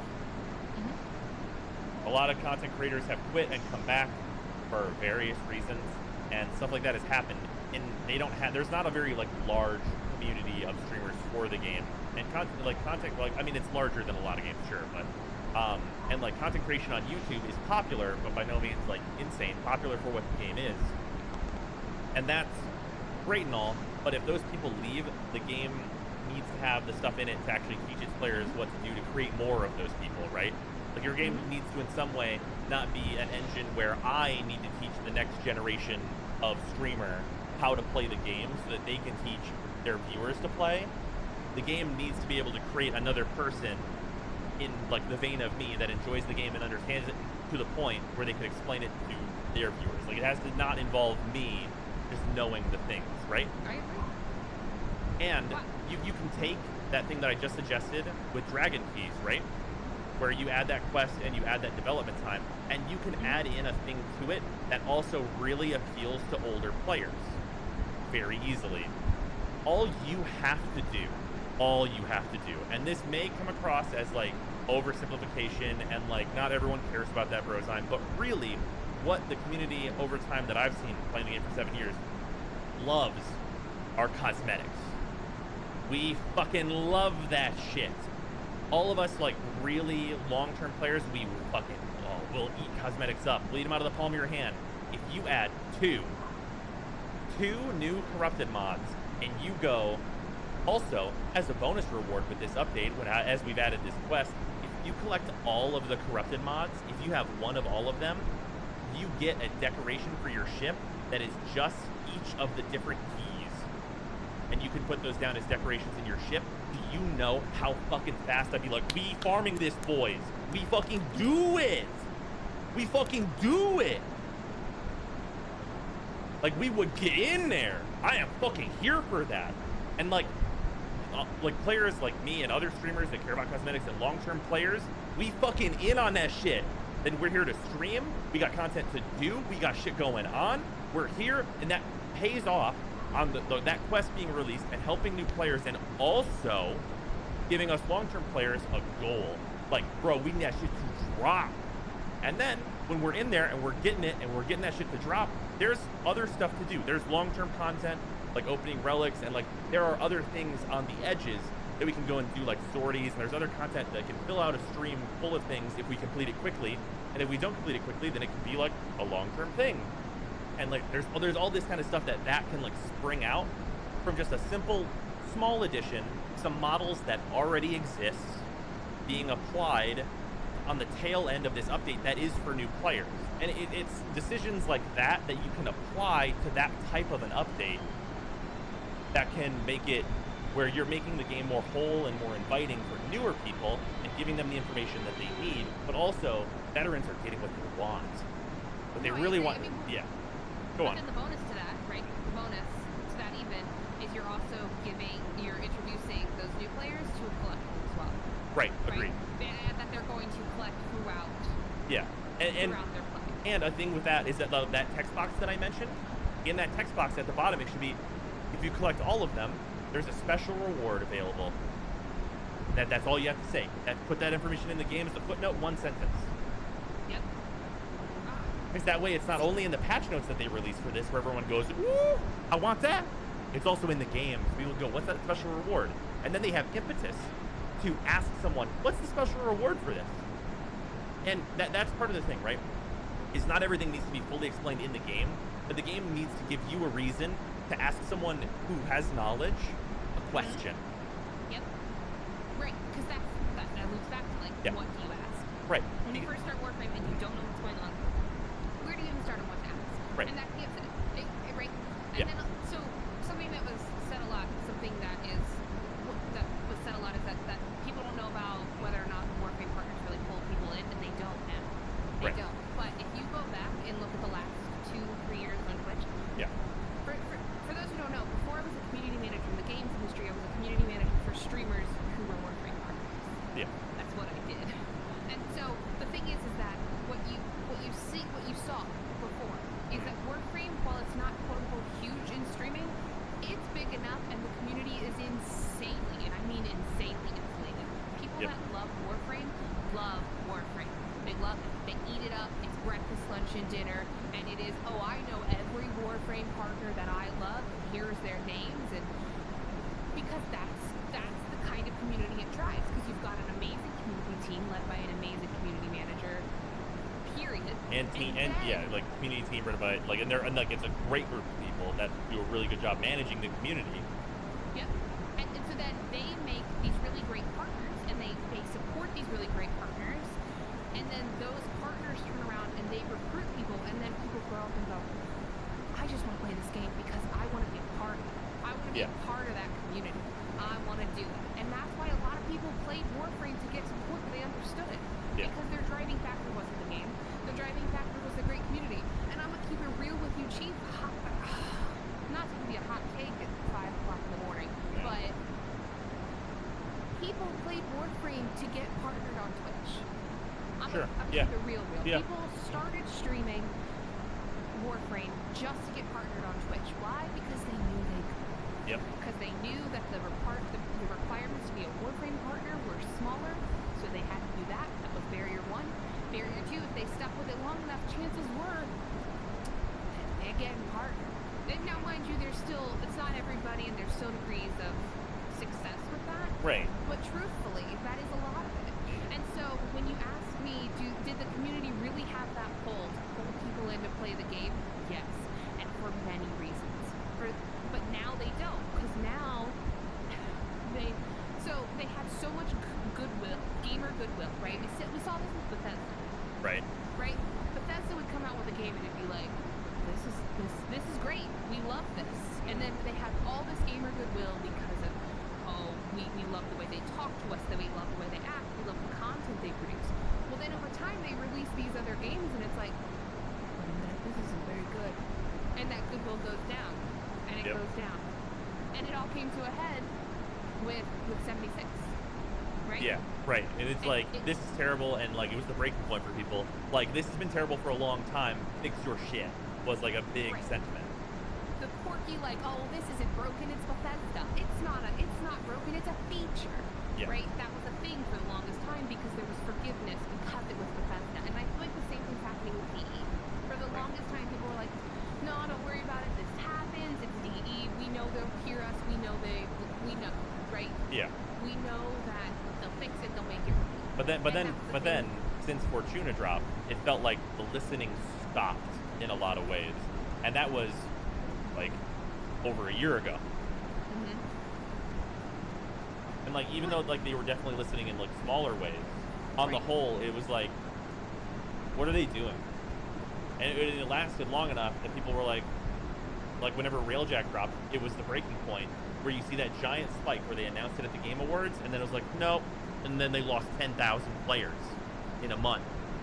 So my question to that is, and you can answer, I don't know, but I watched that happen from the sideline. Yeah.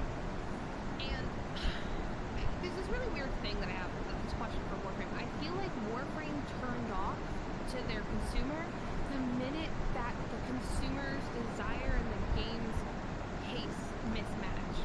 And so I feel like there was a certain point where Warframe was like, no, we want to be a bigger game. We want to be a better game. We want to appeal to more players. We want to broaden this experience for our player base. And Right. it was the first time the players really in mass were like, what is this?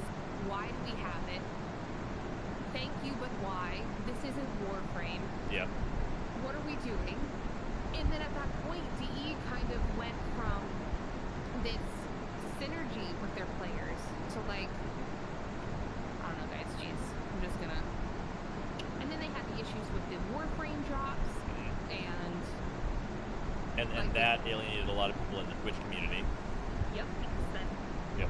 people were upset because things weren't going great, and then you had viewers yelling at streamers Yep. because drops weren't working, and streamers had nowhere, Yep. right? They had no point of contact to get anything.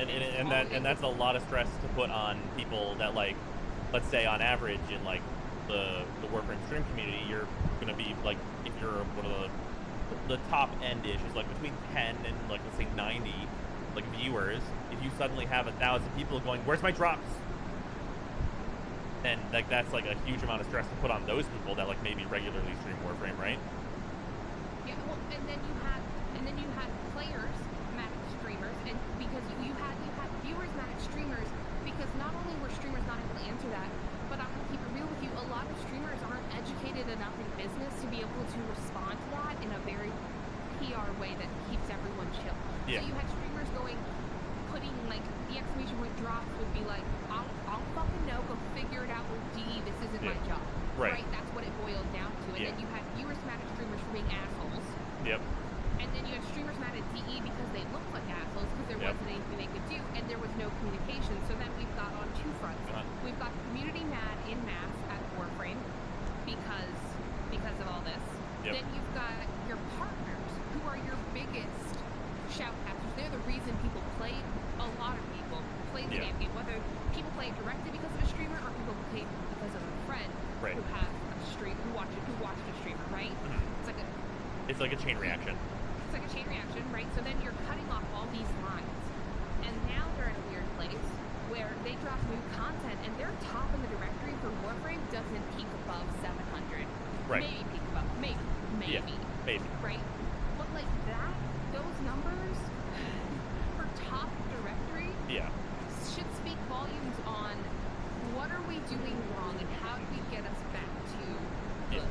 And also, on top of that, with the drop stuff, because there have been times whenever the drops were partners only, that that caused two things. It was friction between partners and non-partners. And then it caused partners to look at other partners and go, you shouldn't be partnered, you're stealing my views. And like it caused immediate friction between those people because you'd have like a smaller partner that like maybe doesn't stream as much or whatever, and like they just happen to be streaming that is like there and they do have drops, and like the greedy like top end partners or whatever be like, why is this person partnered? They don't have views, they shouldn't be partnered. And like that was like a real thing that went around because people wanted to monopolize those partner drops because then they're monopolizing the like people that are viewing their stream, which was extremely unhealthy. Just out and out as a Warframe partner, not healthy for the group of partners. Oh, like straight do up. you know what else added to that? What's that? Do you know what else added to that madness? The Warframe partners who would get the viewers for drops and then apply for Twitch partner. Yeah. And then get rejected because their views were artificially inflated. By the drops. And so then those streamers become toxic to the Twitch community. Yep. Which in turn becomes toxic to the Warframe partner community, which in turn becomes toxic to their viewers, the Warframe players, which then becomes toxic to everybody else. And so then now we've spread this in mass into a big ass problem. Right. And then you still have non-Warframe partners mad at Warframe partners, those same Warframe partners, for being so entitled. Right, exactly. during Warframe drops, I just AFK farm for them. Most people did. So Freezer said DE feels the need to innovate with updates or the game will die. I don't know if it was Steve or Rib that said it, so they end up going so far from where they originally brought people in that it seems disorienting. Sometimes a shot in the dark can be a great thing, like Second Dream, but sometimes when it's just being done for quote expanding sake, it can be very tedious and ultimately a waste of manpower from them. It makes me really wonder if PoE and Fortuna was worth it in the long run for them. Yeah, I agree. I completely agree. What I don't understand, correct me if I'm wrong, it feels like, because you had mentioned like cosmetics and things like that. Yeah. Why does it feel like that there's less of that these days? Am I just crazy, or is there actually less of those new things? So, cosmetic-wise? there are more of them. Okay. There are actually more of them, and they've been. There's a specific thing that they kind of went with that people were really excited for. And so the ephemera, you know, the aura effects you can put on warframes, right? Mm-hmm. Those are acquirable in game in a variety of different manners, and what they pitched them as was a thing that people really wanted, which was, we're going to put these in as essentially gifts for achievements. Like whenever you've achieved a thing, you'll get one of these and you can wear it and it'll be a symbol that you've done a thing, right? Yeah. And they said that and everyone was like, fuck yeah. Because there's things like that in the game that people love, like Curia. That makes sense. If you find like all 50 or whatever Curia, you get one for your ship. And you get like a special sigil and stuff and all this was cool shit to show off. So they did like we wanted ephemera to be that. Be like the special thing that we could show off that we did the thing. But what they ended up being whenever they actually released them is that they're just RNG drops. And they don't feel special. Like, I just finished getting my last one of the Lich ephemera. And Right. do you want to know how I got all of them? I bought them. Because other players rolled the random % chance for their Lich to have the ephemera. And then they capture it, and then they trade it off. And I was like, here, have some platinum for this. Thanks for this. And then I killed them and got the ephemera. Because otherwise, I'm just creating a Lich and just rolling a % chance for him to have it. But then, And it- Yep, and it doesn't feel like an achievement. Because it wasn't like, hey, kill 5 ice liches and you'll get the ice ephemera. Which I'd be like, absolutely. I killed 5 ice liches, I have this cool ephemera to show for it. Instead, it's just RNG. It's like, and it started out a 5% chance. They raised it to 10%, and now it's 20%, but it still doesn't feel special. Yeah, and the exploiter farm. I did, I think it was 18, somewhere between like 16 and 20 hours of farming the exploiter boss fight, which has a 6% chance to give you an ephemera, and then a 50-50 on which ephemera it's going to be. I needed to do like 16 to 20 hours of that farm to get both of them, finally. But it's 16 to 20 hours of a mission that lasts 10 minutes. And there's no output on that. There's no like thing that you can you're not accruing anything to get them. They're just a random drop. So some people got it on their first run. 10 minutes and they got it. But then you're not, so basically you're not getting it for the thing they said you're getting. Yeah, you're not earning them. It's just random. But that, And also, as a consequence for that, because I didn't get it for such a long period of time, I have enough resources to get everything in Fortuna, like multiple sets and sets and sets of every item they could possibly award, because I have so much of the material that Exploiter drops. Like, I have infinite resources effectively now because of that farm being that way, because I wanted it. And because there wasn't just like a realistic way to earn it where I wouldn't break my own economy for myself. that sounds awful. Yeah, it is. I didn't have anything else. I didn't have. Wasn't it also during a double resource weekend? Yes, it was. Even. But even without that, I have months of resources. But see, that's so. And also, do you want to know the one ephemera I don't have? Go on. I don't have an ephemera in a game mode called Elite Sanctuary Onslaught, which is a game mode I have probably played in the last year more than any other game mode. I don't have it because the only way to get it is a 1% drop chance from a 20-minute mission. It's the only ephemera I don't have. It's the one and single ephemera I do not own.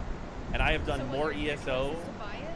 I can't buy it. That's one you can't buy. Otherwise, I'd have it. Because it would be, if it was purchasable for 1,000 platinum, which is like about what like the top end of what you can spend in Warframe. If it was purchasable for 1,000 platinum, I could farm the platinum faster than I could farm that item.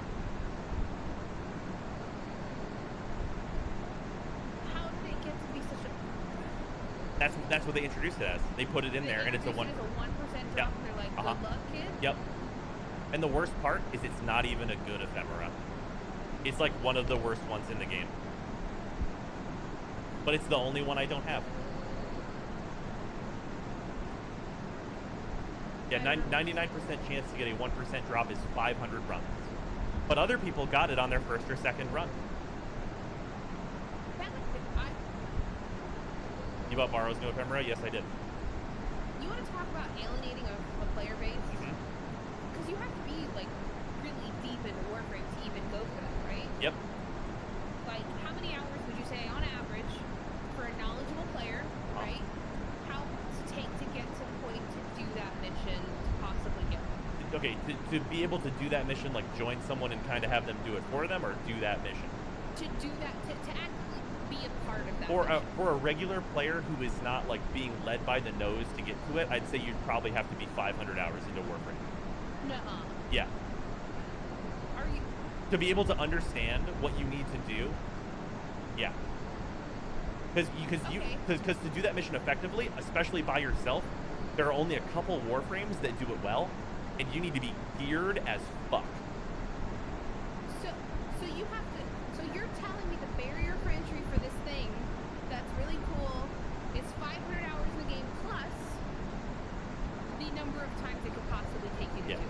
Also... Based off of a random chance, a 1% chance every time you do it. Okay, also, for this mission, it's worth noting that even for players that are around where I am, like MR 20 plus players that have these hundreds of hours, they will usually drop out of this mission before wave 4. You need to get to wave 8 to even roll that 1% chance to get it.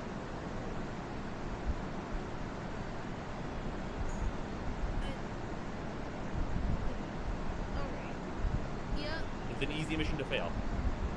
I would say it ranks within like the top like missions to fail. What mission is he talking about? Elite Sanctuary Onslaught. Yeah, it's like top 5 hardest missions probably. And it's not because it's difficult, it's because the barrier to entry is high. Top 5. 500 hours. Uh-huh. 8 waves. Yep. 20 minutes. 20 minutes. 1% drop chance. 1% chance. You can fail Can I say ESO. something Well, that you someday- okay. To clarify, you can't fail ESO, but you'll be kicked out of it early. Okay. Fine. Yeah. But kicked out before round 8 doesn't matter. You've Right. done all that for nothing. Exactly. Okay. And please let me make sure before I say a thing. This is a mission you can do at any point, right? Like it's not like you can only enter it sometimes.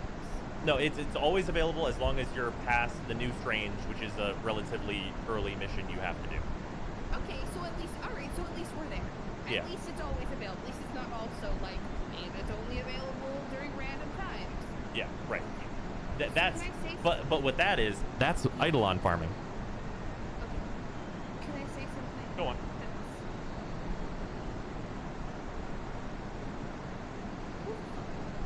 Why would you do that to your player base? You Yeah. want to talk about alienating your player base?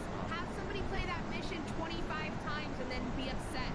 They Yeah. have their whole thing, but they can't get that one thing. How many times would you say you've played that mission? Hundreds. Hundreds. Yeah. Hundreds of times. Jeez, you know what? I sure do love this fucking game that's made me play this one mission hundreds of times. Because, you know what? They could have, you know how simply they could have introduced a thing that, like, yeah, it's a 1% chance, but that chance can multiply, like, even if it's a small amount for each time you've played the thing. Yeah. Do you know what I mean? Do you want? Okay, fine, make it 1%, but then also make it, like, increased chance Yep. So that you eventually get it, and then it can't drop anymore. Yeah. Yeah. No, I've been saying that kind of thing for a long time. So you know what's even better on top of it? Go. Me and Freezer both don't have it. Do you know what we use that mission for? Go on. We use it to level all of our weapons. And before me and him both maxed out every relevant node in focus, we used it to level focus. What's It's an extra progression thing. It like basically is extra experience that goes into this extra progression thing, which Wait, had it, there's this. yeah. That's the thing. Wait, so you have progression of like your MR, and then you have progression of focus. Wait, It's an extra absurd grind that almost no one does. well, what's it for? What's it do? So your operator, the kids that Yeah. pilot the warframes, Yeah. it powers them up. There are 5 schools, and they all level independently. And you can put a lens, on your gear to level the. Yep. Wait. Rewind. Rewind. Stop. Yeah. So your operator, back on your operator. So you like pick like a skill tree Yeah. for your operator, Yes. and then that's the focus. So okay. So you pick a skill tree to start on, but then you can switch to the other ones via acquiring other lenses to focus that focus. You don't even get all the skill. Wait, No. hold on. Wait. They don't even give you the thing. You have to grind for the thing to grind. Yes. And you can put a lens on a warframe or a weapon, Right. and the extra experience that gets will turn into an amount of focus based on how good the lens you got is. Right, which is Right. RNG. Which right? is no. So you can you make better ones. So you can put the lowest level lens into your thing, right? Yeah. And then you can go to make a higher quality lens, which is a thing you can craft, but that has to randomly drop from a variety of different things that don't make sense why they're there. Okay, wait. But okay. So now we grind for the grinding thing. You grind to be able to grind to make a lens that you can make a better lens, but you have to wait for the RNG to drop the thing to make the better lens. Also, on top of that, you're not increasing the quality of the lens you put into the thing. If you remove a lens, no matter how good it is, from an item, it breaks. So you can't remove a lesser lens and then upgrade it with the blueprint you found. And then put it back in. It breaks if you remove it.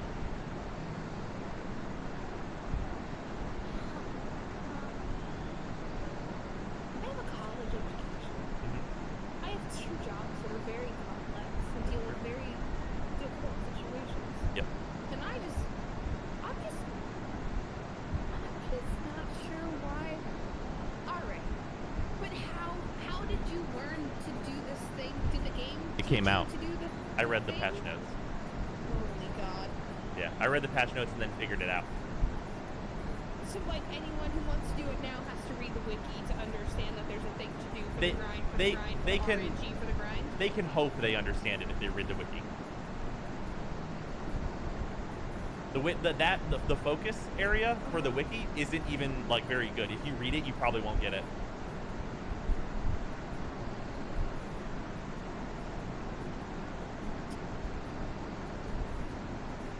Remember when we talked about the thing about trimming the fat? Yeah, How does that exist? yeah, it's a great question. You know what else is great? Yeah. They added an extra layer to focus. Still. It's called waybounding.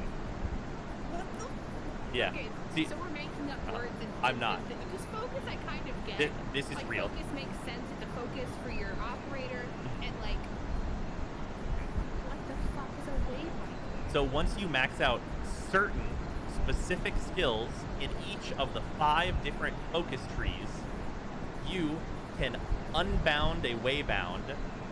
And you know those eidolons, right? Those big bosses? Right. If you kill the first one and then use its core to summon the second one, and then use that core to summon the third one, and then capture it, if you capture the third most powerful eidolon, you get a thing that allows you to unbound a waybound. And you unbind it, and then that skill, but only specific skills, are available on all of the focus trees.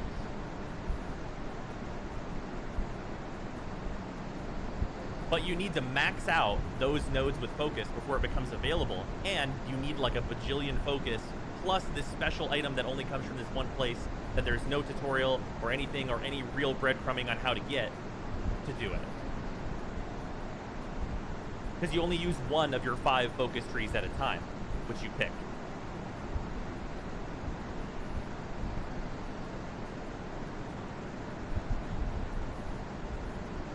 Wait, you don't need to catch the third one for that? Even I'm forgetting this. Is it just the first one?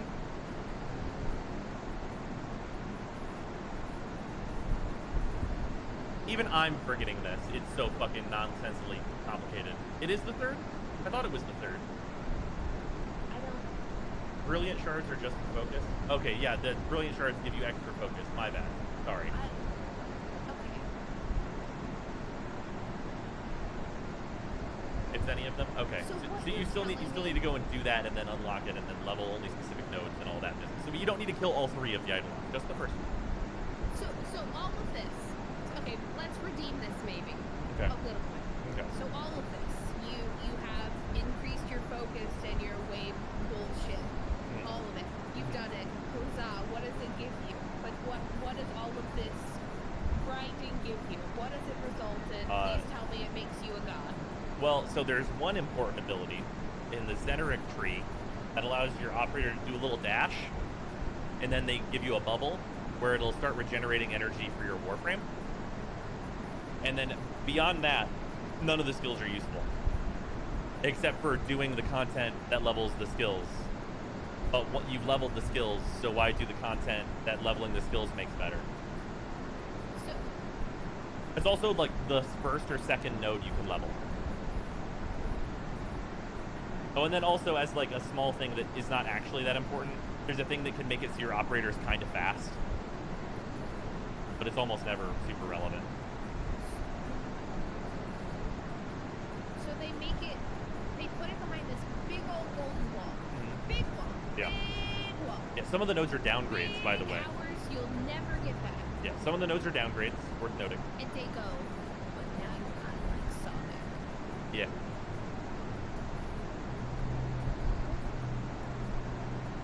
Yeah.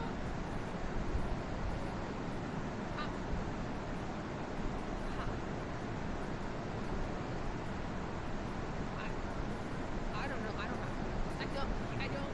I understand grind. Like, please understand that at a very core level, I understand that free-to-play games are grind factories. It's just how they are. It's a thing. Right. But why, in God's name, and I need someone to explain this to me, Okay. why Warframe has made it so do they feel like you guys will like it better if they add complicated words like focus and wayfinding and I don't know. Do you know what the real kicker is?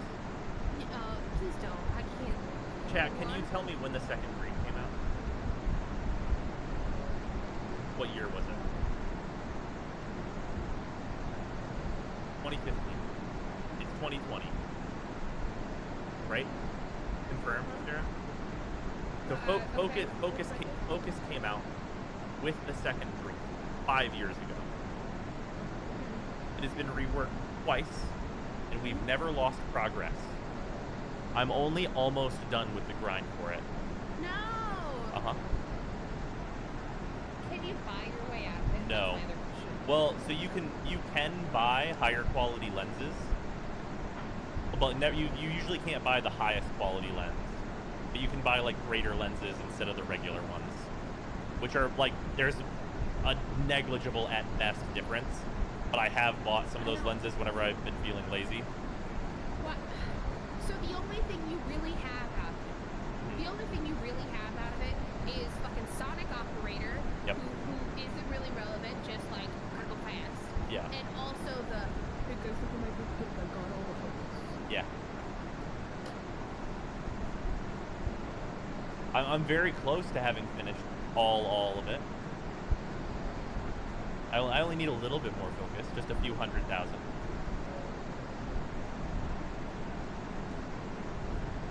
I'm just so sad. Because like, okay, like what I was gonna say, grinding games I get. Right. Like I get it. Uh-huh. I get games that people love the grind, but there should be a direct correlation between effort and reward. Yeah. Also, there are daily caps for how much you can progress through that system. So no one, When? so no new player has any conceivable chance, realistically, of catching up to me without spending like 1,000 hours. Only really going in that.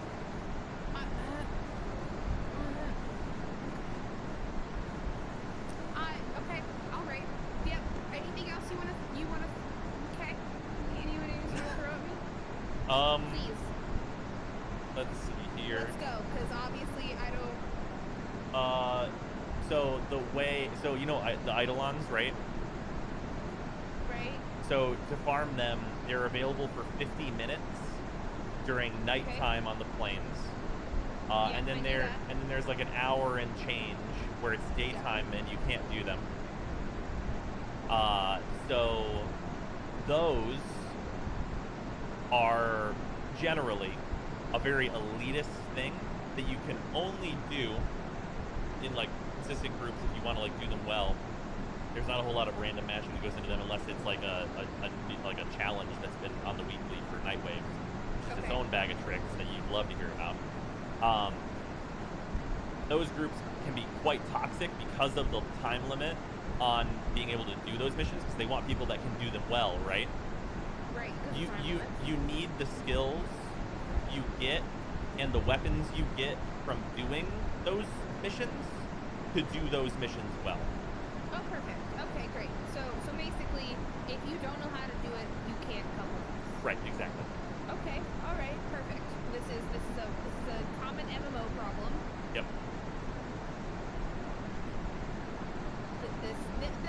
That one I can't fault them for. Yeah. Because that's the problem that a lot of mass multiplayer games run into, right? Oh, for Where sure. It's like, because you can teach people, but that's a risk that a lot of players don't want to make when it's a time limited thing, right? Right. Exactly. Because they don't want to risk teaching someone and then losing because, just Jack, Tim, or Harry don't understand. Right. But see, that one doesn't bother me as much. What I Right. don't understand, and But okay, but to clarify, we're talking about like entry level content for this type of thing. Like you know how you're doing like your baby's first raid in Final Fantasy 14 or whatever MMO, and it's like, oh, this isn't meant to be hard. It's just meant to be like a thing you do together. There's not really a huge learning curve. The first Eidolon is that, but because of the heavily limited like time, that's like the way people do it. people don't approach it. Don't approach it as a new player. So the new players Right. have a hard time getting into it because. Yeah, exactly. Because the very like imagine if your very first raid, you had 20 minutes out of every hour to do in FF14. Yeah, that's not. Yeah. Okay. Well, anytime you gotta talk to anything, it's bad for new players. I agree. Because they need to be able to mess up. There has to be a degree of error Right. that those first players are allowed to make, right? Right. Exactly. Jeez, I don't know. I don't understand. Can I ask something? Because there's a number of people in the chat, and I need to understand at this point. I just Right. do. It's an honest question, and please be very brutally honest with me.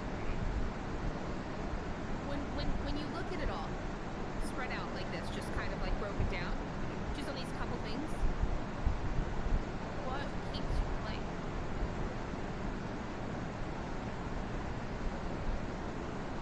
Yeah. What keeps you? Keeps me playing. I know that there are a lot of talented people on that dev team that, like, given the slightest opportunity, can do it.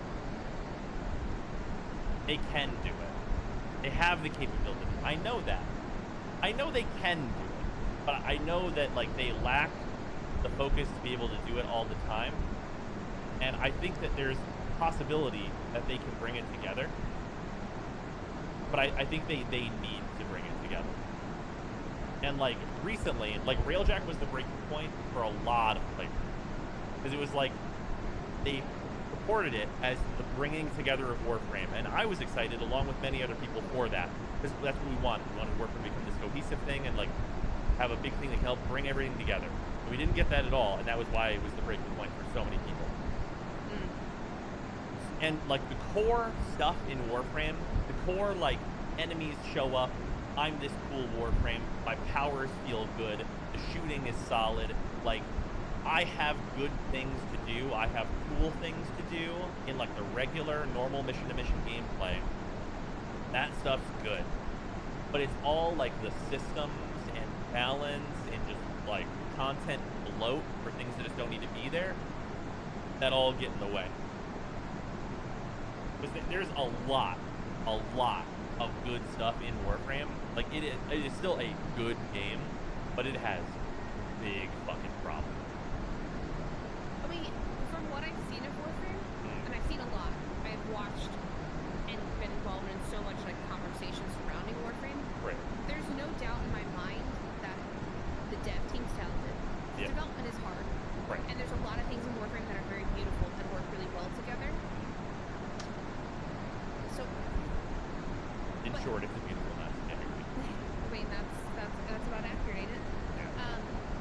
But my question is, so my follow-up question is, so I think you have very valid reasons for why you play, Yeah.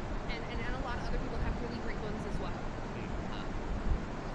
including those who simply just don't anymore, which I also can understand just by the information they're giving on some of these things.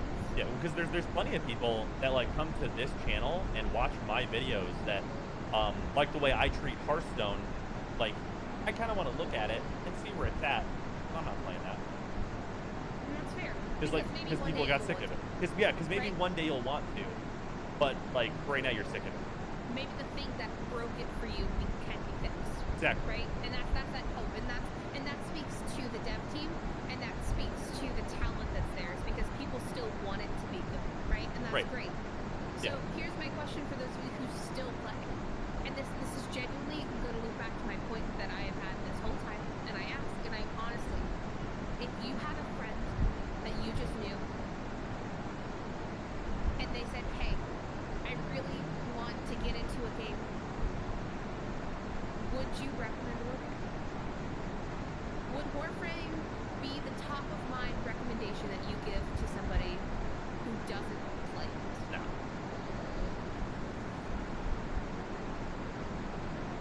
Even for me as a content creator for Warframe right now, it's a no. Because you know what that game is instead? What everyone is saying in chat, Monster Hunter is that game. See, and that right there, the fact that there's still some who say yes, but the fact that a majority of people are like, I don't think so. Yeah. I don't think so. I think that speaks volumes to kind of where the game is. Right. Yeah. Wouldn't you say? I agree. Yeah. And things like Monster Hunter, while not Warframe by any extent, Right. But they they have scratch similarities. that itch in a lot of ways. Yeah, I agree. Right? They're not the same game, but they scratch the same itch that people have. Yeah. So, I think Warframe's in a really tough spot, especially with how well Iceborne is doing Right. and continuing to do, and if they have content that's continuous. That Warframe doesn't have much choice at this point than to uninnovate.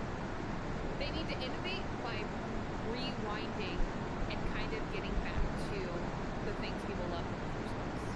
Right.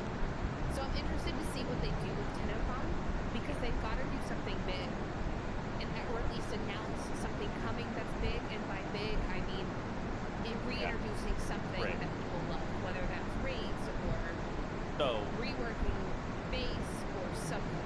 with that, with TennoCon, there's actually a problem I want to address. With that kind of ties into this exactly what you're saying, is that they need to announce something big at TennoCon, right? Mm-hmm. Last year they announced at the beginning of game like the cinematic, and like they were going to be refreshing like the new player experience and doing all that work, right? Yeah.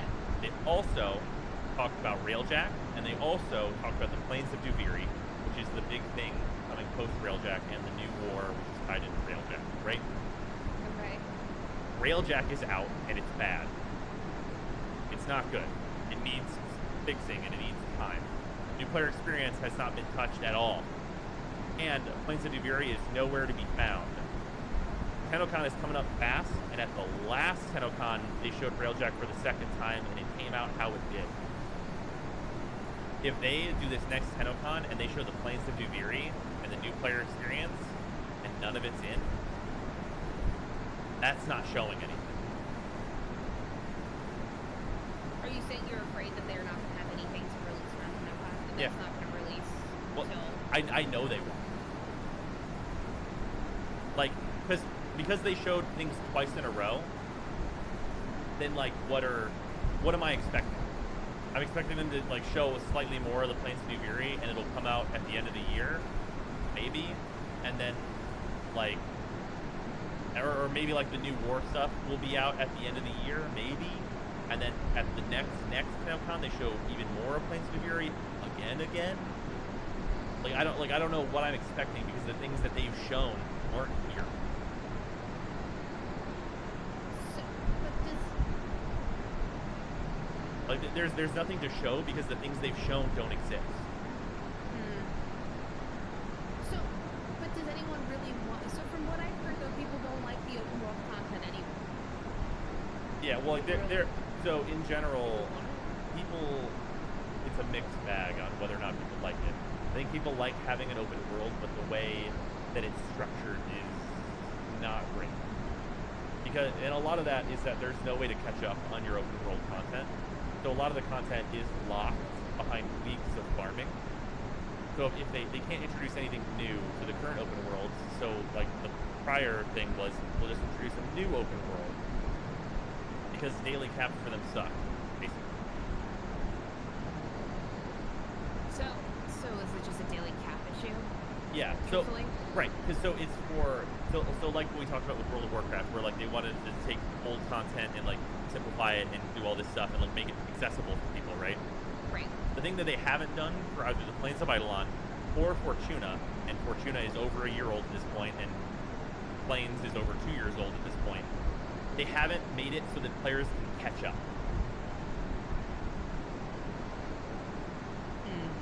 And it's harder to catch up the newer of a player you are.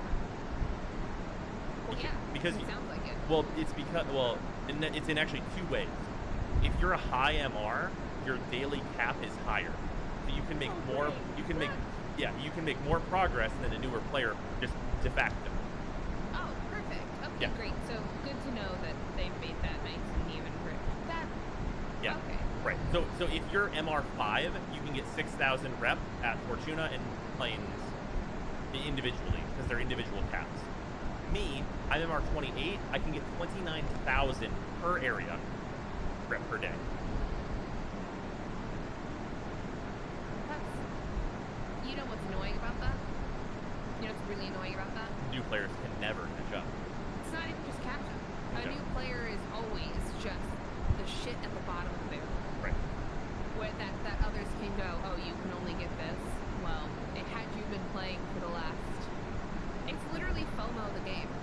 Like, if Yeah. I stop playing, then these people are going to be above me. Well, so should something come out, so this issue is not even really actually about FOMO. It's about this being a barrier between players being able to play together. Because if I am at the end of my Fortuna progression, that means I have access to the second rep grind called the Vox. And when you start the Vox, that lets you do Profit Taker and like the raids in there and progress through that content, and it gives you access to 2 different warframes through that. So you have to get all the way to max rank on the first rep grind in order to even be able to take part in the content that's in the back room. So for if you want to bring someone to Profit Taker because you'd like to farm credits there, you can't.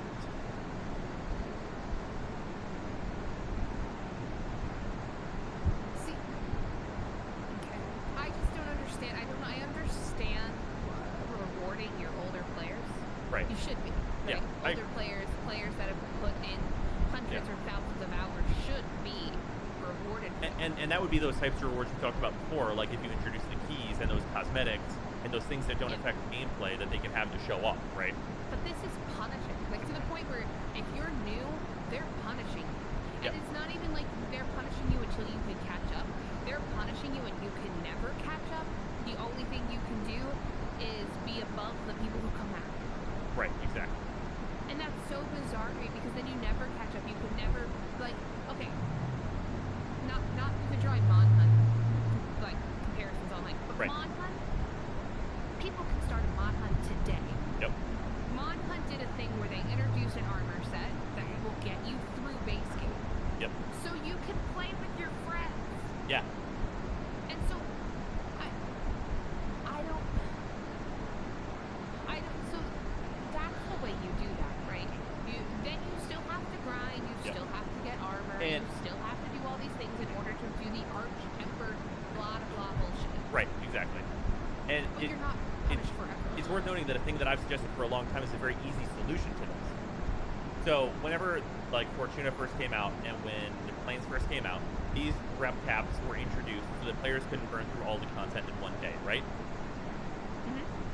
So the thing that I have posed literally to DE, I talked about this whenever I was interviewing DE Megan, is that as that content ages, those restrictions need to lessen and lessen and lessen and eventually go away.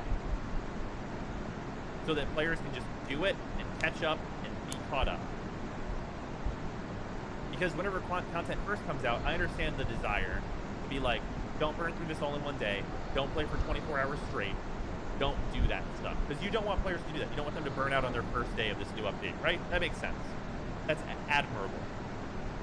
But if players need to fucking catch up, allow someone to get 6 hours worth of this rep and just like get that shit done and like catch up and make this progress and like get there within a considerably shorter amount of time. Or do both. You can do two things instead of just the one. Instead of just releasing the cap, make it so that you just earn just way, way more rep if you're below the max rank. So once you get to the max rank, you need like the same amount, like you earn the same amounts as everyone else in terms of like getting the items that are at that max rank. But everything before that, you earn like quintuple the amount of rep or whatever, so you can get through that really fast. Like there's 100 million solutions to this type of thing, just to get people caught up, where they can play with their friends and do the things, right? Yeah. But it just hasn't been accounted for, and it's awful because of that. Like if I wanted to get someone into Eidolon hunting with me, they need to get Second Dream done, they need to get War Within done, they need to get their amp, and they have to do Gara's quest in order to do that, and then they need to go see Anko and get that amp, and then to get them to like where I am, they also need, because amps come from two places, they come from Fortuna and from the Plains. They need to get parts from both to mix them together to make the best amp. And like you need to do all these grinds to get up to par to like be doing these runs on the highest level. And they need to make it easier to get there. Because you need to go through 3 different rep grinds to get to that point. Because the amp parts are locked behind the second rep grind in Fortuna. So like those grinds just need to be lessened because it takes months. Like if you're below MR10, months. See that's and the barrier and treatment of Warframe I decided for me is just Which too is fair. high in base knowledge needed, but the grind is like I respect the grind, but if you have to grind that much to get to the point to even be able to semi-play with your friends. Yeah. Well, like not to be able hundreds of hours? to semi-play with your friends, there's a lower barrier to that.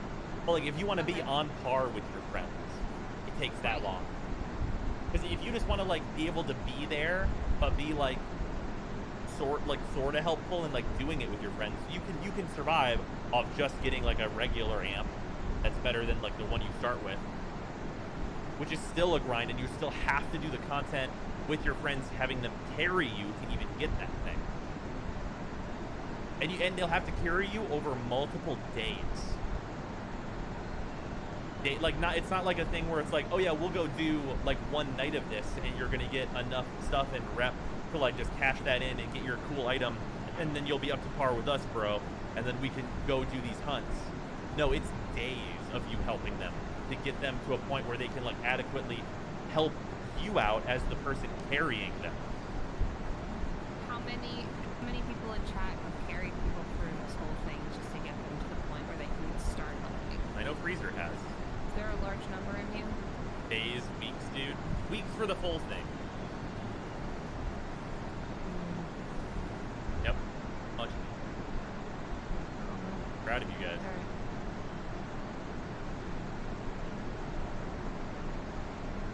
I mean, I have been carried. We have been carried. do you know what this says? What's that? Community cares this game. Yeah, they do. That's I absolutely mean, true. this is a small sample size, but Right. it's a large. I mean, compared to the entire number of people that play, but Yeah. like still. Well, like, I mean, Warframe is known for having a very helpful community, and like literally without it, the game doesn't work. Yeah, carry every new clan member. A lot can't count. Carried about 3 friends. All 3 don't play Warframe now. Like, Warframe, I would say generally is home to a lot of very helpful people. Also, Zelda, thank you for that reset. I do appreciate. Carried 8 friends at this point. 6 of them just quit because it was too grindy. That's tough too. That's gotta be Yeah. tough to carry someone real hard and then. Well, like, I carried 2 of my friends over the course of 5 years. I 100% refused to open a clan and did the same. and you know what? You know what's really sad, which and some of this is like unavoidable, but like a lot of people have been playing so long and helped so many people that if they look at their friends list and they sort by last logged on, it's sad. Oh, don't do that. Yeah. Don't make yourself sad. Don't do that. Because for a lot of people, Wait a like the minute. people they're adding to their friends list are their actual friends that they talk to that used to play. And it's like, oh, 1,000 days ago was the last time I played that with my friend.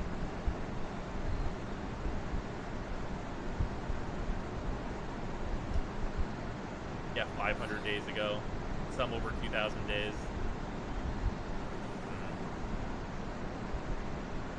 It's tough. Yeah. It's so tough. Oh, by the way, there's been a lot of people who asked. So for anyone who doesn't know me, my name is Sarah. I am a brand manager for a game studio. I'm also the community manager for a little game called A Hat in Time. Very good video game. And in my spare time, I'm the girlfriend of this man. Yay. He's also the sweetest gamer. And doesn't she have like fantastic, intelligent conversation, everyone? This has been very fun. So just for those, for anyone who doesn't know who I am, that is Freezer. who I am. Freezer probably would have quit long ago. Without hanging out here, maybe? Yeah, that's important. But I mean, I think that, honestly, I think that's a lot of people in Except this when stream. she's dating Animal Crossing. That's not. Yeah, you still have a girlfriend for 5 days. It'll be fine. 4 days. But yeah, like, okay, chat, this is gonna be, obviously, this is not a fair question. How many of you guys only log on to Warframe whenever I'm streaming?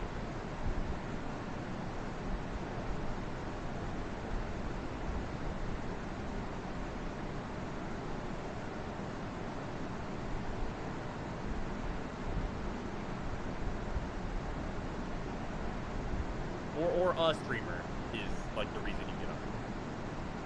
Considering I only play when you stream at this point, yeah. Just here for the dope conversations, appreciate it. Thank you.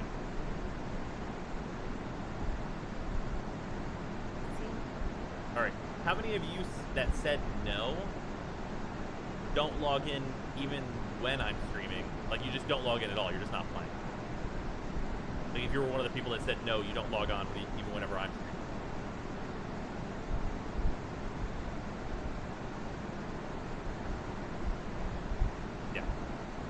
Pretty much all the people. Well, shoot for you, really. Well, I very much appreciate it.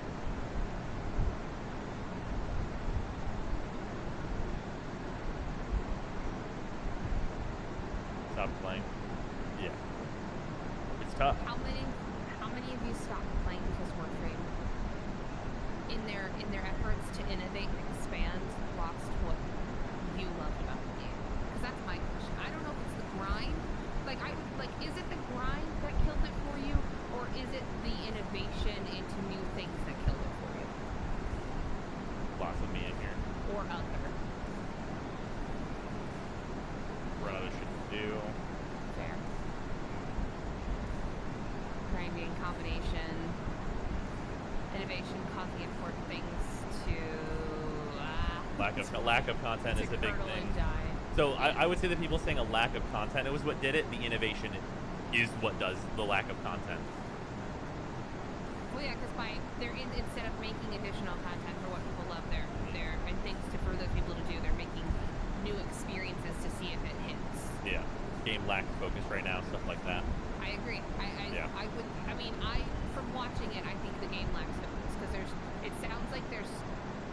Well, like just It's almost like it's 3 different games in one. and that's just from the rabbit hole we jumped down with like all the bullshit that I like explained.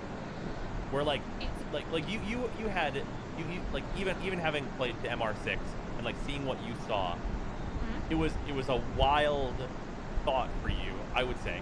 Correct me if I'm wrong, please. That there is this extra skill tree. Like even on top of everything the fuck else, there's a skill tree for your operator and all kinds of other shit. Like that's just absurd, I'm right? just gonna drop a fair bit of bits Well, for this.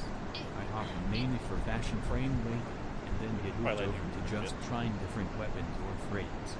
Real talk though, I go several days without playing lately because I just have other games that I enjoy more, that don't require grind that makes the sky a blush. Alright, go on, sir. No, I mean it's just I don't. Getting to MR6, I feel like it's a different game than what you're playing. Than what I'm playing? I feel like I'm playing a different game than you're playing. I agree.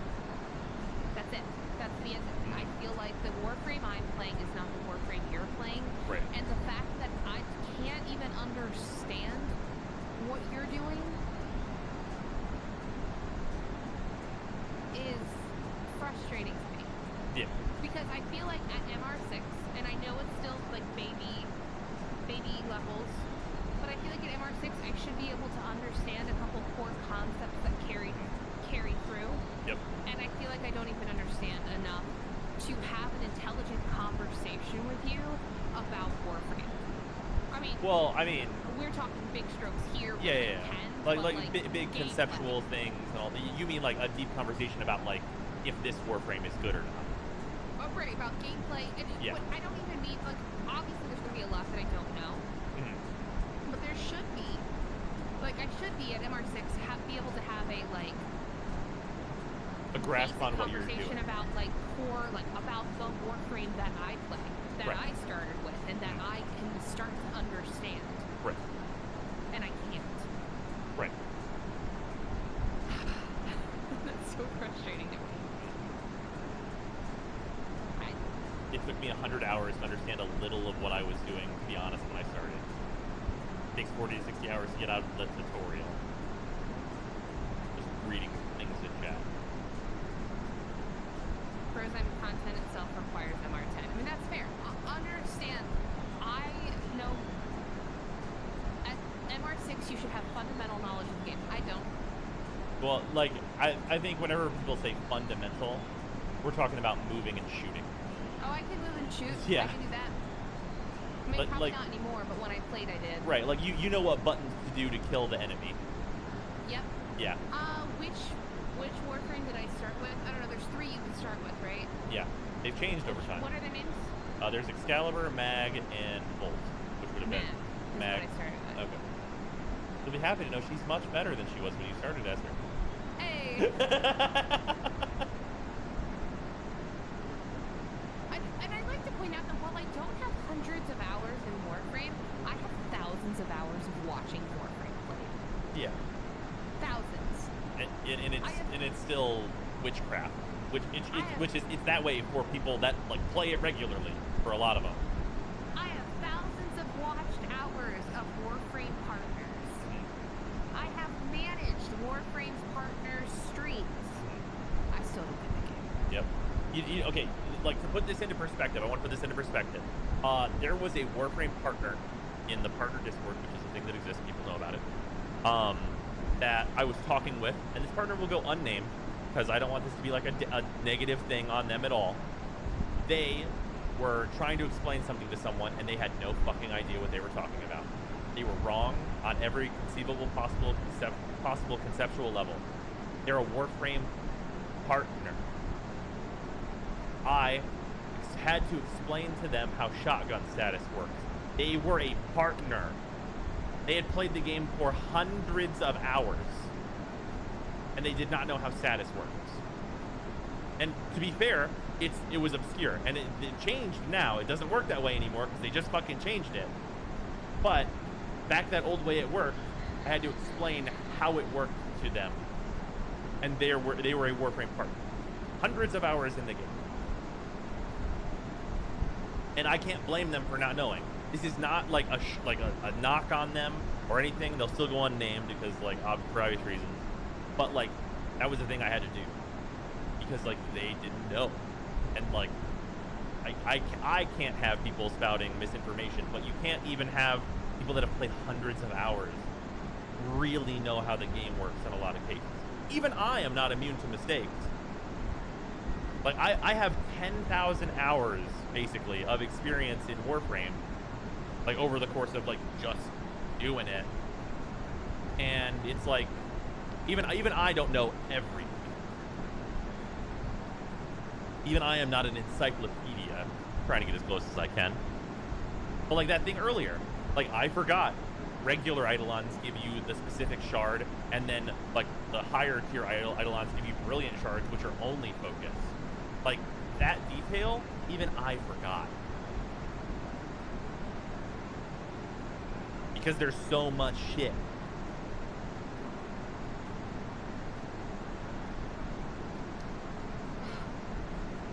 I hope they figure out where they want to take the game and they drive it in that direction. Yeah. And then they need to do two things. Two, and only two. Yep. I'm really simplifying. They need to do two things. Okay. They need to rework the new player experience. Yeah. To make it livable for new players. I'm not saying knock the rewards of the veteran players, because I get it. You guys have put in clearly enough time that you should have something. Right. But they need to make a better new player experience that where the game teaches players the game, so it doesn't feel like, because I do have a sense that you really have to have someone hold your hand and get through it. You do. That's not how you should have. It is not up to your players to teach other players how to play the game. Well, because most streamers that start the game are taught by chat. Like, they don't figure it out, they get taught by chat. See, the players will teach the other players to play the game, and that's how they'll play the game. It only works for so long. Yep. So if they need to do that, or they need to link people directly to the wiki and say, you need this because our game not teach you anything. Which means they also need to do one of the things that Dauntless did that was a wonderful move that they definitely needed to do. Dauntless officially endorses their wiki and updates it. And DE would also need to do that if they were going to go down that road. Yeah. Oh, of course. They would. They need to do that. That's number one. That will hopefully, if they do it right, and hopefully if people are willing to give them a chance, will get their new players starting again and getting their new players back in. Yep. Because right now, I think with this, to exemplify why this is important, with Railjack launching, it was very clear there was a large spike of players and then an immediate spike downwards.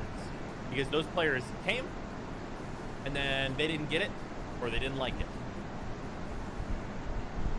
And the thing that you can at least do is fix the they didn't get it part. Yes. Number two. Well, and also 1.A, 1.5. Yeah. They need to incentivize the partner, or incentivize the veteran players to have a reason to go back and play the new content as Right. part of that. Right. Or go back and play older content, like getting special cosmetics and that type of thing that we discussed earlier. Exactly. Yeah. And then, so the number two that they need to do is they need to pick a direction for Warframe. Yep. They need to pick. They need to pick. And then that is what they need to take the game into. Yeah. People being pissed and damned. I know that sounds rough. I know. But honestly, what they're doing now is worse, because now you've got player groups who are interested in sections of Warframe and not interested in others. So when you release new content, they're like, I don't want to play this. I want to do this thing that I love other thing, you'll like it. And they're like, no, no, I'm a space ninja. I don't want to fly a ship. And Right, the interesting so- thing is they've made that mistake twice.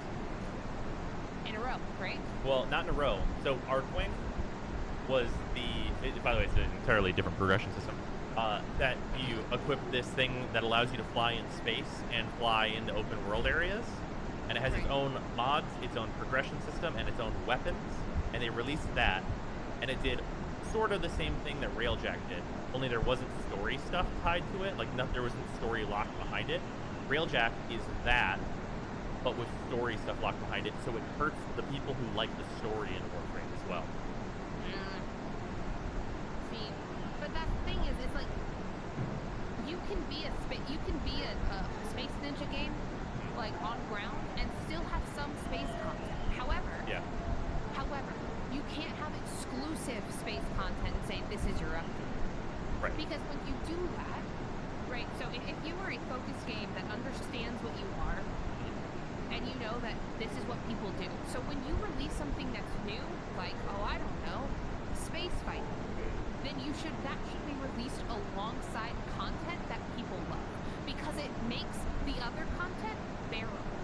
Yeah. You need to give people both, because if you just give them one, if you just give them space content and they say, this is your update, then everyone else is going, this is not the game I want to play, and now I want to play this game. And I can't play the part of the game I love, so now I don't want to play the game at all. Because there's not new content for me, there's this other content that I don't want to play.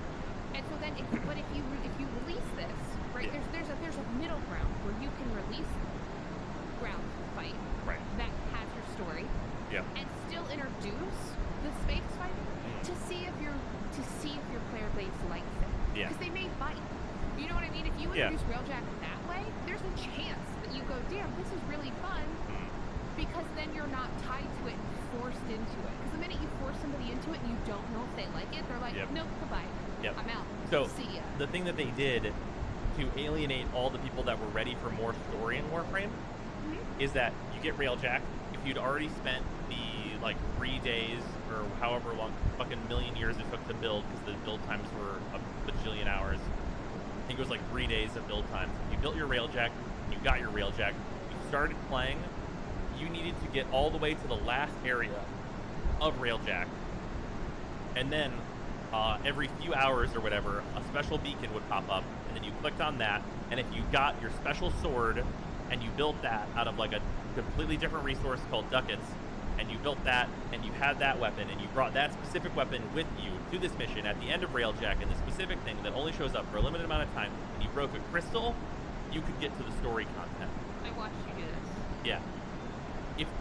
If you did that, you could get to the story content, which people want. Did they breadcrumb you on how to get to this? No. Okay, of course not. See, from a brand perspective, I am upsetting now.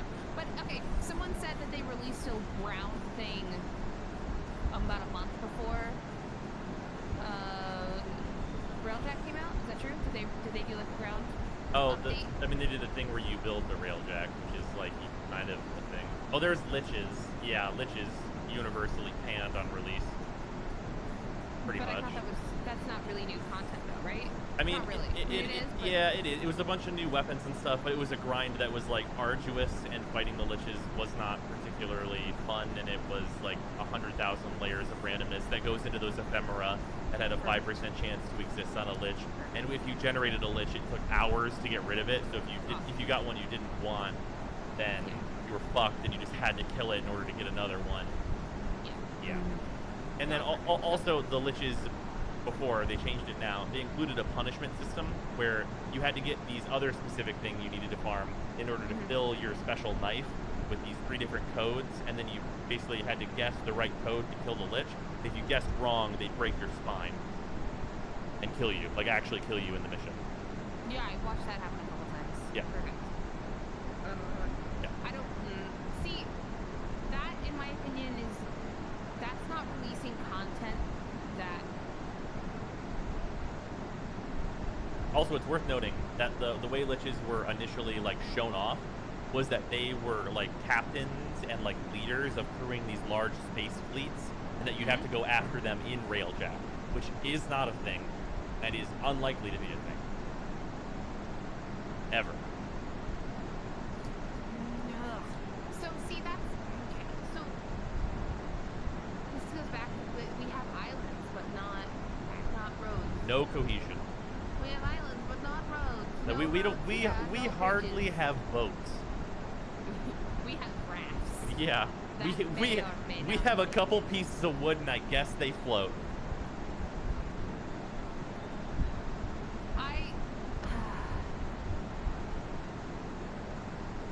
Oh, Freezer, feel free to talk.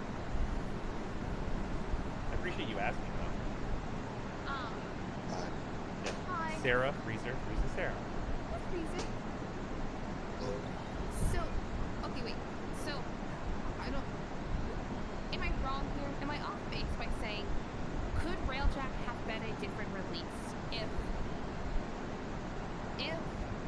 they released it with an extension of ground content that maybe may not have been innovative, but it was an extension of, and that's where your story was? So okay. So this is actually a thing that I suggested that would have been much better, is if Railjack was its own thing, and the sentient ship where you get your story is actually all ground-based content in a new tile set, right? Mm-hmm. If they just took that and made it a node on the star chart, and we could ignore Railjack completely and just do that, it would have been way better, objectively. Because we could not do anything Railjack related, just go to the cool sentient ship, which is a cool tile set that has a cool story, and there were things to farm there.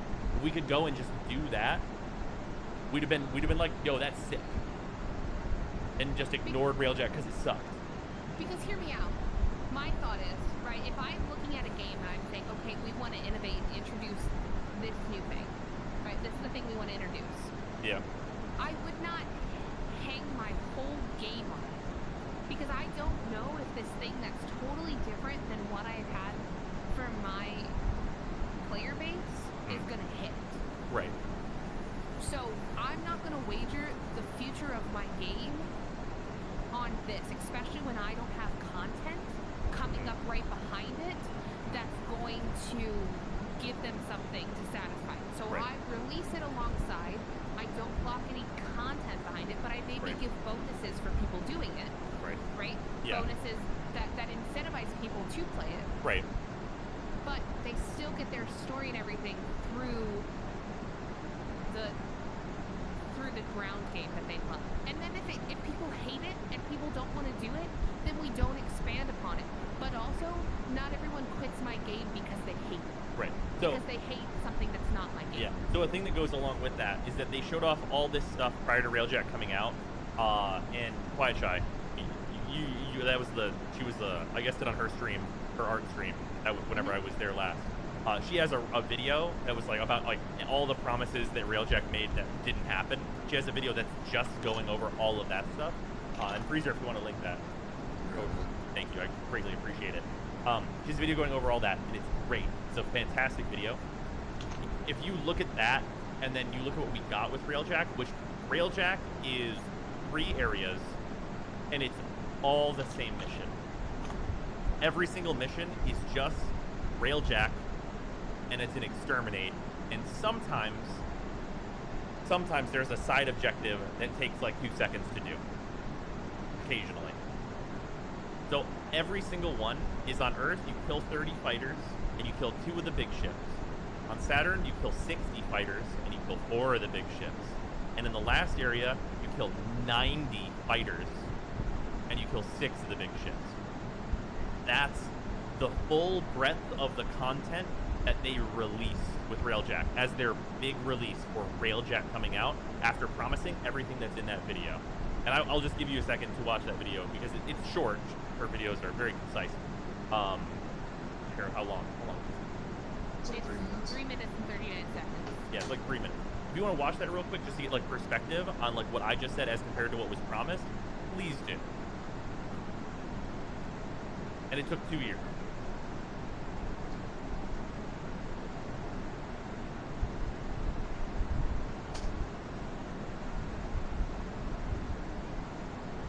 Content route program, yeah. so sassy, and it's my favorite thing in the world. Oh yeah, Shy's great. I love her. I played Warframe since it came out. Let's all watch it. I would encourage you guys to click the link and go actually put views on Shy's video. Here, I will repost.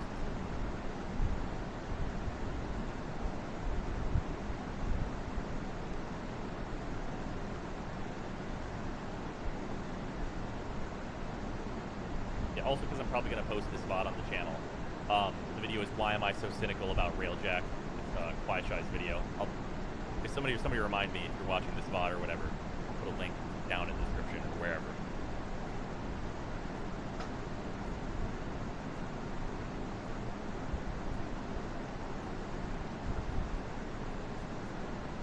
I've seen it. Don't So like like, the main takeaway I really get is that DE is really struggling with the main idea of like them being at odds with, what's the words I'm looking for? what the players want versus It's what less they of, seem like, to what want to the do. players want. It's the idea that if they spend like a year's worth of dev time on a thing, they want to make sure that they get the most out of the thing. And for the most part, like with like Plains of Eidolon, it kind of worked because they got like that big boom. Right. But And I would say for the most part, Plains of Eidolon was a success because I think a lot of people enjoyed it despite its flaws. But the problem starts to arise when things start to take longer and longer. They want to really make sure that the player base gets the most out of a given thing, even if it's not making the content fun. Right. So, like, it needs to become grindier so that they can justify themselves spending so much time on a thing. Because back then, if something only took like a week or two to come out, and a player chewed through it within like a day, it wasn't a big deal. Because it brought that player back.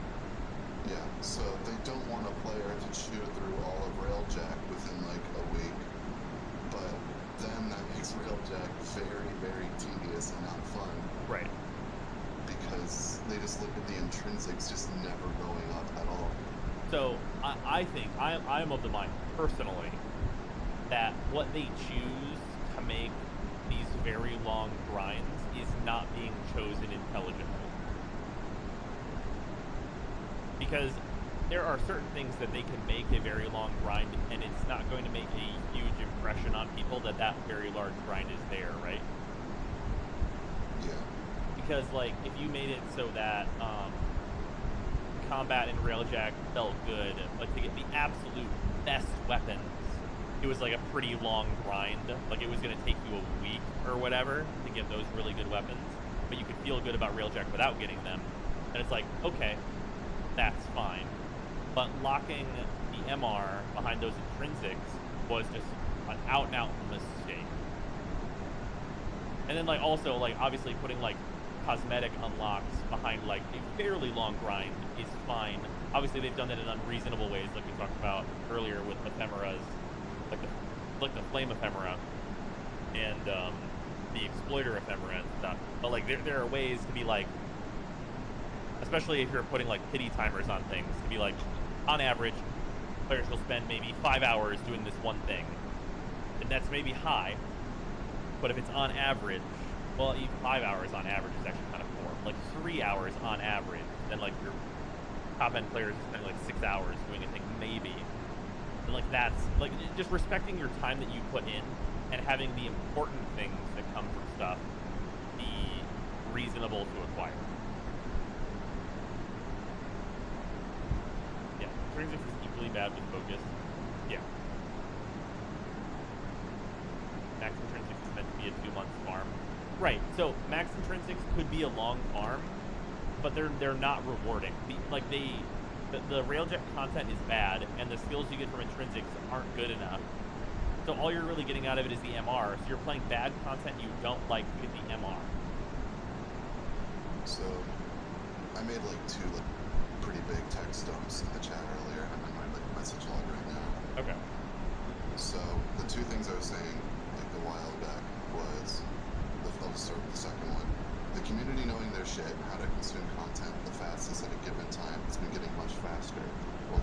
shifted long ago from being efficient themselves with the content that they themselves create. Right. They can't match our pace, so now they're just trying to recreate the quote-unquote purple dragon eye that they got from Plains of Eidolon. Right. And that's like the new one.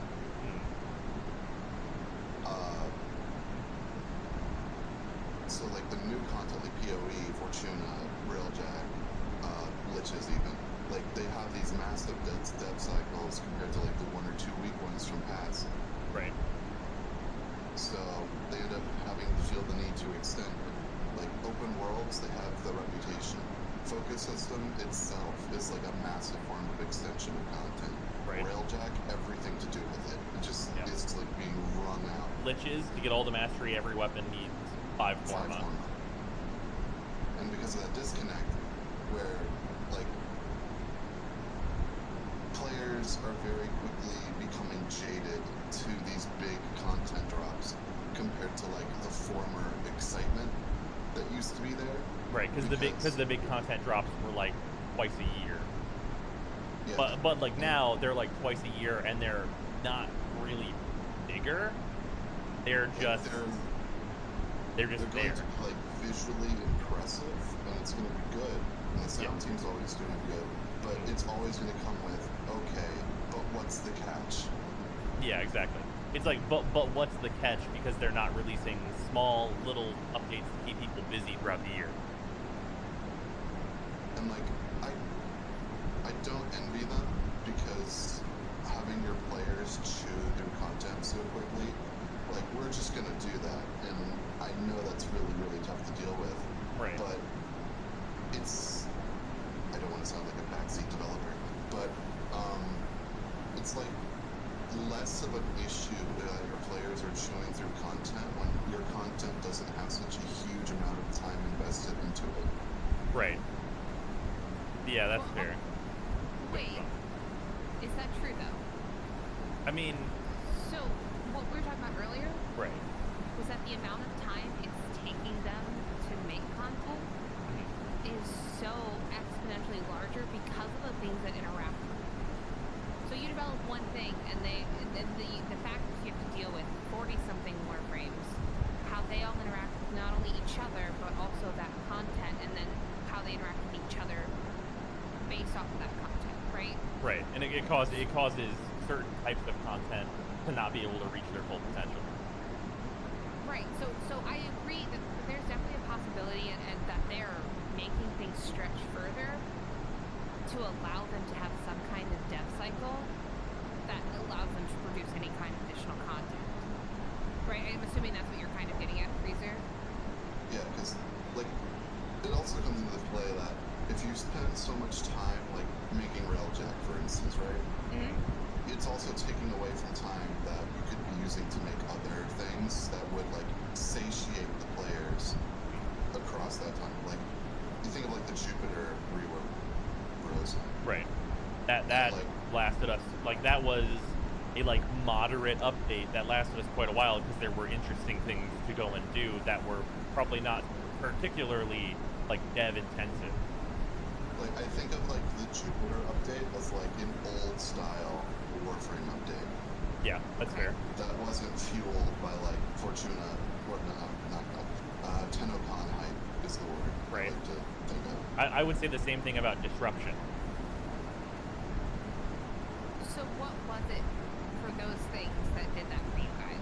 So whenever the Jupiter tile set was, they redid Jupiter and the tile set for it, as you might have imagined.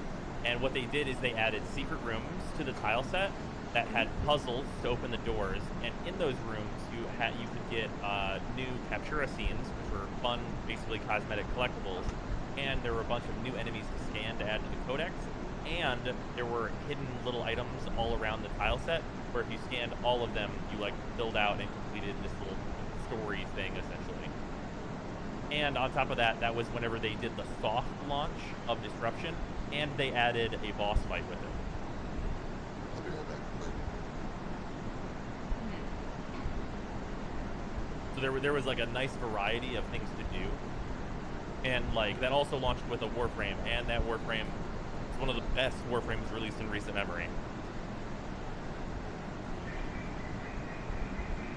So it was nothing like revolutionary that got added to the game, but it was a cool story drop with the boss, and it was a good new tile set that had like a lot of interesting little things to do in it, some fun collectibles, some new cosmetics, and Disruption was like reasonably good whenever it soft launched. It's much better now because they did like a polish update on it that followed a big ranty video I put out.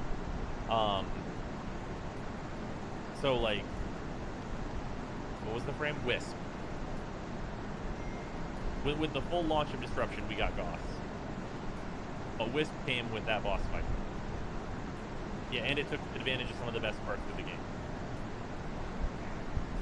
So like, they essentially did what I think they should do more often, which is like take what they have and refine it and make it better. Like, go down the rabbit hole of like, say if you're the Dynasty Warriors developer, right? Right. You want to make Dynasty Warriors. You want to make that game better, so that people like it more. You want to like perfect the formula and really like get it to where it should go. And I think people normally would say like a regular Dynasty Warriors game and say Hyrule Warriors. Hyrule Warriors is like a much better version of a Dynasty Warriors game, I would say in general. And it's not because it's Zelda, that obviously goes into it, but it's a heavy refinement on what they were doing previously, and it works. And Monster Hunter has been doing that exact thing for a very long time. Monster Hunter World is realistically just a huge refinement and a graphics upgrade on what they've been doing since the motherfucking PS2.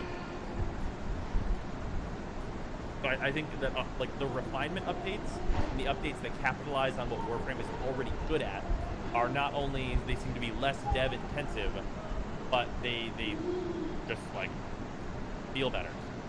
Because like we got another Warframe, and like 40 plus Warframes in, it's hard to make a new Warframe.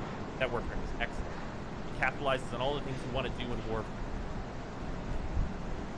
Like it's a support Warframe, which we hadn't gotten in a while, and like it does good things. The Grendel mission were the nail in the coffin that made me a weekend Warframe player. Yeah, because those missions are regressive. They do the opposite. So, Sarah, I want to throw this at you just to see what your opinion is on it. So, Grendel, new Warframe that came out, and to get him, you need to do arbitrations and get these points that you get for doing the arbitration missions, which you can only do if you completed every single node in the whole star chart. So only for experienced players, right? You get these keys, they're guaranteed. Super reasonable to get them. Not a long farm at all. When you do these missions, they were pitched as a challenge for players. Like a challenge, like a hard piece of content for you to go and like surmount this challenge that we're going to present to you, right? Yep, for advanced players. They are 3 missions. It is a survival, a defense, and I think an excavation. And all they did is make it a mission that's like kind of long, and you're not allowed to bring any of your mods. So none of the stuff that you've ever done in the whole game matters. Remove all of your progression. All you are is a husk of a Warframe with no mods.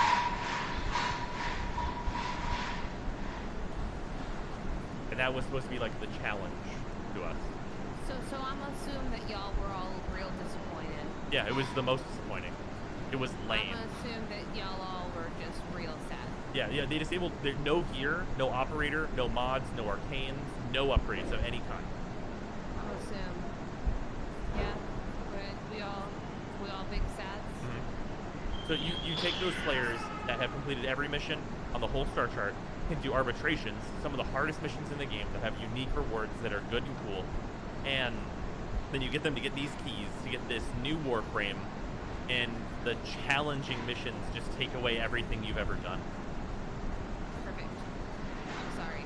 I don't know. I don't have a word. I don't work for the team. Did anyone tell y'all sorry? Anyone? No. And they are still that way. They have not been changed.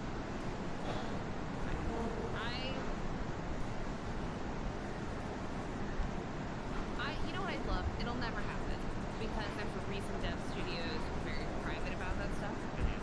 But I would love to see what their team structure looks like. Oh, I yeah. really would. I agree. I would love to look at it as well. I'm just seeing if y'all got any aftercare. Yeah. That's it. That's it. Yep.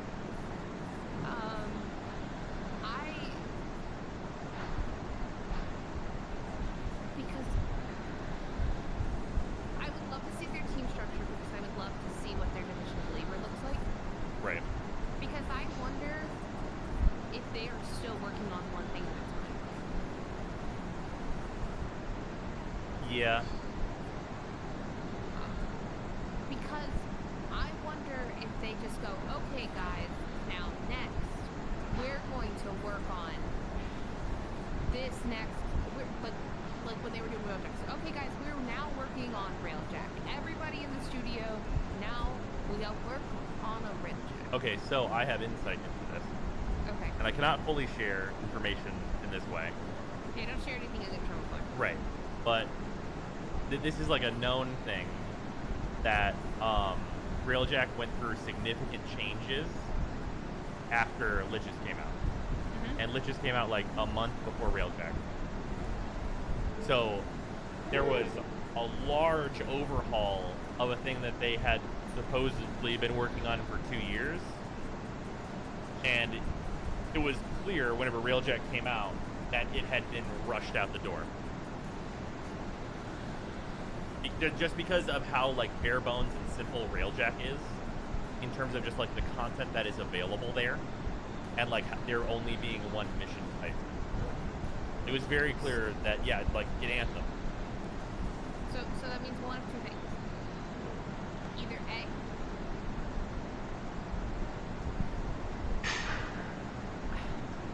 okay, let me put this in terms of the way a smaller studio works, because I have a strong feeling. Okay. So the way a smaller studio works is, as you finish up, we'll just say Project A, right? So everyone's working on Project A. And then as departments finish up on Project A, they start on Project B. Right. But the majority of your team is still on Project A. Right. So people are starting Project B, and they're finishing up Project A, and they're polishing it, they're doing whatever they're doing to make sure it's ready to go. Right. Launch happens, and then ideally, in an ideal world, everyone from that day, except for a few skeleton crew members, hops over full force onto Project B. Yep.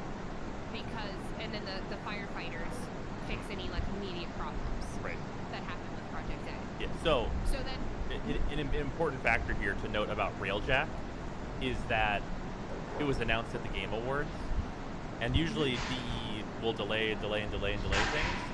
I am of the mind, I have no confirmation on this whatsoever, that they had to rush Railjack out for the Game Awards because they had that announcement scheduled. Oh, I agree. Yeah. But continue with how the structure works. I agree. So then the same thing happens in Project C, right? So then basically you have a workflow where your design team generally is first on and first off of your projects, because they're the ones who are setting up. They're basically setting up your skeleton. Right. Your teams then come in, your art teams, your programmers, etc. Right? Who actually are responsible for taking what's in the design document and putting it from paper to game. Right. And then they move in this staggered pattern, right? Yeah. The way that Warframe is so disjointed, I worry that they are running like multiple small studios. Yeah. And so you have entire teams who, like, let's say they have 4 projects. They have that new open world, they have Railjack, they have Liches, and they have the rework. Let's say they have these four projects, right? Yeah. Those are all things that are in the works right now. I worry they have 2 teams. Okay. Two teams that don't interact with one another. They have 2 teams that are just responsible for designing, and then maybe they have people who work on the first open world, working on the second open world. Right. And those people are also going to work on something else, right? So then they have basically these 4 projects split into 2 teams, and then they somehow have 2 people in the middle whose entire job is to balance these things with the warframes. Yeah. This is post actually kind of feels open here. Not from A to B, it's A, B, C, D at the same time. Yeah. And then Are they running just ABCD at the same time? It's I don't- well, I don't we think we so. don't know, but It it feels that way. certainly feels that way And, in a lot of like, cases. It feels like they constantly have like 4 things being worked on at the same time, and then whatever one at that slow pace, because you're distributing your workforce essentially. Yeah. It feels like whatever one gets finished at that slow pace first gets to come out, and it just No. it doesn't feel great. There's no way. There's no way. Studio doesn't survive that way. Too many hands have to touch a thing in order for it to come out that they would be able to run it as that many different teams. Yeah, like I doubt it actually works that way, but it certainly feels that way. Right. I believe it. I feel like there's two. Can I tell you something crazy? This is crackpot theory from my very minimal knowledge on Warframe. All right. I do feel like there's 2 distinct teams. That's And probably I fair. feel like the teams are split on content because it does seem content is very hit or miss, and one of the teams knows what the existing players want, and the other team's in charge of making new things. Yeah, the other one. The other team's in charge of making this like new shit, and the new shit team has no idea like what's really happening, and like the team that's like just capitalizing on what players already like do and want is making things like Disruption and the Jupiter rework. That's okay. It doesn't matter. Spoiler. I don't care how many things are announced at one time. Right. That doesn't mean anything to me. It doesn't mean that there's 4 or 5 teams working on it. They say they have multiple teams. Okay. Yeah. But like clearly, But very clearly, they were not working on Railjack for 2 years. It was announced that they weren't working on it for 2 years. They probably have spurts of it where it's the thing they're where doing. they have like bigger portions because there's no way. So the other what you're suggesting, let's say they have 4 teams. There's a company of 200. They have 4 teams of 50. That's very like basics. Like if we're really being objective, that's not how it works. But we'll just say that. Well, yeah, just for the sake of simplification. So fine, they have 4 teams of 50 people, and then what you're saying is that they would have to in order to have 4 teams working on all these projects, they would essentially have to have 4 separate dev studios making one game. Right. Which just can't really happen. It can't. It's like it's like playing Overcooked 2, but you can't see your teammates. Yeah. Yeah. It doesn't.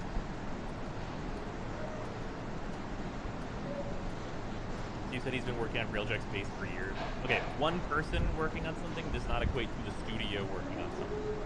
Zephyr Deluxe, by the way. Yeah, Zephyr Deluxe, by the way. One person's been working on that for how long? 7 years?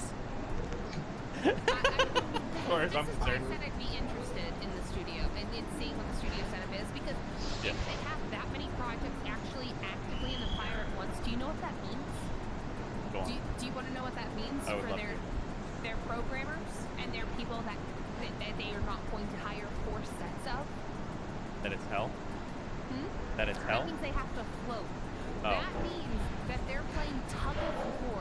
So basically, if you think about it, it's like having 4 camps on, like imagine a floor of a building, and there's 4 camps, and everybody is pulling the people in the middle in 5 different directions at any given time to work on their project. So you have studio leads for this one project saying, hey, we need art assets, and we need 3D models for A, B, C, and D, but then meanwhile, Project E is going, yo, we also need 2D art for this stuff over here, because we don't have those yet, and we're stuck, we can't do anything. Yep. Oh, also, by the way, Project C needs modeling on this thing, and that is not the. So there's a great thing that kind of like coincides with this, and this, I think this is like a small example of this, but I feel like it happens a lot, where one person on the team is responsible for something that seems to like not ever get like any attention from anyone else. Where someone made it so that Wisp's animations all work with Melee, and she can do her floatiness and her special animations and stuff. One person was responsible for that, apparently, as according to the way he attributed it. Like one person just worked on it and did it, put it in. And other examples of that are, okay, so there's the Warframe Nova. We've said her name a few times, right? She has a 1 ability that has some orbs float around her, and those orbs can shoot out and attack enemies. Okay? She had an unknown mechanic that was never documented, never talked about and was suggested as like a change that they could make to Nova for a long time that was in the game that no one knew about because it is so obscure. So, I hate to interrupt you, but yeah, go. I gotta leave for about 10 minutes, so I gotta go. Okay, later, Prisma. Yeah, see you later. See you, man. So Glenn was doing a stream and optimizing a bunch of the code for Warframes, and I happened to be watching. That's how I have this information. I happen to be watching, and I was in chat, and he went, "Oh, would you look at this? Nova's 1 gives you 5% damage reduction per orb floating around her to her health. So she does have damage reduction from her 1, but it doesn't work on shields, it only works on health." And that was never said, and it had been in since Nova's release, which was years prior. So me happening to be on that stream, I asked, shouldn't that be announced in a patch note or something somewhere? And the response that I got, I still despise, was, no, I'm sure you guys will tell people. Hey, remember the point I made an hour and a half ago? Uh-huh. Remember? Please reiterate. Remember when I said Warframe expects their community to teach their community the game? Uh-huh. Remember? She was released 7 years ago. It wasn't 7 years ago, but it was, Nova was released a long time ago. And it was a few years ago that this happened. But, like, Nova had been in the game for a couple years at the point. Why do we need to make game that people play when we can just do things and then community make people play game and teach them?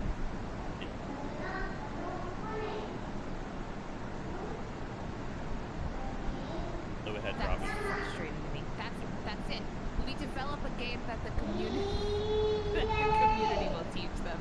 Who needs new player experience? Somebody get more community members.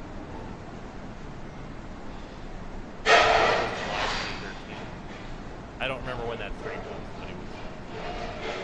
You're all unpaid interns. Congratulations. Anyone that's trained a new player, you are literally Warframe. We're all Warframe now. Your content. You are content. You are the new player experience. Congratulations. Yeah, that was a hidden mechanic in the game that no one had found because the only way we could have possibly, like, there was no reason to think about it. Because this special DR is the only damage reduction in the game that doesn't affect shields. It only affects health. So there was no real conceivable way for us to figure it out. I'm sure. Can I tell you something terrible? I'm sure if when Rebecca found out that was said to you that way, she screamed internally for about 27 minutes. I don't think she would ever have found out about that. That was on Glenn's personal stream. Oh, I know, but I'm just saying, like, if somebody clips this and sends this to her, she's going to scream internally for 27 minutes. Because no community manager... Oh, because she cares? Is that what you're about to say? Because she actually gives a fuck? Zero community managers are like, oh yes, definitely say that to a community member. Yep, absolutely. Please do that. Thank you so much. Do not do that to her. Let her live in peace. Yeah, But no, community please member never tell her. It's like, yeah, absolutely. Because 30 minutes is excessive. Yeah, please do not bring that pain to her years later. Yeah, she doesn't, there's nothing she can do about it. It was years ago. Yeah.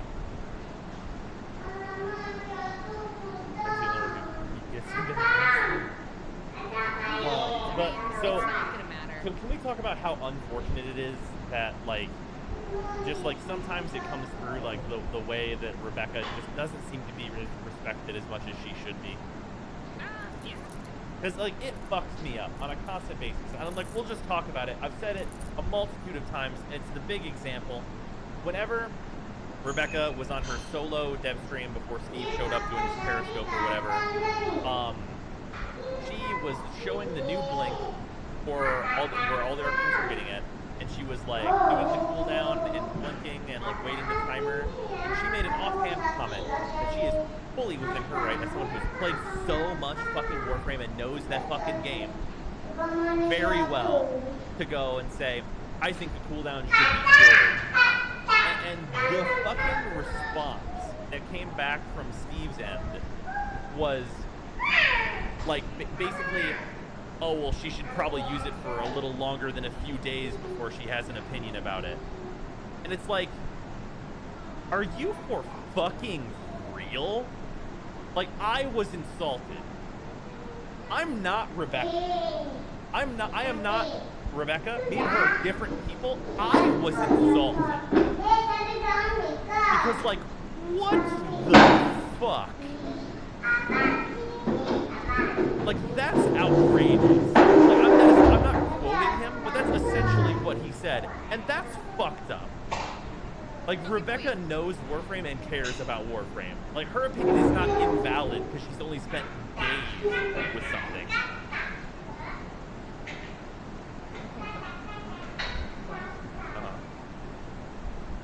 If we just take a second. This is a couple things, and we've talked about this. Ad nauseam, but a couple things.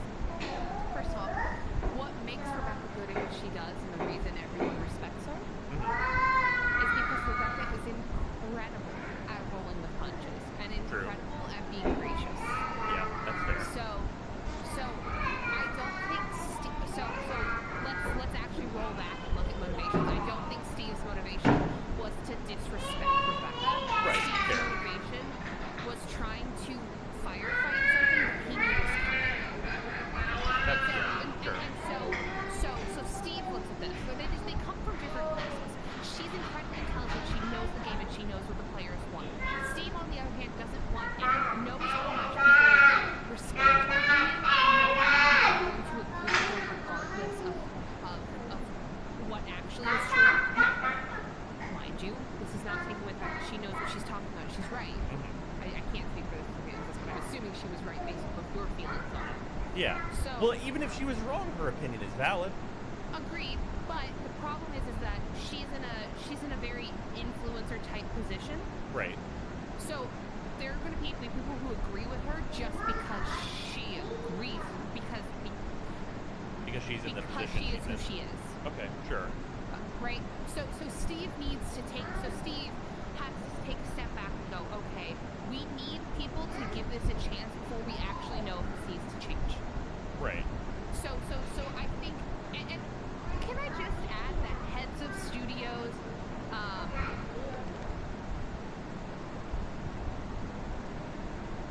are shitty at talking.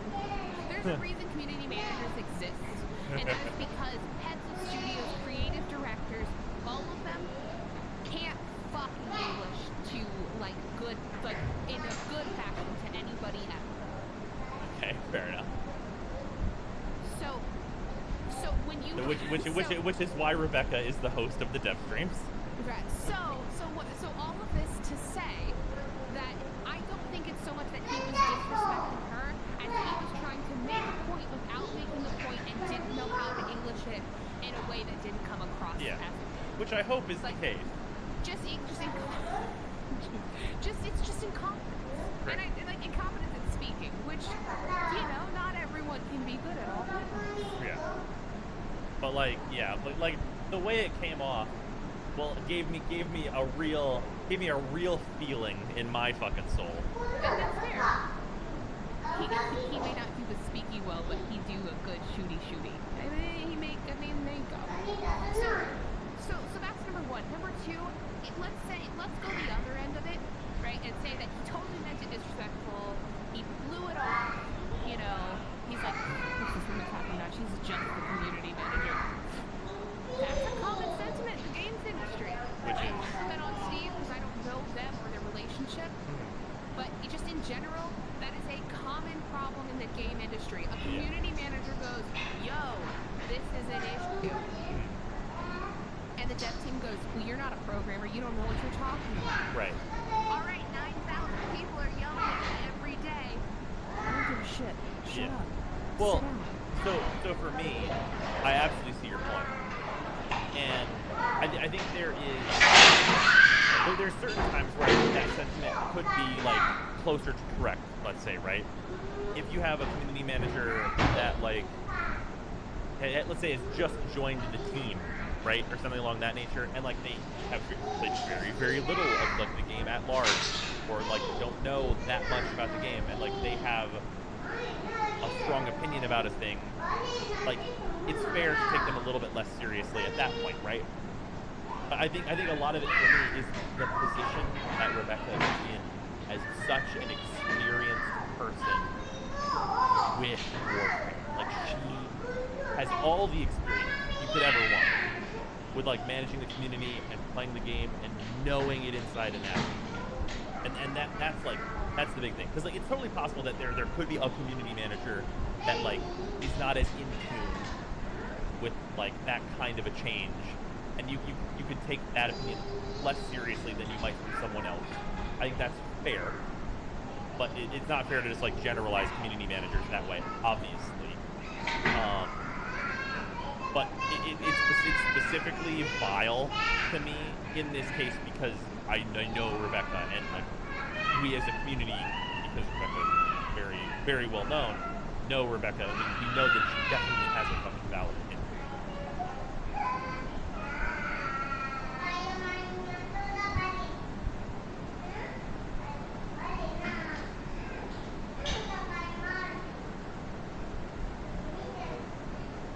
Sorry, I was reading something. That's okay. Sorry. Also, I don't mean necessarily like a valid opinion, but a well-knowledge opinion that you should take more seriously, I suppose. Because obviously, Also, opinions are valid. Can I make a quick? Yep. Like, everyone, take a second to slow your roll. Just first of all, Rebecca and I are friends. We have been in the same place at the same time. But her and I have never, and I mean never, discussed Warframe, her job, or anything to do with anything. So I have zero insight outside of me. I honestly respect her as a fellow community manager and as a human, because she's a great human being from every interaction I've had with her. But I'm just making sure. Okay. I didn't get all the context as I was trying to put together. Oh. But I just want to make sure that everyone is like. I'm not when I'm giving like could be's and what's between Steve and Rebecca. I have no inside information into that. Right. So just we all good. Also, I just wanted to make sure that we all knew that. Just to clarify for everyone, this is Sarah. She is the brand manager for Tears for Breakfast and the community manager for Hat in Time, and also my lovely girlfriend. So yeah, so for anyone that wanted to know who we are discussing things with, she has much experience in the games industry. Oh yeah, I bring a perspective of someone who's I guess seen both sides of it, right? Because Right. before I was a brand manager for a studio, community manager for a game, I was the community manager for Warframe streamers. Yeah. So, but I don't play the game for reference. So it's a lot of him educating me on like the ins and outs of the game, and then me kind of discussing it. Yeah.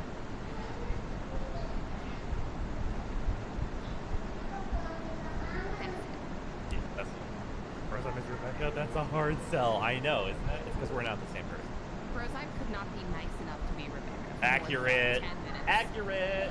10 minutes is giving me a lot of fucking credit. You know that? I'm assuming it's at a TennoCon and you're around a bunch of super fans. Wait a minute. Hold on. Even then, you have to understand, I was on stage at a TennoCon, and Megan asked me point blank, do you still think Titania's bad? And I went, absolutely. Stood up and turned around, and the back of my shirt said, it's fine. Okay. 3 minutes. Alright, 3 minutes. And that's assuming he doesn't speak. Also, this man enjoy eating too much. I love eating. And not working out. Oof. What? I love you. I do.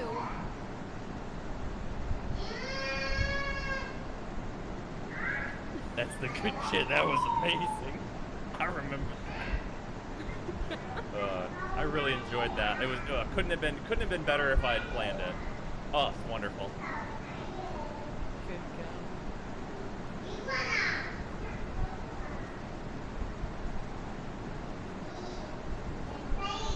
Naturally large anyway. I just heard that. Guys, by the way, if you really like any game, I'm gonna say this every time we talk about this, but I'm so again. Starts repeating.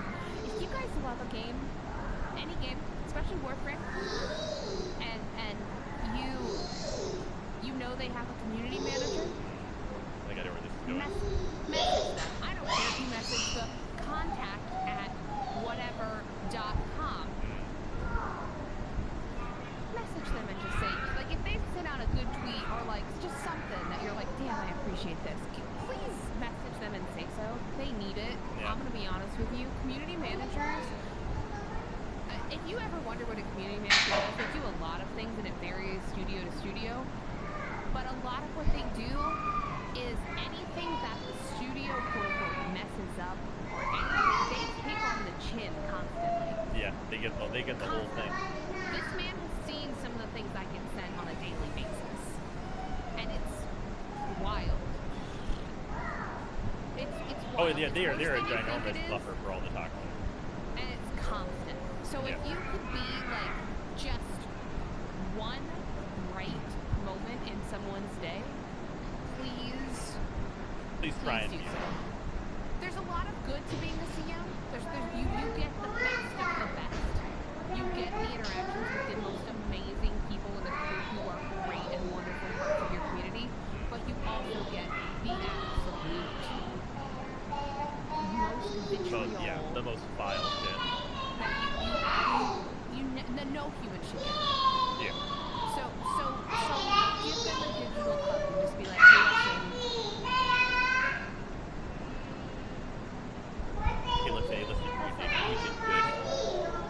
yeah, you can get a lot of stuff. So just a hey, Yeah. you're great. Thanks for all you do for the community. It's worth noting and reiterating that doing like horrible shit, like fucking death threat nonsense, and like just like all kind of like threatening and that kind of shit, and not just like providing like feedback. It's not good. It's the reason why whenever I go to criticize things, I really like to have a solution. Which like I've offered a number of different solutions to a number of different problems during this stream, obviously. And there are solutions that I personally think could be implemented reasonably and do well. It's always helpful. Let me give y'all just a very mild example of what a day interaction can look like. Just to give you a real mild personal. There you go. If y'all want to just see what a real mild interaction can look like. Oh yeah, that shit. I remember that you messed with me. Yeah. Yeah. That's just a little like little zip, zip, zip, zip. Yeah. I'm just saying, like, that's very mild compared to some things, but I'm just, and the bigger the game is, the more of that you get. So Right. if you can just be a positive, like, it's not just enough, just not enough to not be toxic. If you can just give one little, like, you did good, kid. Yeah. Do that. Take the 5 minutes. Right. Alright, I'm done now. Sorry, I'll get off. No, that's super fair. It's definitely worth noting. And I mean, like, I think, obviously a lot of people in the community see me as the person that is like, I am the turbo negative man, because I offer a considerable amount of criticism on the game, and I generally, I feel like I have a more realistic point of view on the game, but that can often be cynical, so there's that. But whenever things are very positive, I like to think that I'm like very positive about those positive changes, which a lot of people don't take note of. They take note of only whenever I say things are bad. But that's definitely like a thing. Like like I do say when things are good, and there are good things in the game. Obviously, I still play it. If I didn't, then maybe I would have fewer good things to say. Obviously, but yeah. What the fuck is wrong with that person? Yeah. Yeah, people are awful. I mean, it's just that's just what it is. It comes with the territory. We do a lot to prevent it, and we do a lot to make it as minimal as possible. But that is the internet. That is the realistic thing, right? So just a thing. Yeah. Love your community managers. They do what they and mind you, community managers are also the ones who will fight for you. Yeah, very much so. That standard fare, unfortunately, no one seems to care about. 90,000 positive if there's one negative. Yeah, like I get that a lot. But like realistically, like it's very easy for me as a content creator, and this is a learned skill to really brush off that type of thing. And community managers have this skill as well, in kind of a reverse manner, actually, where if I see someone say that I'm always negative about something, I know that's like not the case. Like because I know the content that I make. And for community managers, like it's kind of the reverse thing where they look at all of the feedback and know that not all of it is negative, even if it can feel that way. Because you've probably had that before, right, Sarah? A good community manager can do that. It's hard. It's different. Oh, it's not easy. So your content, even watching your content, like if I'm really honest, right? You prepared for me to be really honest with you? Absolutely, I am. So even watching your content sometimes is hard for me. And that's because sometimes when you deliver, it's less so because I know you, but when we weren't as close, it was harder for me to watch sometimes because sometimes you deliver something, and it's more because you deliver it with humor, and you deliver it in like the most biggest way possible to get the point across, right? While also trying to keep some levity and humor. Yeah. That it can come across a bit harsh, and so it's hard. And I can understand, like if I had gotten that kind of feedback about the cat, and I have, but like if I get that, it takes me a minute because I care so deeply, not just about the game, but I care about my player base so much that when somebody comes in at me that heated and that hot, that I have to take a minute and to like, before I can brush it off, I have to like take a minute, take a deep breath, and hold back what is said to get to the root of the thing. Right, yeah, that's fair. So it's a little bit harder because we care so much of, I don't know if that's the case. Rebecca's amazing, so she just might be able to like do this instantaneously, and I wouldn't be shocked. But like, just because of the scale that she's doing this type of thing on in a lot of ways. Right. But like, we care so deeply about both sides of this, and yet we don't have very often we don't have much power to affect change. I'm lucky in the fact that I have much more ability to do that because we're a much smaller team, and I can just go to my boss and I can say, hey, right? But, and I'm sure she can do that too, but it's harder with the bigger the company gets. Right, because whenever you're dealing with 200 people instead of whatever the size your breakfast is right now, like obviously there's a large size disparity. Right. So like you don't necessarily at a 200-person company know everybody like you would in a much smaller team. Right. So I'm sure it just takes a second to like, it just takes a second to go, okay, and then move into it. So because those harsh things, they're still hard to hear. Oh yeah, it's like, for sure. I didn't make the game personally, right? Rev didn't make the game personally, but like, it's still her baby. Yeah, for sure. Right, and so it's still my baby, and so to hear anyone just say something wild and off the wall, it takes a second to go, whoa, all right, and then you go, okay, wait, this is so and so, and I get how they mean this, and I know that they have respect for me and the people I work with. Yeah, because then you have to temper it with like whatever your personal opinion might be. Like for example, my literal lowest rated Warframe on my tier list that I put out is Nyx. That's Rebecca's favorite Warframe. So like obviously that's not going to be like a fun time to hear, but it is what my opinion is. Yep. And that's okay. That's an easier thing. I just more mean like But like that style, where like it's at odds with what you might think and like the way it's delivered. Being like you'd have to translate like why is this way? Like why does this person think this in some ways? We do have to. Well, Rep does agree that Nyx isn't good at the spot though. Yeah. Really? So it's I don't know. Apparently. She loves Nyx, but she knows. I think she knows, but I don't think she's ever actually said that, which I doubt she would.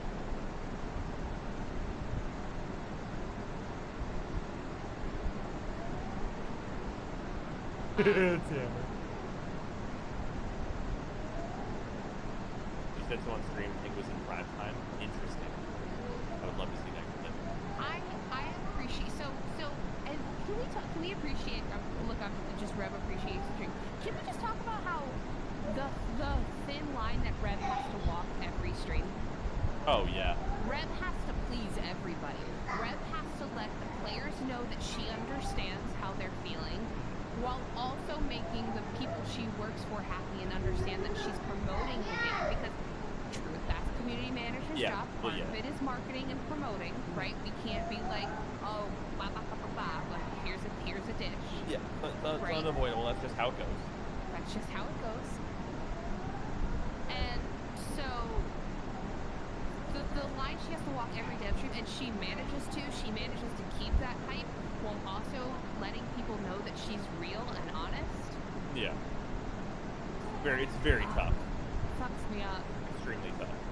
I want to be Rev when I grow up. But also, I will say a thing about Rebecca is that a thing that she does that has always been baffling to me, in that she can't do it without it being genuine, is that she is just endlessly full of hope about like just Warframe conceptually.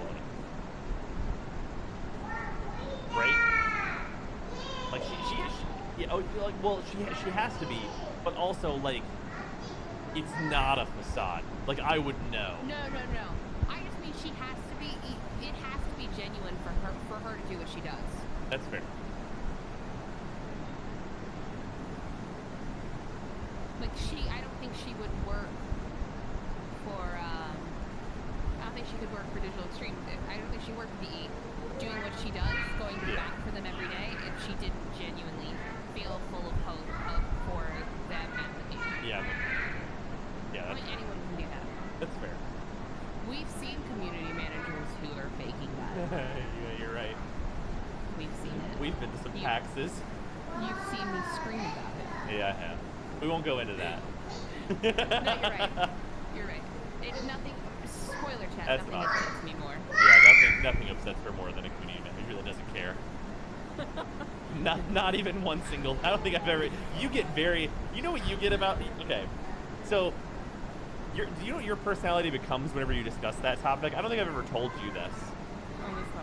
You become a pot of chili. Wait. Go on. I don't know. Do I want you to say this about me? You do, because I think you'll agree. You become a pot of chili where somebody left the heat on just a little too high, so it's fucking bubbling.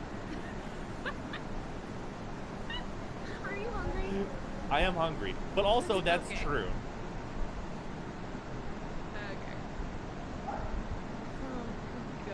It's true. You know I'm right. Chat, what you don't know about me is I just like to be loud. You fucker, you're always hungry.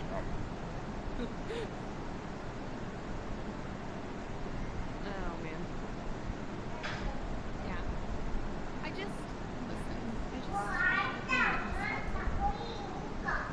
This is a pro stream, of course. It's hungry.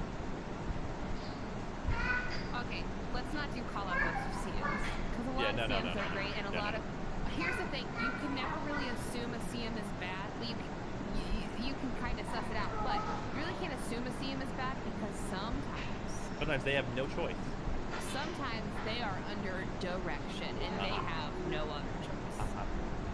Like the, it's not a call out because I don't even know who it is. And I'm pretty sure they don't work there anymore, so whatever. The Anthem community managers, they had nothing to work with. They had nothing to work with. Literally zero. But almost certainly they were directed by a higher up to try and spin it positively. Was that a conceivable thing that anyone could do? No. but they have to try.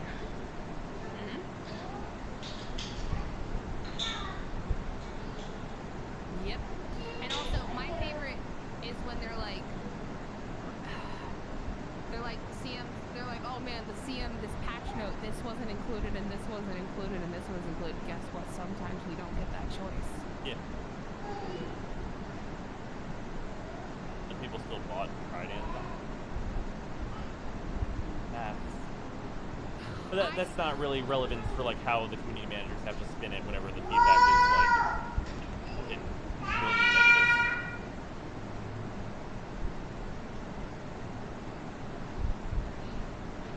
They did a decent job of obfuscating at least. Oh yeah, for sure. Like I mean, all credit. Like I'm sure they did as best a job as they possibly could. But like, I'm just exemplifying that like sometimes there's only so much you can do. Like, you can be the best community manager in the world, but if you're like, hey, I'm trying to do PR for this hot shit in the middle of a road, and I'm just trying to make sure that nobody runs it over, like, guess what? Like, you're fucked. I have had to, in the past, not necessarily in my current position, but I have had to in the past sit down with a boss, and this is something you can't, I work with indie teams. Right, and so as such, there's a lot more freedom to talk to higher ups. When you get higher up and you're hired, when you get into a big AAA company and you're hired as a CM, honey, you're the lowest man on the totem pole. You are literally served the community shit sandwich, and you get the perks, but you get paid nothing, and you deal with a lot. But it's great. If you love it, you love it. Yeah. Okay, first of all, Fallout 76. CMs deserve hazard pay. Yeah. Gotten it. You're right. But anyways, so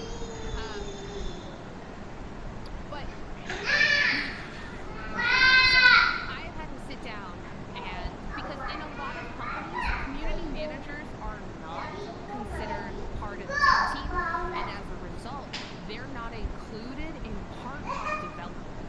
So what that means is you have someone on your team who had no idea about the development and was not maybe right before release, was only included at a distant level. But they have all of the community feedback. All of it. So they know what the community is saying. To answer for it. And many of them are not entitled to make a judgment call on whether or not they can say something. So then what you end up with, man, this community manager is here not answering my question. Here's what's happening. Blah, blah, blah, question. By the way, is handling 20 things and trying to figure out how to fix the game, and you're like, hey boss, so-and-so on the Discord wants to know why blah, blah, blah, blah, blah, blah. Then the boss goes, well, the reason is because of blah, blah, blah, blah, blah, blah. You can't tell them like that because it doesn't make any sense. So can you tell me how you're going to say that to them, and then we'll review it and make sure it's okay? And in some companies, and we'll run it by legal, depending on what the question is. Yeah. And so then you go, okay, here's 3 options on how I would like to word this. And then your boss goes, I hate the first one, the second one's okay, and we'll see. Now let me run this by legal. So then you run by legal, and legal goes, you can't say that. And then, but you know, even if legal goes, you can say that, it gets back to your boss who never follows up with you. Yup. And so then, finally, yeah. Your boss says, I like option 2. So then you give option 2. What goes over? Let's say it goes over well. You give option 2. Customer happy, but then another customer goes, yeah, why this? And then you have to go again because hey boss, so-and-so on the Discord wants to know why this. And you're probably asking, well, why doesn't that developer talk to the community? Do you know why the minute the developer talks in the community, they have 97 people adding them going, everything gets buried and then you're starting over again. Yeah. Yep. How many answers, guys? How many answers do we generally get whenever people ask Steve or other developers? You're leaning on 2, maybe. Then yeah, you'd be right. -3, sometimes. Sometimes. So that is the problem with a lot of community managers. I have had to sit bosses down and go, I need to be involved from day 0, and I need to understand from day 0. Why things I are don't the way they have are. to talk. I don't really have input. I'm not going to tell you how to make your game, but I need to be at least included in these conversations. Yep. And Just so you can if actually I- answer some fucking questions. And I have been in a situation, and I'm lucky that I can do this because I don't rely on community. I have 2 jobs, and I don't rely as community management as my primary job. But I will sit down and I will say, if I can't do this, I can't do my job. Right. And that's not something every CM can do, but it's what every CM should be allowed to say. Yeah. Or at least have, like, mostly that kind of freedom. Even though they You should be able to don't say that to some extent. Right. So many people don't understand that community managers need that, because we can still run it by the bosses of what we need to say. Right. But at least if we understand how to answer it, we can skip steps 1 and 2 and 3 in that growth process of like, hey, what this? Other programs. This is not, I want to clarify, this is not Rebecca, this is Sarah. But you should still vote for her, she's great. Yeah, Rev is great. But I know that.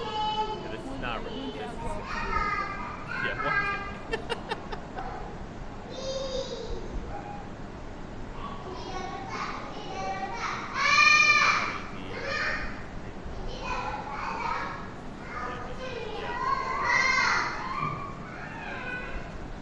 They're allowed to. I mean,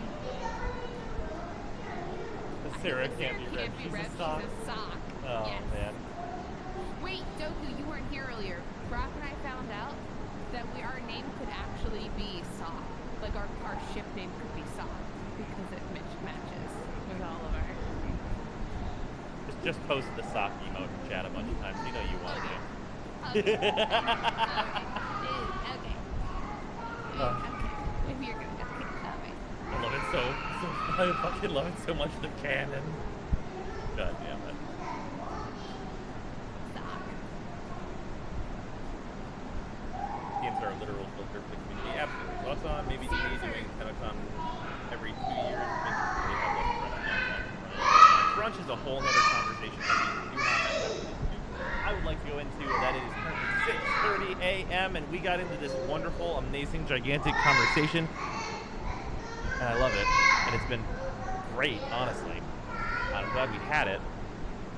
But we should stop. If you guys enjoyed this, me and Sarah are going to be doing a podcast at some point. So consider this an episode -1, 0? I don't know. -1. Yeah, -1. Whatever. But yes, this has been a fantastic time. Thank you all for joining us. I greatly enjoyed this discussion. It was wonderful. A podcast with a time limit. We got a little bit of a time limit. We gotta cut it off at some point. Otherwise, we're just gonna go and it's gonna be noon. That's gonna be like, wait a minute. Hold on. This was really unintentional. It was super unintentional. Did not mean to do this. But yeah. That's that. Hopefully you guys enjoyed this stuff. I'm gonna post this discussion whenever it started separately on the channel and see if people like it. So if you missed any part of it was very long, like 2 hours, maybe more. But yeah, thank you all for joining us. I appreciate it, and we will see y'all later. Thanks for having me. Always.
Coming this general way. Plate right here. Armor's over here. Plate right here. Armor's over here. Our team's in the safe zone. These dudes are pushing this way. Making a move. Where at? Orange mark. Orange? Grab this flag and then we're gonna kill one. Coming this general way. Plate right here. Armor's over here. More plates. Plate right here. Armor's over here. Our team's in the safe zone. These dudes are pushing this way. Making a move. Where at? Orange mark. Orange? Okay. Grab this flag and then we're gonna kill one.